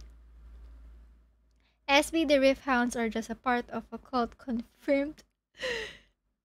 Yeah, it kinda sounds like that. You show your Rift Hounds in Mondstadt. Don't mind us, we just display something here. Oh right! Oh right. I forgot that there are Rift Hounds in Wolvendom right now. Yeah, I forgot that. Yeah, they were added a bit late compared to the ones from Surumi Island, but yeah, there are Rift Hounds in Wolvendom now. As we go going after creating these abnormal organisms. Daughter, I love you, right, daughter, but please explain what was the thought process behind this. Okay. Do we have the same lore for this one? Okay, this one's the small Geo wolves. A beast with monstrous blood that is capable of eroding the boundaries of the world. You see that, chat? Eroding the boundaries of the world. Just how powerful are these beings are. Like, I think Alice mentioned back then that she was trying to protect Teyvat's borders, something like that. I wonder if it has something to do with this. Okay, Gold classified them as Alphysol. They follow the encroaching abyss to devour the elements. Fortunately, there are a few of them left now in this world. Damn. Really? Yeah. In times long gone, when giant monstrous beasts descended, large swarms of these hounds would go before them to deliquest the borders of the world and open the way. It's really scary how they just tear apart the. I mean, they use their claws to to rip apart a hole in thin air, and that's where they are very, very scary teleportation masters. It kind of reminds me of how the Abyss Order can summon portals in thin air. It kind of reminds me of that. I wonder if the portal network that all these wolves are using are the same portal networks that are used by the Abyss Order themselves. Yes. Okay. They do display certain biological behaviors similar to those of real wolves. Perhaps they feel jealousy towards these their next of kin and a dream of replacing them someday. That is scary. Please do not replace the wolves. Okay, once upon a time they ran across the continent, but they went extinct for a time due to resistance and mass hunts. Recently, however, they have re-emerged. The pack of black wolves that now threaten Springvale and Wolvendom are such creatures. Oh gosh. So much lore in Albedo's family alone. Let me show you. She and coughed all over her experiments and pooped everywhere. Esme, these wolves just travel through worlds like the Traveler. That's truly terrifying. Yeah, like they just jump scare. They they jump from world to jump scare people. I cannot believe this. Also, I've noticed just now, but the wolves have they have a diamond shape on their faces. Interesting. SB, how come the Rift Hounds have legs and claws while the Golden Wolf Lord doesn't have any limbs and claws? I don't know. I think the Golden Wolf Lord wants to be a Jago. Wow. Holy. So much lore from this entire family. What is it? What is it with this Rhindottir family? Okay. Okay, let's go back to the let's go back to the cutscene, shall we? Okay, let me switch to my tab again. Of all the children I had, he's the only one left. But I suppose that still makes me a mother. So we now got confirmation that Rhindottir is wondering whether or not that still makes her Albedo's mother. Oh my gosh. Okay. Also, I think I saw this in Twitter a while ago. Someone pointed out that I think it was Blue, Berry Blue. Um like Blue, I think it was Blue that pointed out the juxtaposition between this cutscene as well as the cutscene about Scaramouche's backstory. So Scaramouche was saying that he was going on and on about how his mother, aka A, he was going on and on about how his mother abandoned him. He was, yeah, first I was betrayed by a god, my creator, my mother. Oh my god. And then when you compare that to this one, to this scene right here, um so Rhindottir, the creator of Albedo, she's wondering whether or not that still makes her a mother. Oh my god. I love this parallel so much, and every time Genshin brings up parallels as well as contradictions between Albedo and Scaramouche, basically their differences in even though both of them are synthetic beings, they have very contrasting views about humanity. So Albedo is he's actually appreciating humanity more and more every time. Like he's finally starting to understand what being a human truly feels like.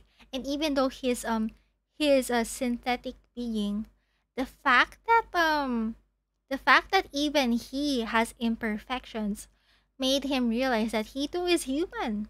He too is human. And I just always love how Albedo keeps reflecting about human relationships, family, friends, everything.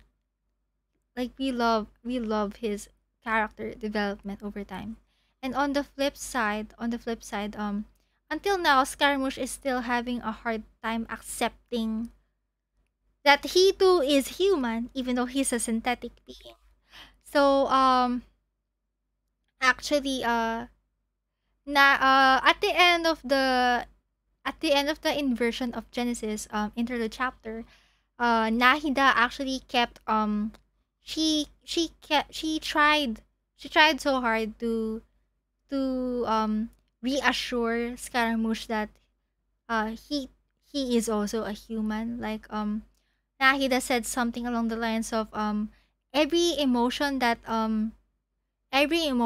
Scaramouche felt in his entire lifespan is they are what makes him human.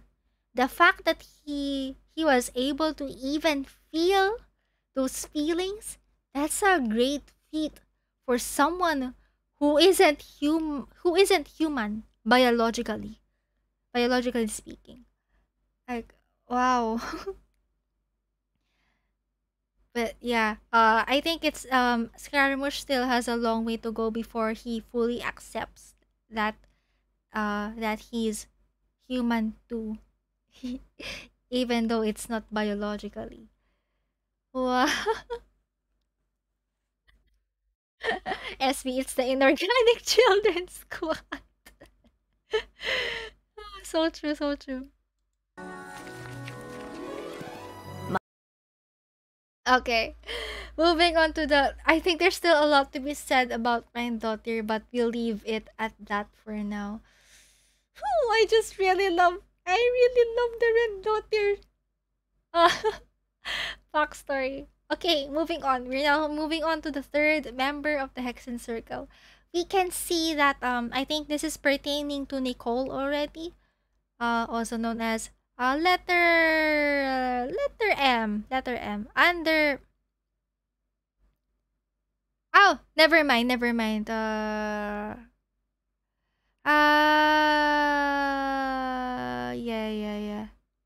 Yeah, it's Anders' daughter. Yeah. Letter M. Right. Okay. So we see right here that we have a book. We have a book right here with a rose on its cover, and I also love how she has a logo right here on her on this ink bottle that she has. Yeah. So if you're familiar with the books that we get in game, you might have seen this one already. This is the Boar Princess. So Anders' daughter, aka M, she is the author of this one, and as far as I know, she's also human. He's also human, like Jay.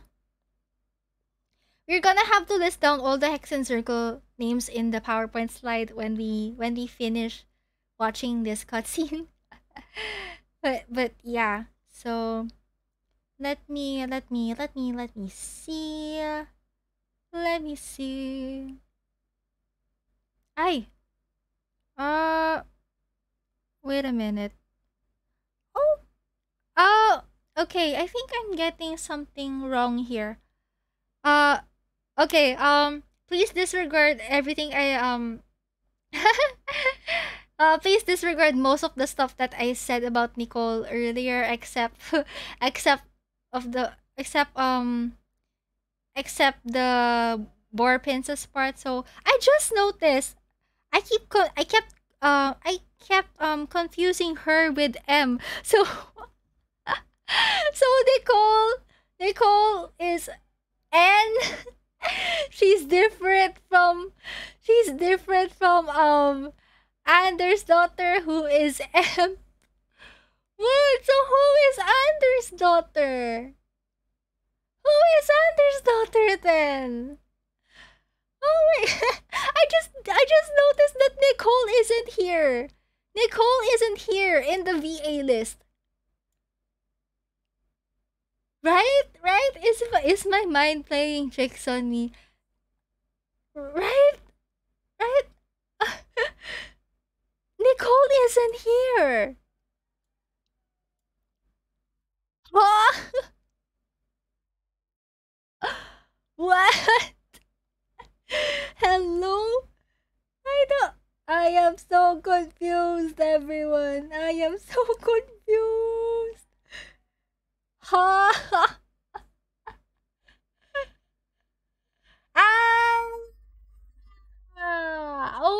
Okay. Thank you for clearing that up. Thank you so much, chat. Okay. So there are two different people.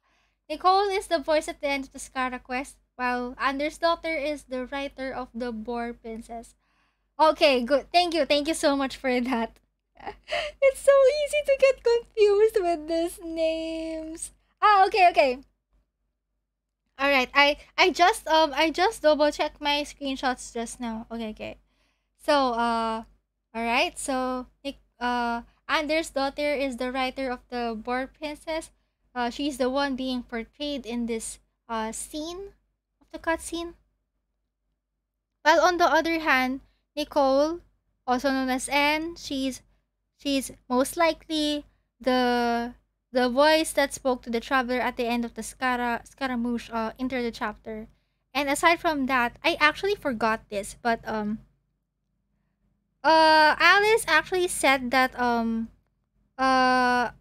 Anders that Nicole is actually she is actually studying this world's direction and order. World's direction and order. I wonder what field of study is that? World's direction and order? Like, it's kind of like, is it world building? Geography? Astronomy? I wonder what field of study is this. But yeah, thank you so much,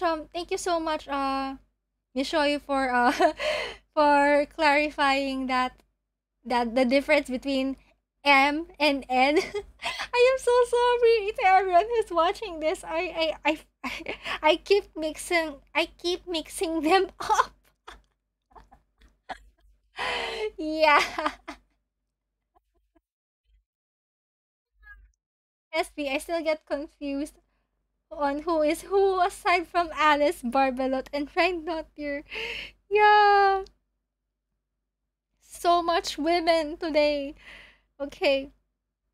Alright, moving on. My lifespan is nothing compared to yours, so I wish to leave you with my storybook.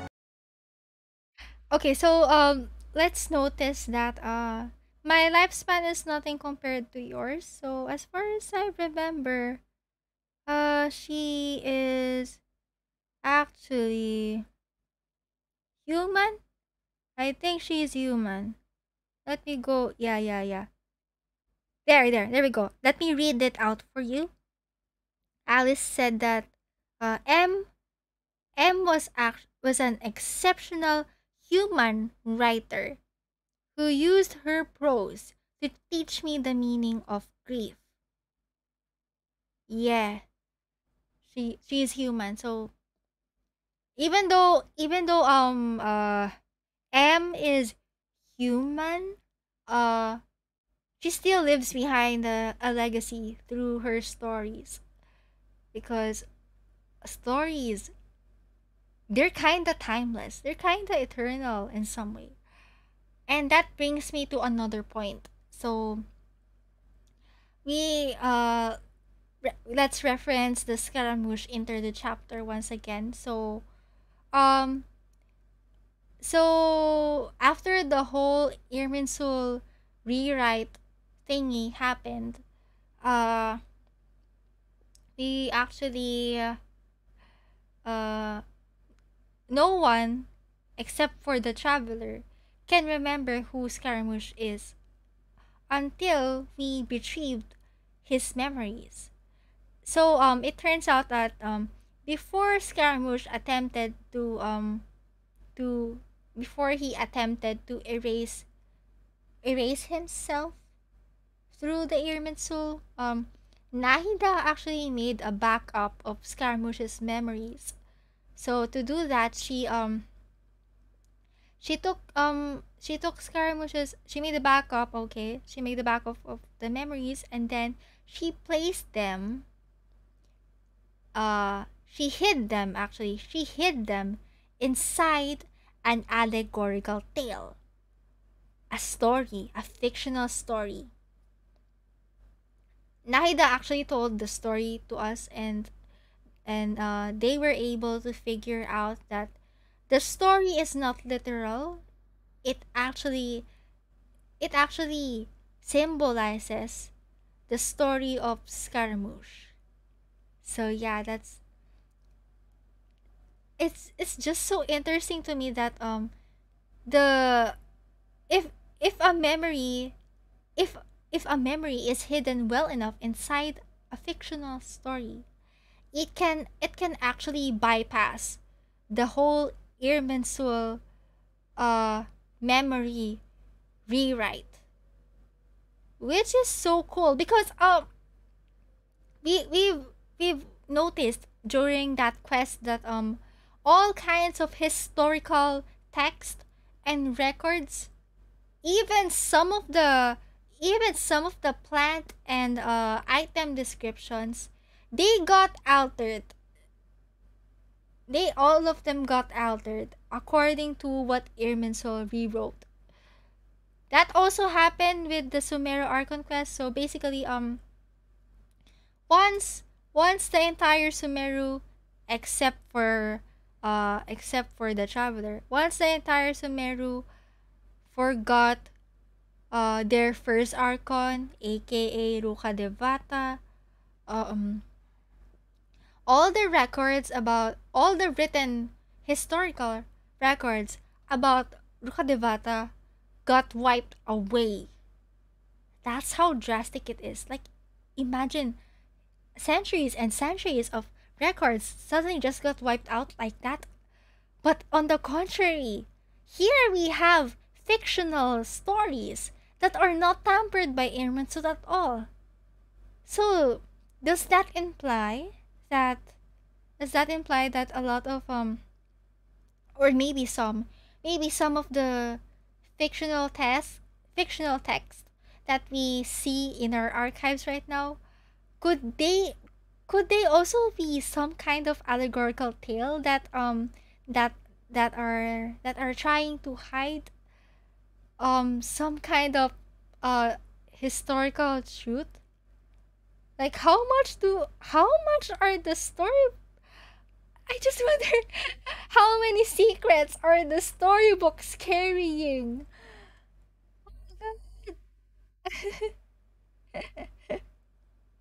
Okay, let's move on. Actually, maybe you can pass it on to your children one day. Oh, this looks interesting. Alright, okay. We're now moving on to Mona's Master, aka B, aka Barbeloth. We finally got her name. Mona enthusiast, please rise up. We finally got her name after 2 years. Over 2 years of playing this game. Over 2 years since this game was released. Okay. Interesting to see that she has stars in her cup, a very obvious sign that this is about the master. Let me scry. Okay, so like Mona, Barbeloth is also an astrologist. So the role of astrologist is to they serve as kind of like a guide, for people. They do not interfere with a person's fate. Rather, they try to read a person's fate, and using that they give advice or warnings to the people. But it's still up to the person whether or not to follow their advice, because at the end of their day it's still their choice, their call. So but yeah, fate in Genshin is actually very weird because it it's kind of set in stone no matter how you look at it. Okay, let's take a look at Mona's quotes about fate real quick. So let's go back to the game. Let me just pull up the character archive real quick. Oh wait, never mind. Okay. Switching to the game screen. Let's go to the character profile. I think it's about voiceovers. 占いとは人の決まった運命を正確に示すものです。行き過ぎた装飾はかえって人々の誤解を招くことになってしまいます。Divination is about precisely foretelling one's written destiny. Over-embellishing that fate only leads to misconception. Okay. Wait, let me switch to the English voiceover now. Yeah, so it's kind of like it's stuff fate already predetermined stuff for you. But even if that's the case, I think Mona also mentioned during the Golden Apple Archipelago event last time that even if Mona strictly adheres to the whole preordained fate kind of thing, she also recognizes the fact that there could also be that miracles could also be possible. Yeah. Like something could still happen even though stuff is predetermined. If I remember correctly. Okay, let's check fate. Fate is called as such, for it cannot be changed, nor can it be reversed. It can only but be accepted. Yeah, it can only but be accepted. About us, your fate. As you are not from this world, I am unable to give you a prediction. All I can tell you is that your journey is far from over.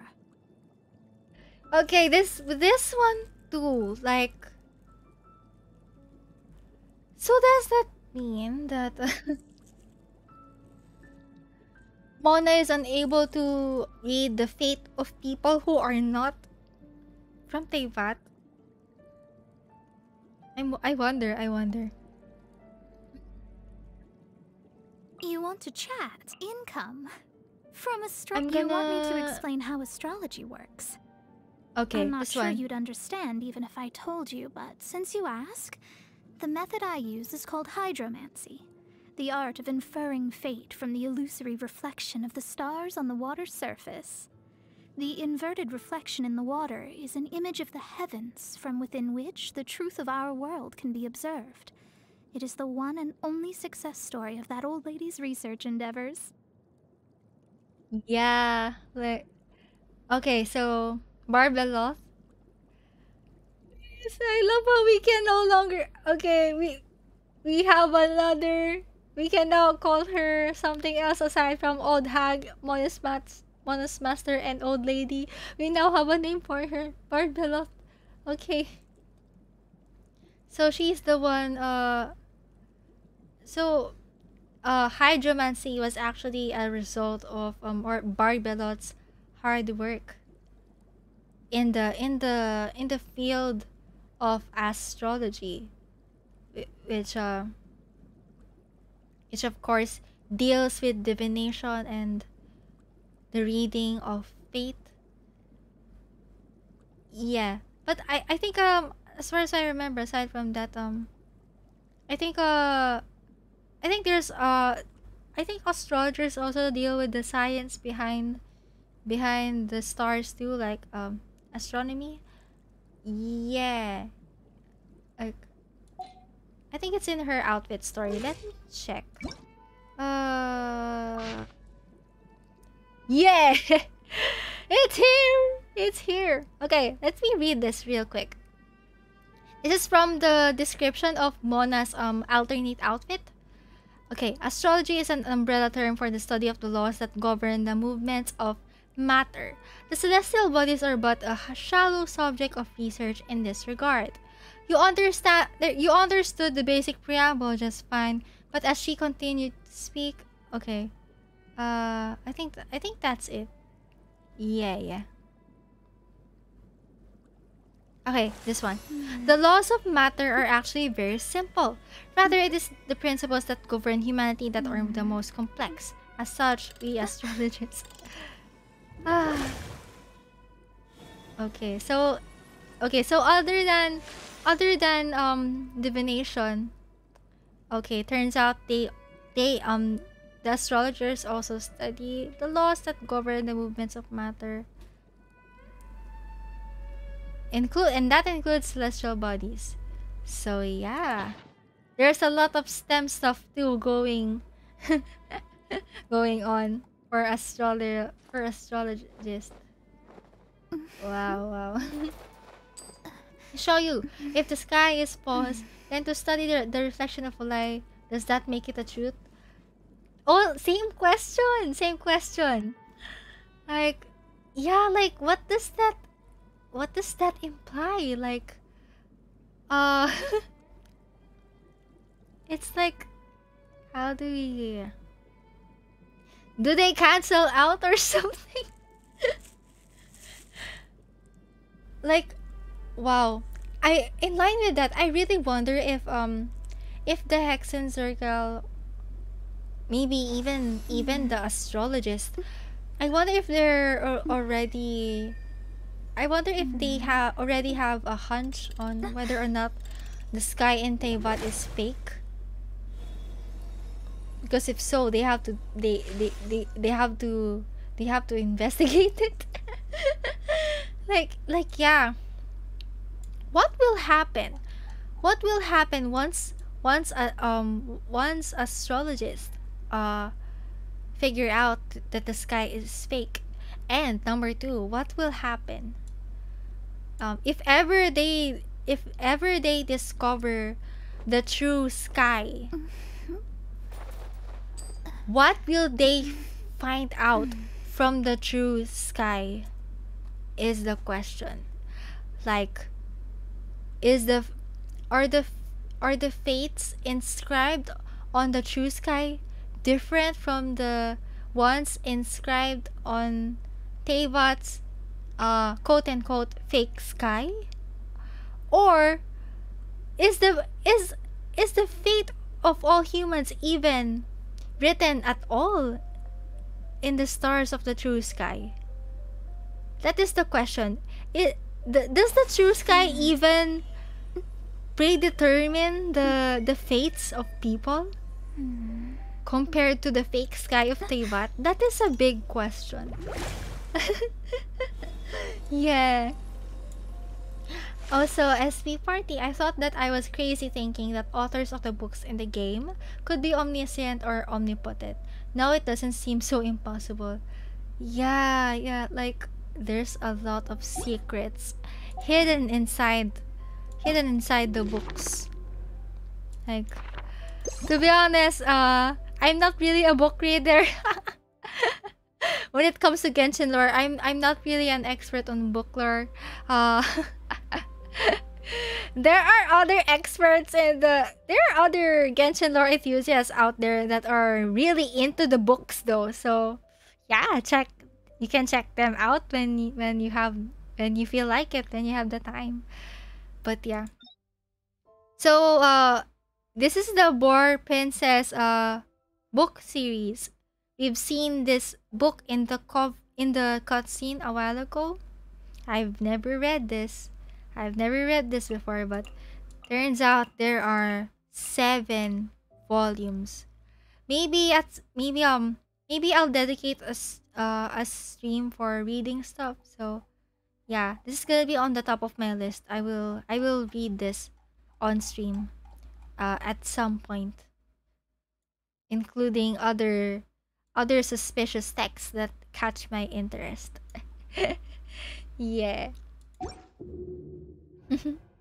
I'll show you. I tried reading and I finished Bera's Melancholy, Boar Princess, and Legend of the Shattered Halberd.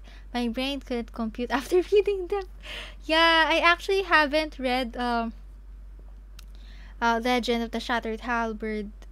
Yeah, but I read Varus Melancholy, and to be honest, there's a lot of stuff there that I do not understand. But yeah, as far as I know, one of the main characters in that book, Ike, is very suspicious. Very, very suspicious. I think I think that character has uh time shenanigans going on. Time travel shenanigans? I don't know. He seems to be a very omni I don't know if he is omniscient, but it sounds like he is. Yeah. Varus Melancholy, one of the very sus books in game. I think Windflower Leah might have a lot more to say about this, because they keep they like talking about this book. Yes. Yeah. SB, I wish I had better attention span, but somehow it's 50-50 for me when it comes to reading books. I either am really hyper focused or I can't get past the first part. Yeah, I completely understand. Sometimes it's hard to process all the readings in one go, especially with long text like this. I feel you. I feel you. I think so far the books I've read so far are actually not the books that I completely understand to a certain extent so far are historical text, not fairy tale ones. So of course uh I understand the Byakuya collection, aka the the the the history books of Enkanomiya. And aside from that, I also like reading Records of Jaeon quite a lot. It talks about some historical stuff and also folklore about Liyue. Yeah, I love reading this too. And I think I read Diary of Roald the Adventure already. I like that too. And this one, I actually wait, not that one. I met the other Healer Churl book. Where's the other Healer Churl book? Not the ballad collection. Yeah, this one, Healer Churl Cultural Customs. I like reading this too. Yeah. I don't know why I love it. I love reading the historical. I understand the historical text better than the fairy tale ones. But okay, even this one, the Treasured Tales of the Choken Shinkaguchi.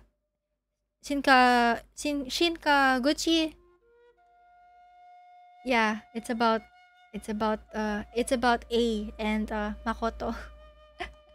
The Raiden twins. Yes. So yeah. But yeah, even though most of the books I've read so far are even though most of the books that I've read and understood so far are mostly historical ones, I've read a few. I think I've read maybe one or two fictional tales, like this one, like Flowers for Princess Fischl. It's not actually a complete story. It's more this is more like a wiki page rather than a full story text, but it's also interesting to see. I hope that we get more volumes about Flowers for Princess Fischl, because even the inspiration behind the Fischl character is sus. Very, very sus. It's like I feel like this was based on a real character. Yes, yes. SP Legend of the Shattered Halberd was a lot, but very sus indeed. Ooh, I see, I see. Oh, wait, right. Oh, right. So Flowers for Princess Fischl is actually connected to the Legend of the Shattered Halberd. Yeah, I will try to read that too soon. You show you, I suffered over the Princess Special story during the GAA event because my mind couldn't focus on the narrative builds doing a GAA story at the same time. Yeah, I completely understand. You show you, speaking of books, I need to give me I need them to give me more the Pale Princess. Yeah, the Pale Princess of this and the Six Pygmies. It's kind of like Snow White and the Seven Dwarfs. But yeah, I can't believe that we only got volume 1 and it's very short too. Also, hello Toaster, welcome to the stream. Yeah, like even this one is a lot of people are actually, I think a lot of people are speculating that maybe this pertains to Conria. But yeah. Oh right, speaking of Moonlight Forest, I think Moonlit Bamboo Forest is also sus. I wanna read this too in the future. Yeah. So yeah, okay. With the whole book tangent out of the way, let us now go back to the cutscene. We're going in all sorts of different directions. Oh my god. Okay. So this cutscene right here, you see this star. This star actually reminds me a lot of Mona's cutscene from the Golden Apple Archipelago event, wherein she talked about her role as an astrologist, all her challenges, all the challenges and difficulties that she experienced while doing divination for other people. Toaster, wait a minute. What are you doing up at 3 a.m.? Next question, please. For your information, Toaster, actually, I started streaming at 10 p.m. Yeah, I finished the part 2 and part 3 of the Windblume event earlier in the first few hours of the stream. So right now what we're doing is that we're actually analyzing the Hexenzirkel cutscene once again. This time we're watching the English version. Yeah, because oh my god, there's a lot to unpack from this from this cutscene alone. As we party, Mr. Nine, the altar for Princess Fischl and the legend of the Shattered Halberd is really sus to me. Like, how do you know so much? And should I be concerned that you're talking about the halberd Irmin that will connect 9 worlds? Yeah, like, I've been wondering about the significance of the number 9 for a while now. And I actually don't know a lot about Norse mythology, but I've heard that Irmin is a very significant figure in Norse mythology. Yes. The only Norse mythology crumbs that I know are the ones from Thor. Because Thor is a Marvel character. And he's heavily based on Norse mythology. That's the only Norse mythology crumbs I know, but I would love to learn more about Norse mythology in the future. SB, this star looks like an intertwined fade shooting through the sky. Yes, that is so true. I just really love how uh basically the currency that the gacha currency that we use, they look like stars and they're called fates. Like, wow.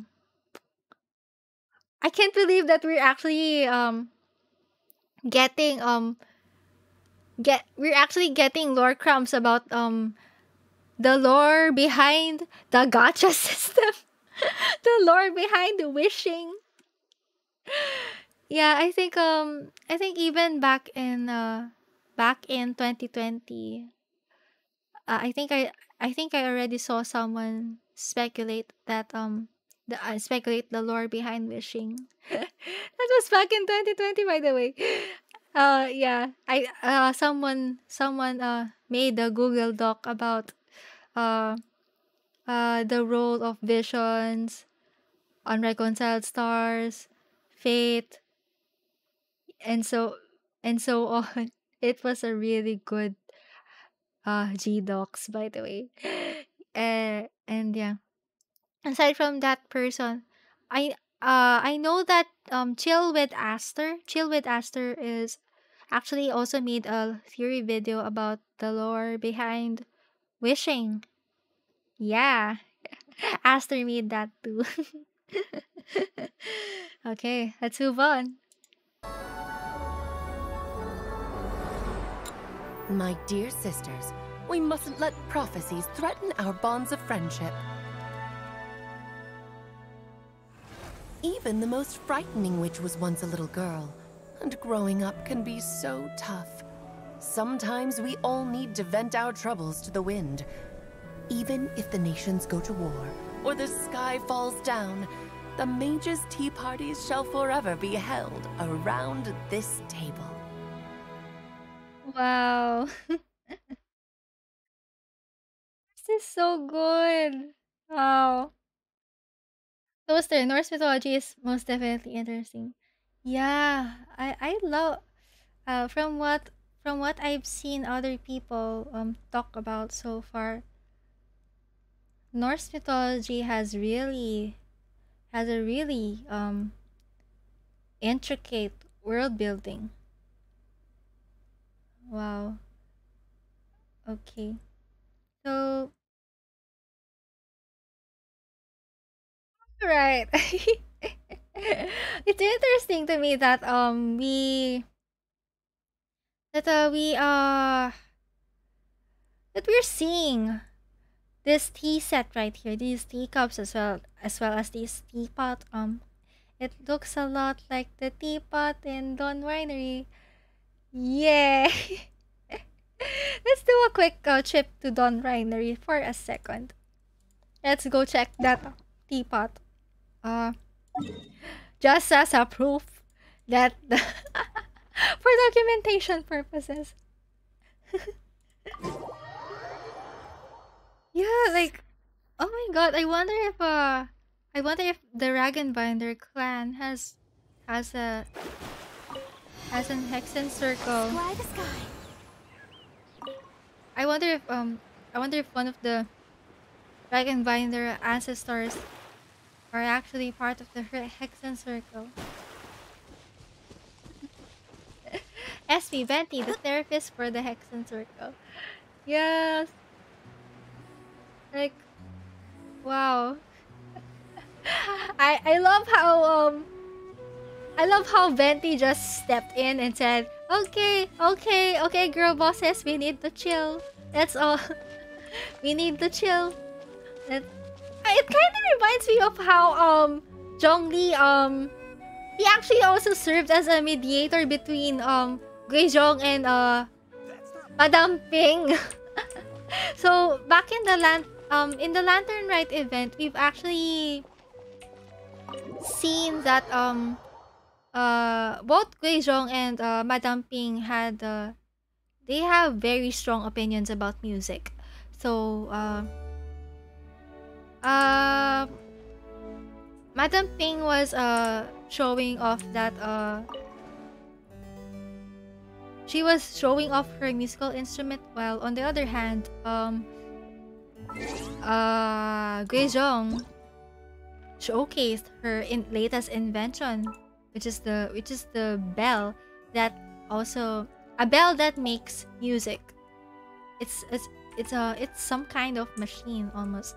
So basically, the two of them argued about which among the two music instruments are better. And then Rex Lapis stepped in, and he was like, "Okay, let me judge your creations." And so yeah, his verdict was that Guizhong's bell, I think it was the more superior one.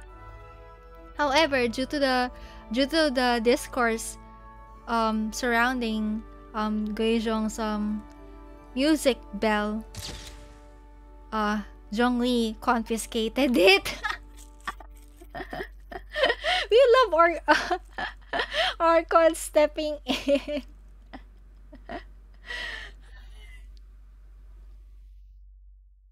Oh gosh. Okay. I show you OMG Celeste collecting crystal core. Yeah, finally. Toaster, can we get a quick shout out for Yao Yao? Wait, Yao Yao has a passive, right? I think she has a Crystal Fly passive, I think. Okay, yes! Crystal Fly passive. Let's go. Yeah, to show you, I imagine Benty just there sipping tea whilst the girlies are talking about how their lovers died, writing a very gruesome children book, creating a test tube baby. Yeah. He seems to be very chill with it though. So yeah, the reason why we came here to this mansion is to show off these teacups right here. See? They look the same as the ones on the Hexenzirkel table. Oh my god, Dialog, please explain your ancestry some more. Is there a Hexenzirkel member lurking within your bloodline? Because I swear to God, if that turns out to be the case, I wanna meet her. I wanna meet that, whoever that may be. Gosh. SB, Venti is honestly just there for any potential drama. So true. He's so chill.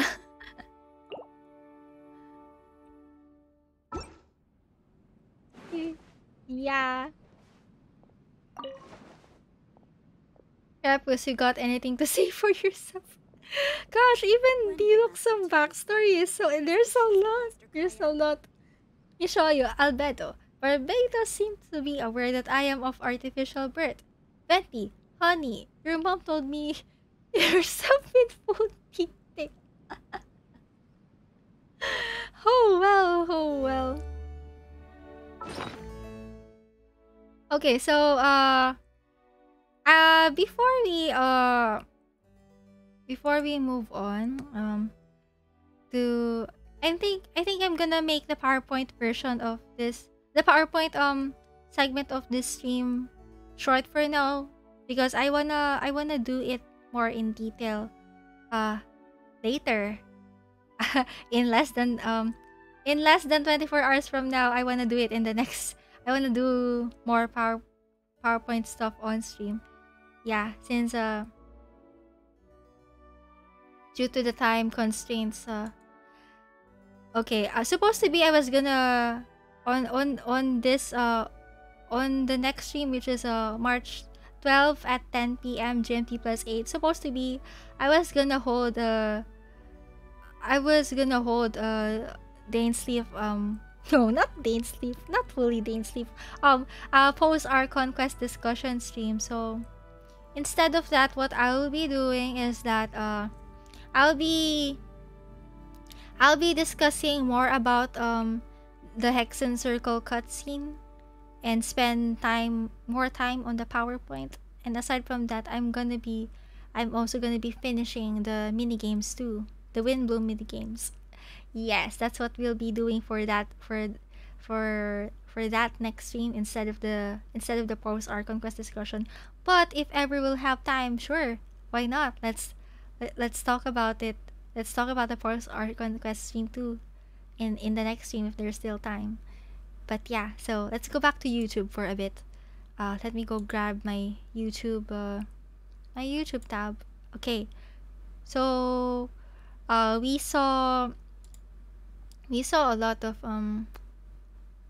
I want to highlight this part of the cutscene more.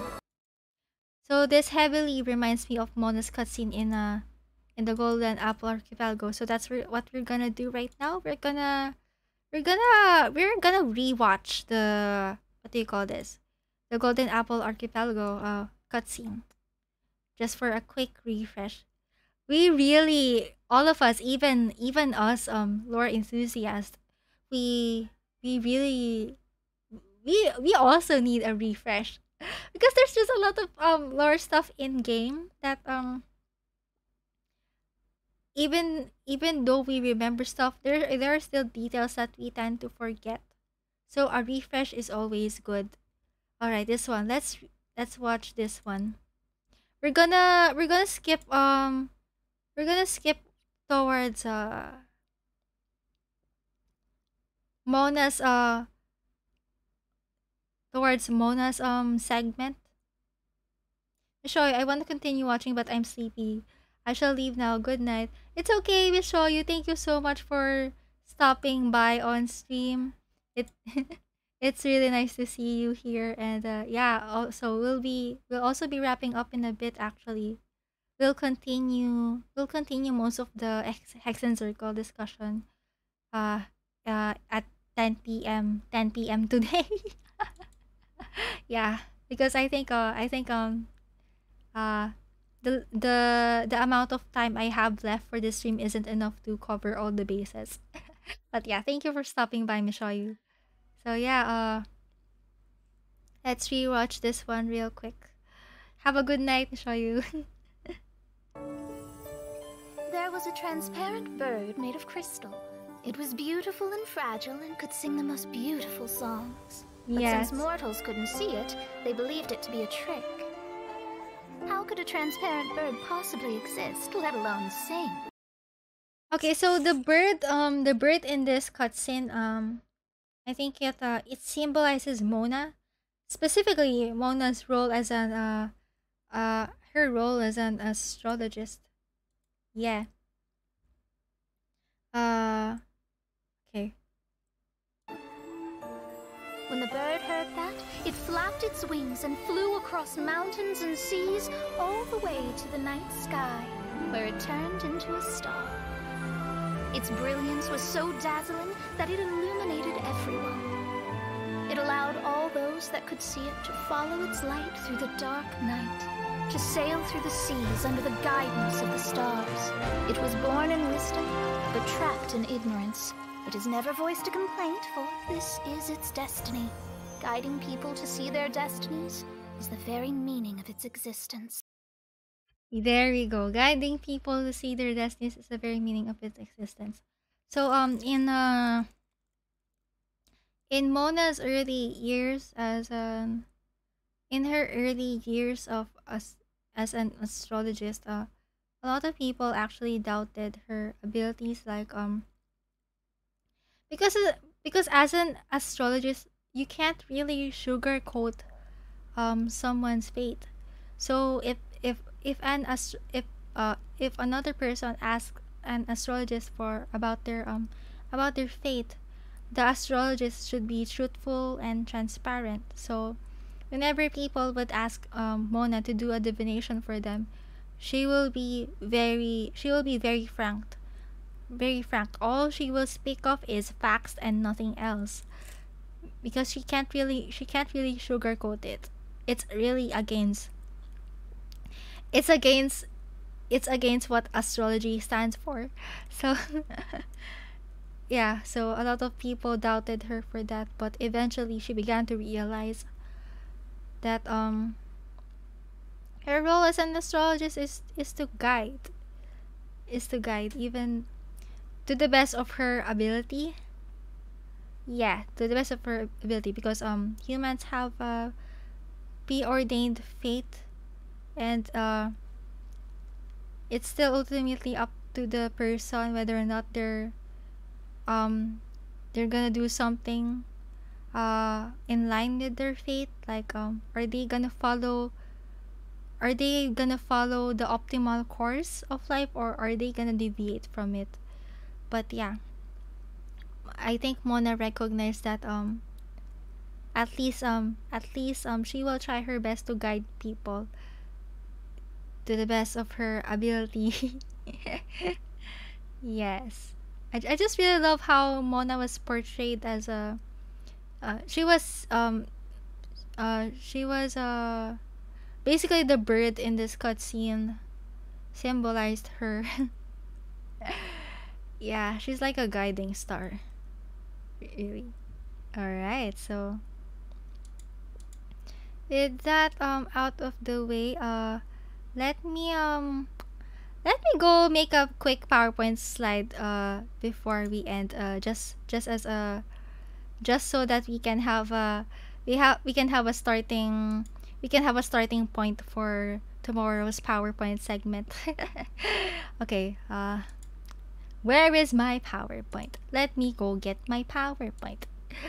I've been meaning to do this for such a long time now, and finally I've done it. Alright, Windblume PowerPoint / brain dump. Let's go. Okay, we're gonna start with the blank slide. Let me go grab the picture of the Hexenzirkel logo. It's in my folder right here. Where is my folder? Okay. Alright. I found my folder, and I will put a picture here. Upload. Browse. Yes. Editing a PowerPoint on stream for the first time. Okay. Toaster 559 PowerPoint time. So true. Alright, can everyone see the Hexenzirkel picture? Yes. Oh, I just checked it on my end, and oh my god, it looks so cool. Okay.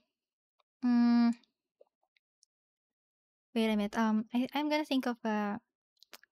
Okay, let me before I doodle on this picture, I will okay, let me turn on my cursor so that you can see what I'm doing. Window capture, field properties, capture cursor. Okay, so that you can see where my mouse is moving. Alright. Can you see my cursor? I will be doodling in a bit, but for now, I will be listing down the names of the Hexenzirkel people. Okay, so I will copy paste it from the YouTube list that we got earlier. So where is it? Aha.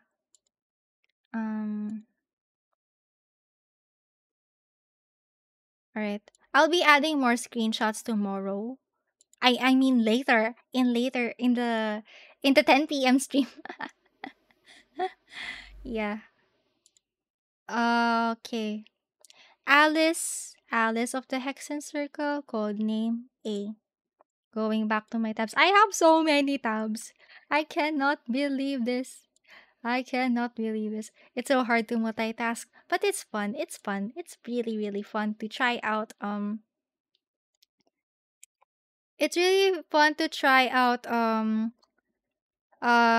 new ways to engage with the lore. Like you see, I'm a very visual learner. Even though I like writing, I actually prefer learning visually first before written text. What a surprise. But yeah. Oh, let's make a title. Slide real quick. So, text box here. Hexenzirkel.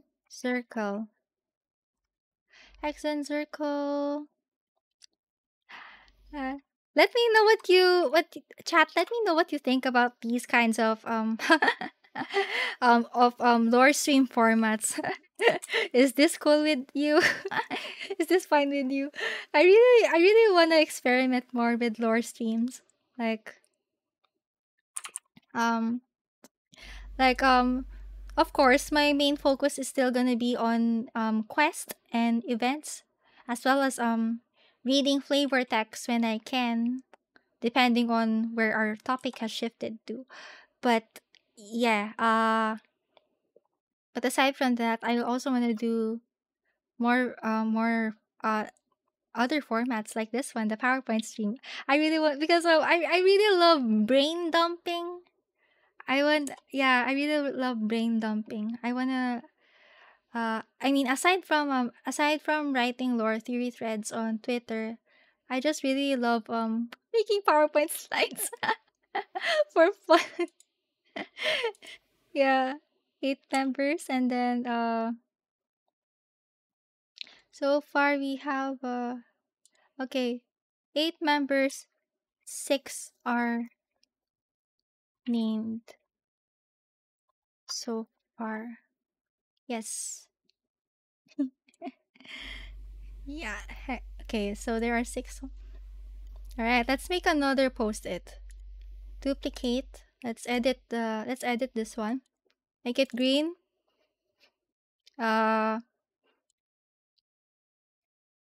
Ivanovna N. Oh, she has a long name.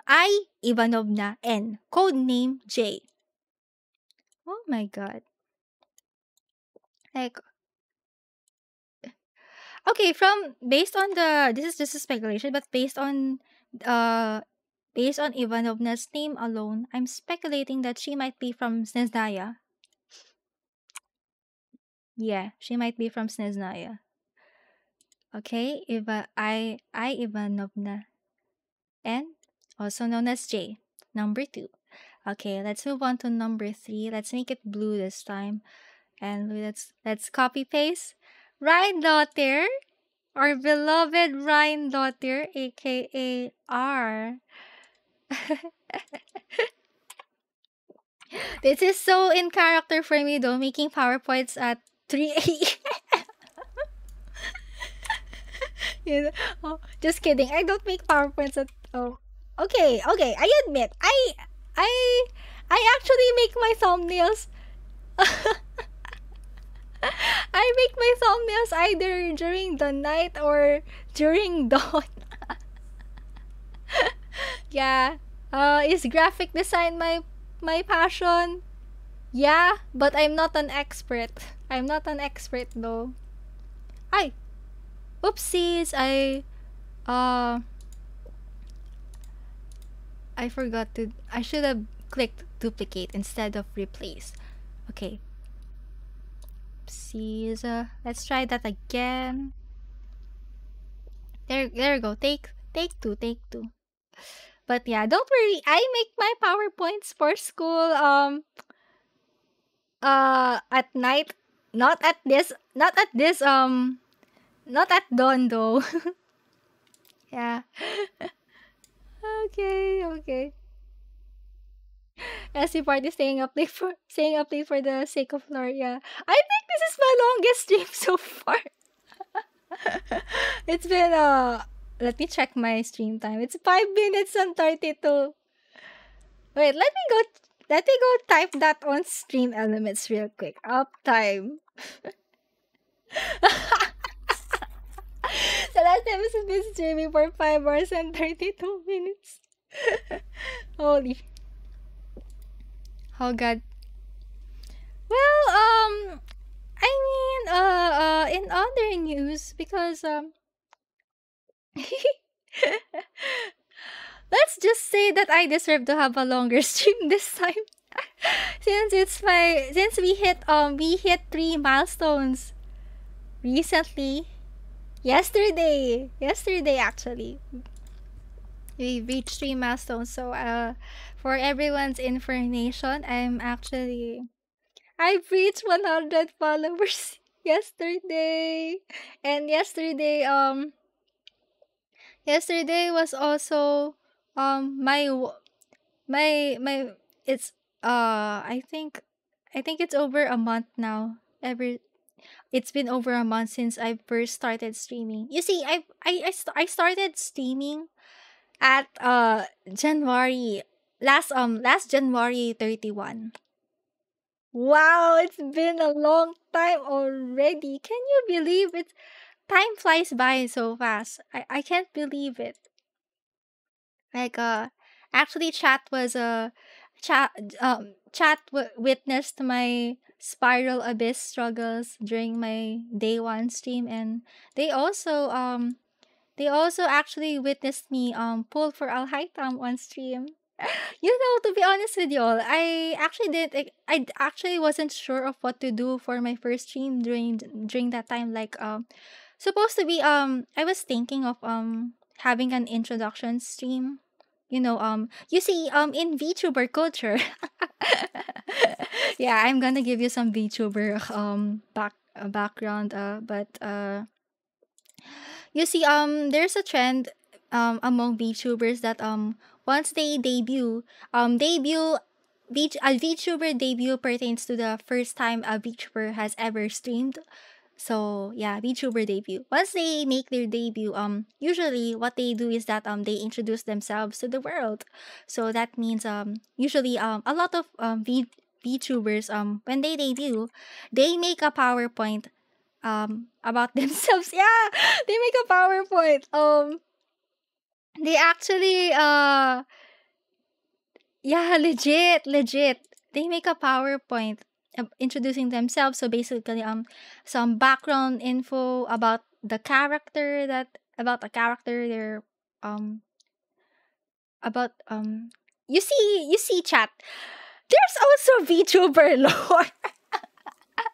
Okay, just imagine it like this. It's like when you're making an original character and you make up a backstory for them. It's like that. It's also like that with VTubing. Except that not all VTubers stream on in character. Actually, a lot of them don't stream in character, including myself. But there are actually I know that there are at least a few VTubers who are actually streaming as their character. So yeah, they're role playing basically. But yeah, I've also noticed that there are also some VTubers that of course they although they are not in character, sometimes they would squeeze in stuff like some lore crumbs like for example Ike Eveland, my favorite VTuber from Nijisan GEN. Let me just to introduce you to my favorite VTuber. Yeah, he looks like this. He looks like this. Actually, just a quick just a quick just a quick. So actually, his VTuber lore is that he's a novelist. However, actually there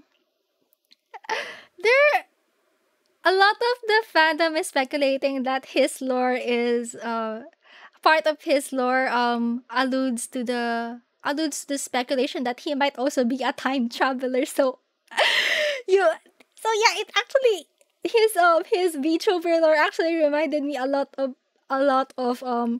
Ike from Vera's Melancholy. You see what I'm getting at here? Like you actually, to be honest, I actually heard of Ike Eveland first before I read Vera's Melancholy. So for the entire time while I was reading Vera's Melancholy in the Genshin archives, the one I'm picturing in my mind is Ike Eveland instead of Ike. Like I had to keep reminding myself that no, the Ike in the book has black hair, not brown hair. Yeah, also both of them are wearing glasses. I cannot believe this. Also, oh yeah, SB Celestabius lore. Well, speaking of that, good question, SB. Good question. So, just to show my actually, you know what, chat? I actually have a VTuber lore. I actually have a VTuber. I actually have a VTuber PowerPoint intro ready. Yeah, supposed to be this is what I was gonna do on my first stream, but yeah, I have an older version of this PowerPoint actually, but yeah, supposed to be I was gonna do that kind of introduction to for my first stream. But then I thought, I think it would be better if I test out my actual streaming first before deciding to introduce myself. So yeah, so that is why in my first stream I resorted to playing Spiral Abyss instead, and as well as pulling for El Hytham. Yeah, so I am thinking of doing, you know what, it crossed my mind earlier that hey, maybe as part of the celebration for my 100 followers milestone, as well as my Twitter anniversary milestone, and also 1 month of streaming milestone, I was wondering if maybe it's high time for me to make an introduction stream. We'll see. Okay, I wanna dedicate some more time to this. Maybe later in the stream, later for 10 p.m. Maybe let's see, because I gotta clear out the Windblume stuff first before doing other PowerPoint things. But yeah, speaking of lore, SB Party, actually, I mentioned this in Twitter for quite a few times now, but actually this all started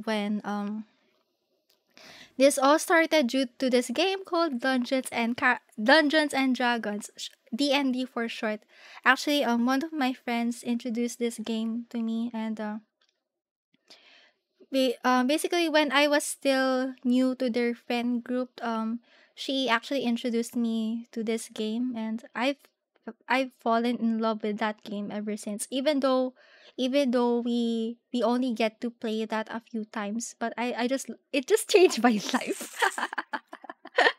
Yeah, yeah, like uh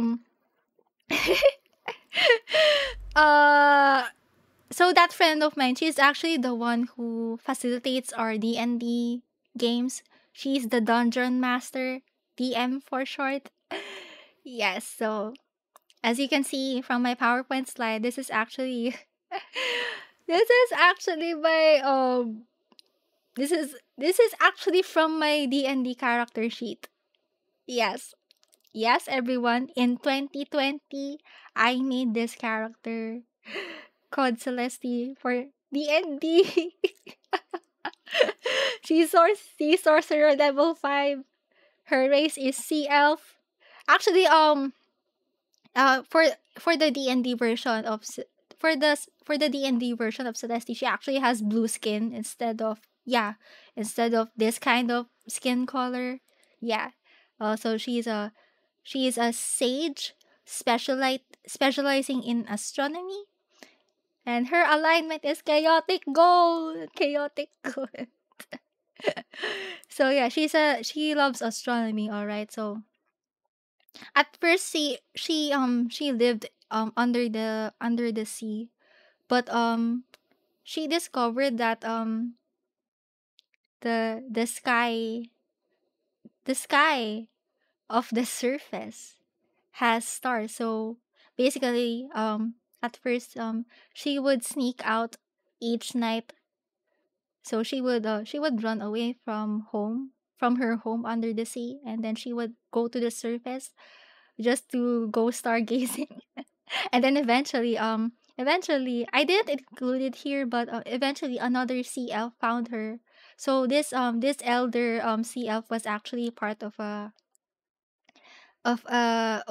guild called True North, which is a guild of cartographers, surveyors, and chart makers. Yes. So captivated by the beauty of the moon and stars, the sea elf came to the surveys to gaze at them each night. So she is proficient in Arcana, History, Insight, and Persuasion. So yeah, that's the D&D lore of Celeste. I actually have other.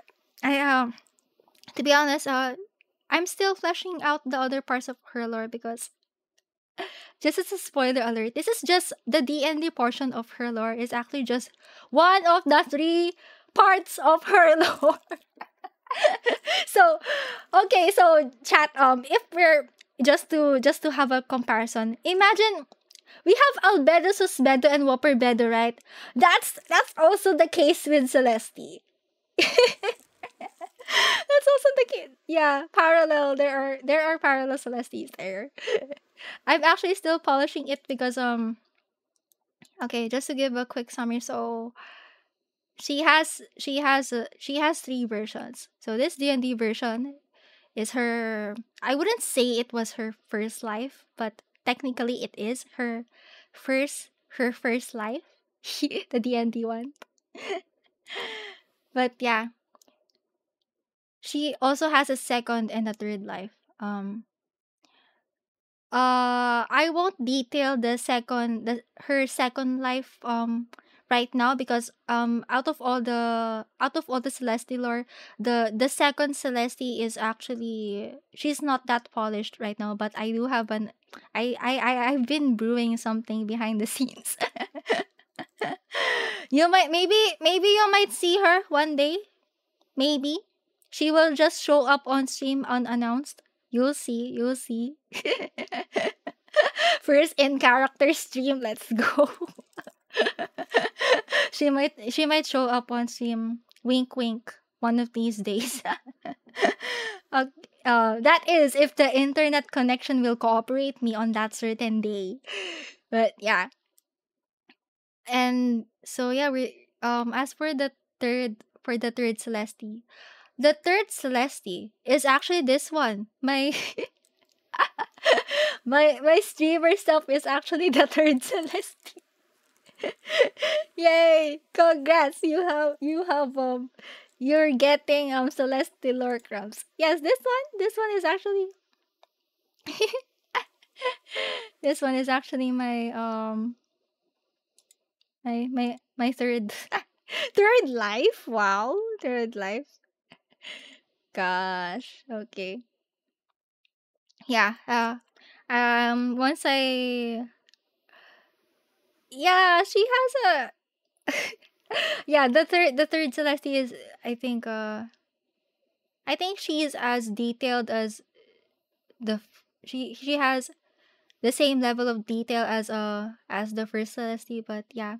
But still, I think the third Celeste has the most lore out of.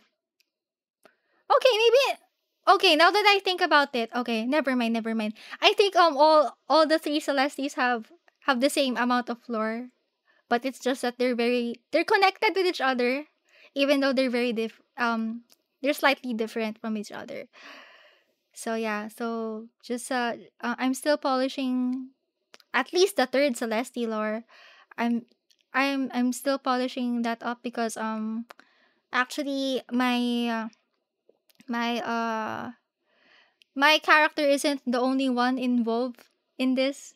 Like there are two characters too, which are made by my friends. Yeah, there are two other characters involved in the third Celeste story. So yeah, I'm still trying to see. I'm still gonna try to ask them more about what they think before I even announce that lore on Steam. Yes. SP party so much lore I need to read through. Yeah, yeah. But yeah, just as a quick little spoiler, the third Celeste is giving off Descender vibes. Wink wink, wink wink, Descender vibes, wink wink. Yeah.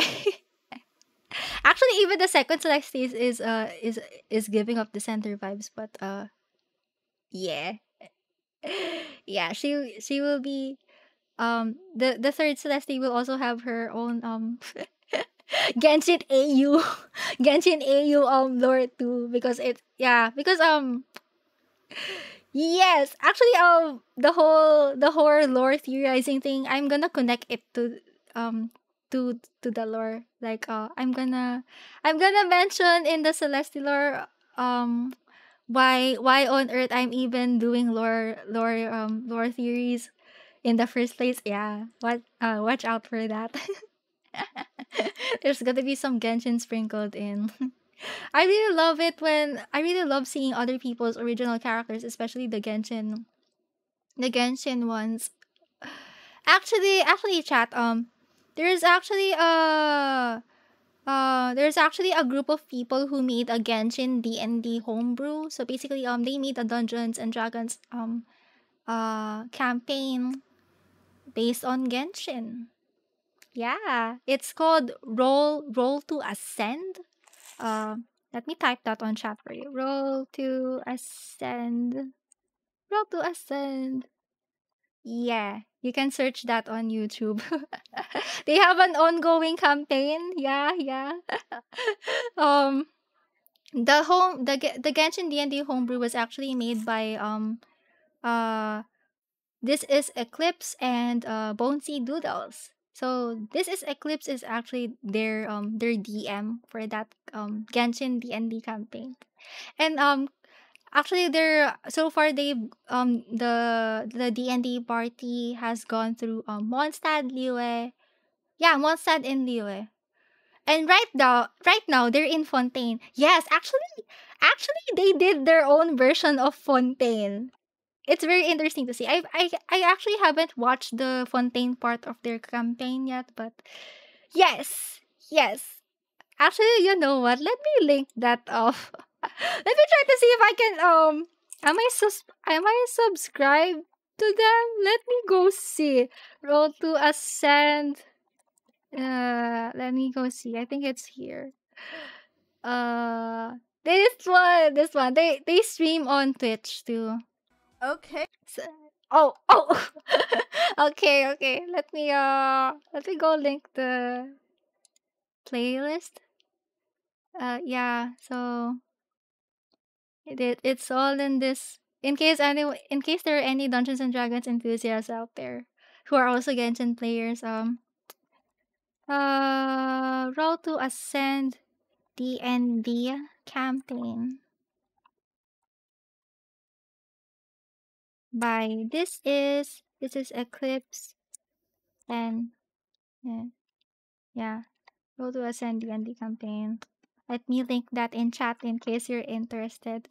I really want to catch up on their campaign. So yeah, there we go. There we go. Yeah, so you might want to check that out if you're interested. Okay, chat. Can you hear me now, chat? Here we go again. Oh lord. Oops. Okay. but yeah, their characters are so interesting. So interesting. Yes. You can add that to your watch list if you want. So yeah, let me just finish up the names for the Hexenzirkel and then let's continue this in the next stream. Okay, what is my uptime? What is my uptime? Gosh, this is a long stream. 5 hours and 52 minutes. I'm reaching the 62. 62 arc. No, not 62. 62. The 6-hour mark. Oh god. Clearly I've indulged myself too much. I think I got all of them already. And then we'll add in Nicole. She wasn't mentioned in the trailer though. I need to duplicate this. Duplicate. Yellow. Oh, no, let's pick blue. Then we'll pick Nicole. Then N. We'll come back to this PowerPoint in the next stream since we're running out of time, but yeah. We'll be doing some more doodles and connecting the dots kind of thing for this Hexenzirkel PowerPoint. Yay! Yeah, it's SB. I hope you're feeling okay. I realize it's pretty late for you. Yeah, I'm okay. I'm okay. It's I just I'm just relieved that thankfully I don't have any school stuff to pass during this weekend, which is very nice because luckily I was able to finish all of them before Friday. Yeah. Good. That's why I said I have so much free time this weekend. But yeah, I'm having I really had so much fun. Also, I just realized that I didn't play background music while making the PowerPoint.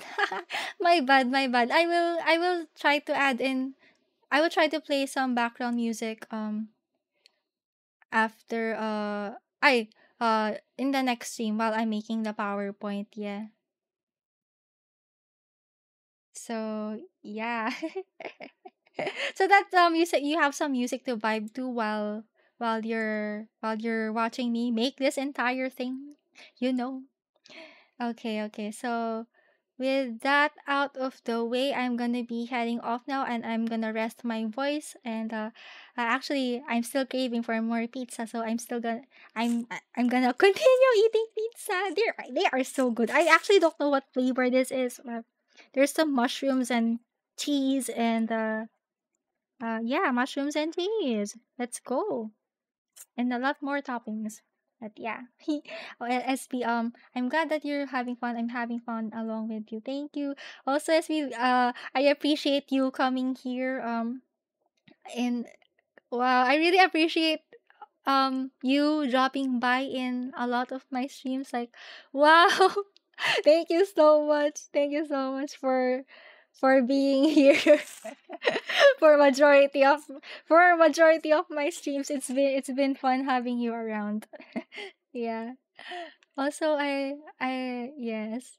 I okay. I read one of your chats just now. I've been thinking of making lore for myself when I am finally able to actually properly stream. Oh yes, I'm rooting for you. It's gonna be a fun process, I'm sure.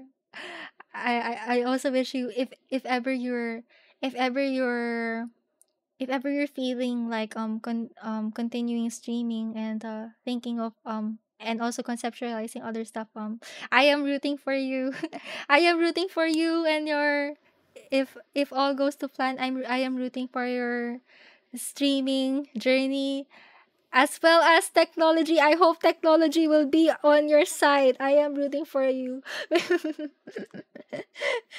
but but yeah, that would be it for to today, this dawn. I'll be seeing you all again on March. Yeah, today is March 12th.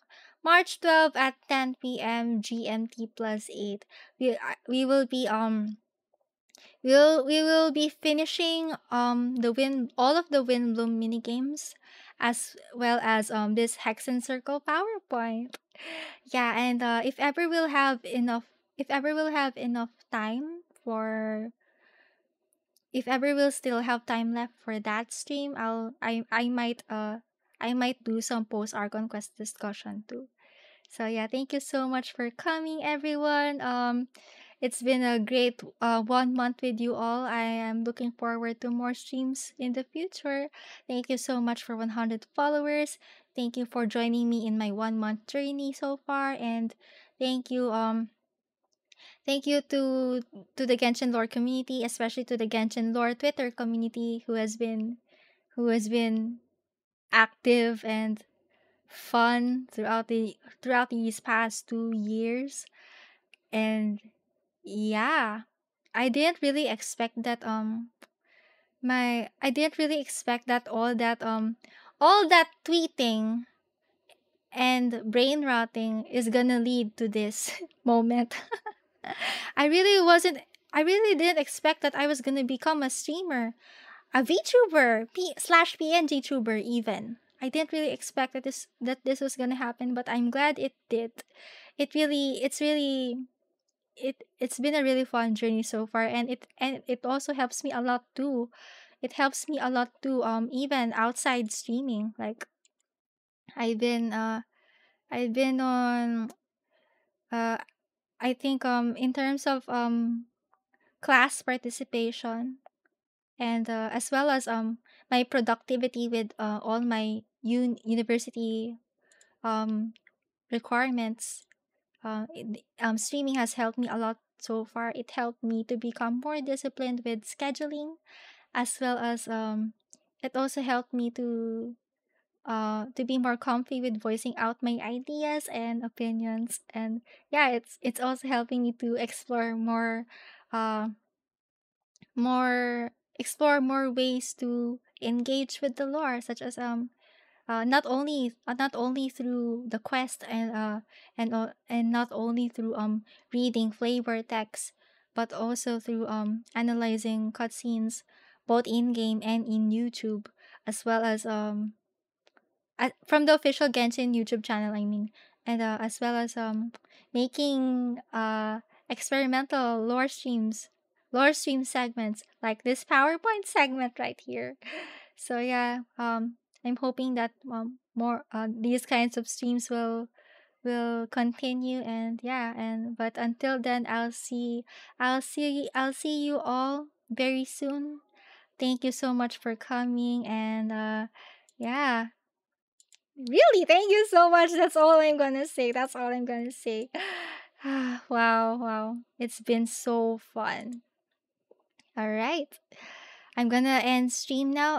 Thank I keep saying thank you. Anyways, this is good. This is goodbye for real, for real. I'll be playing some background music to send you off. Bye bye.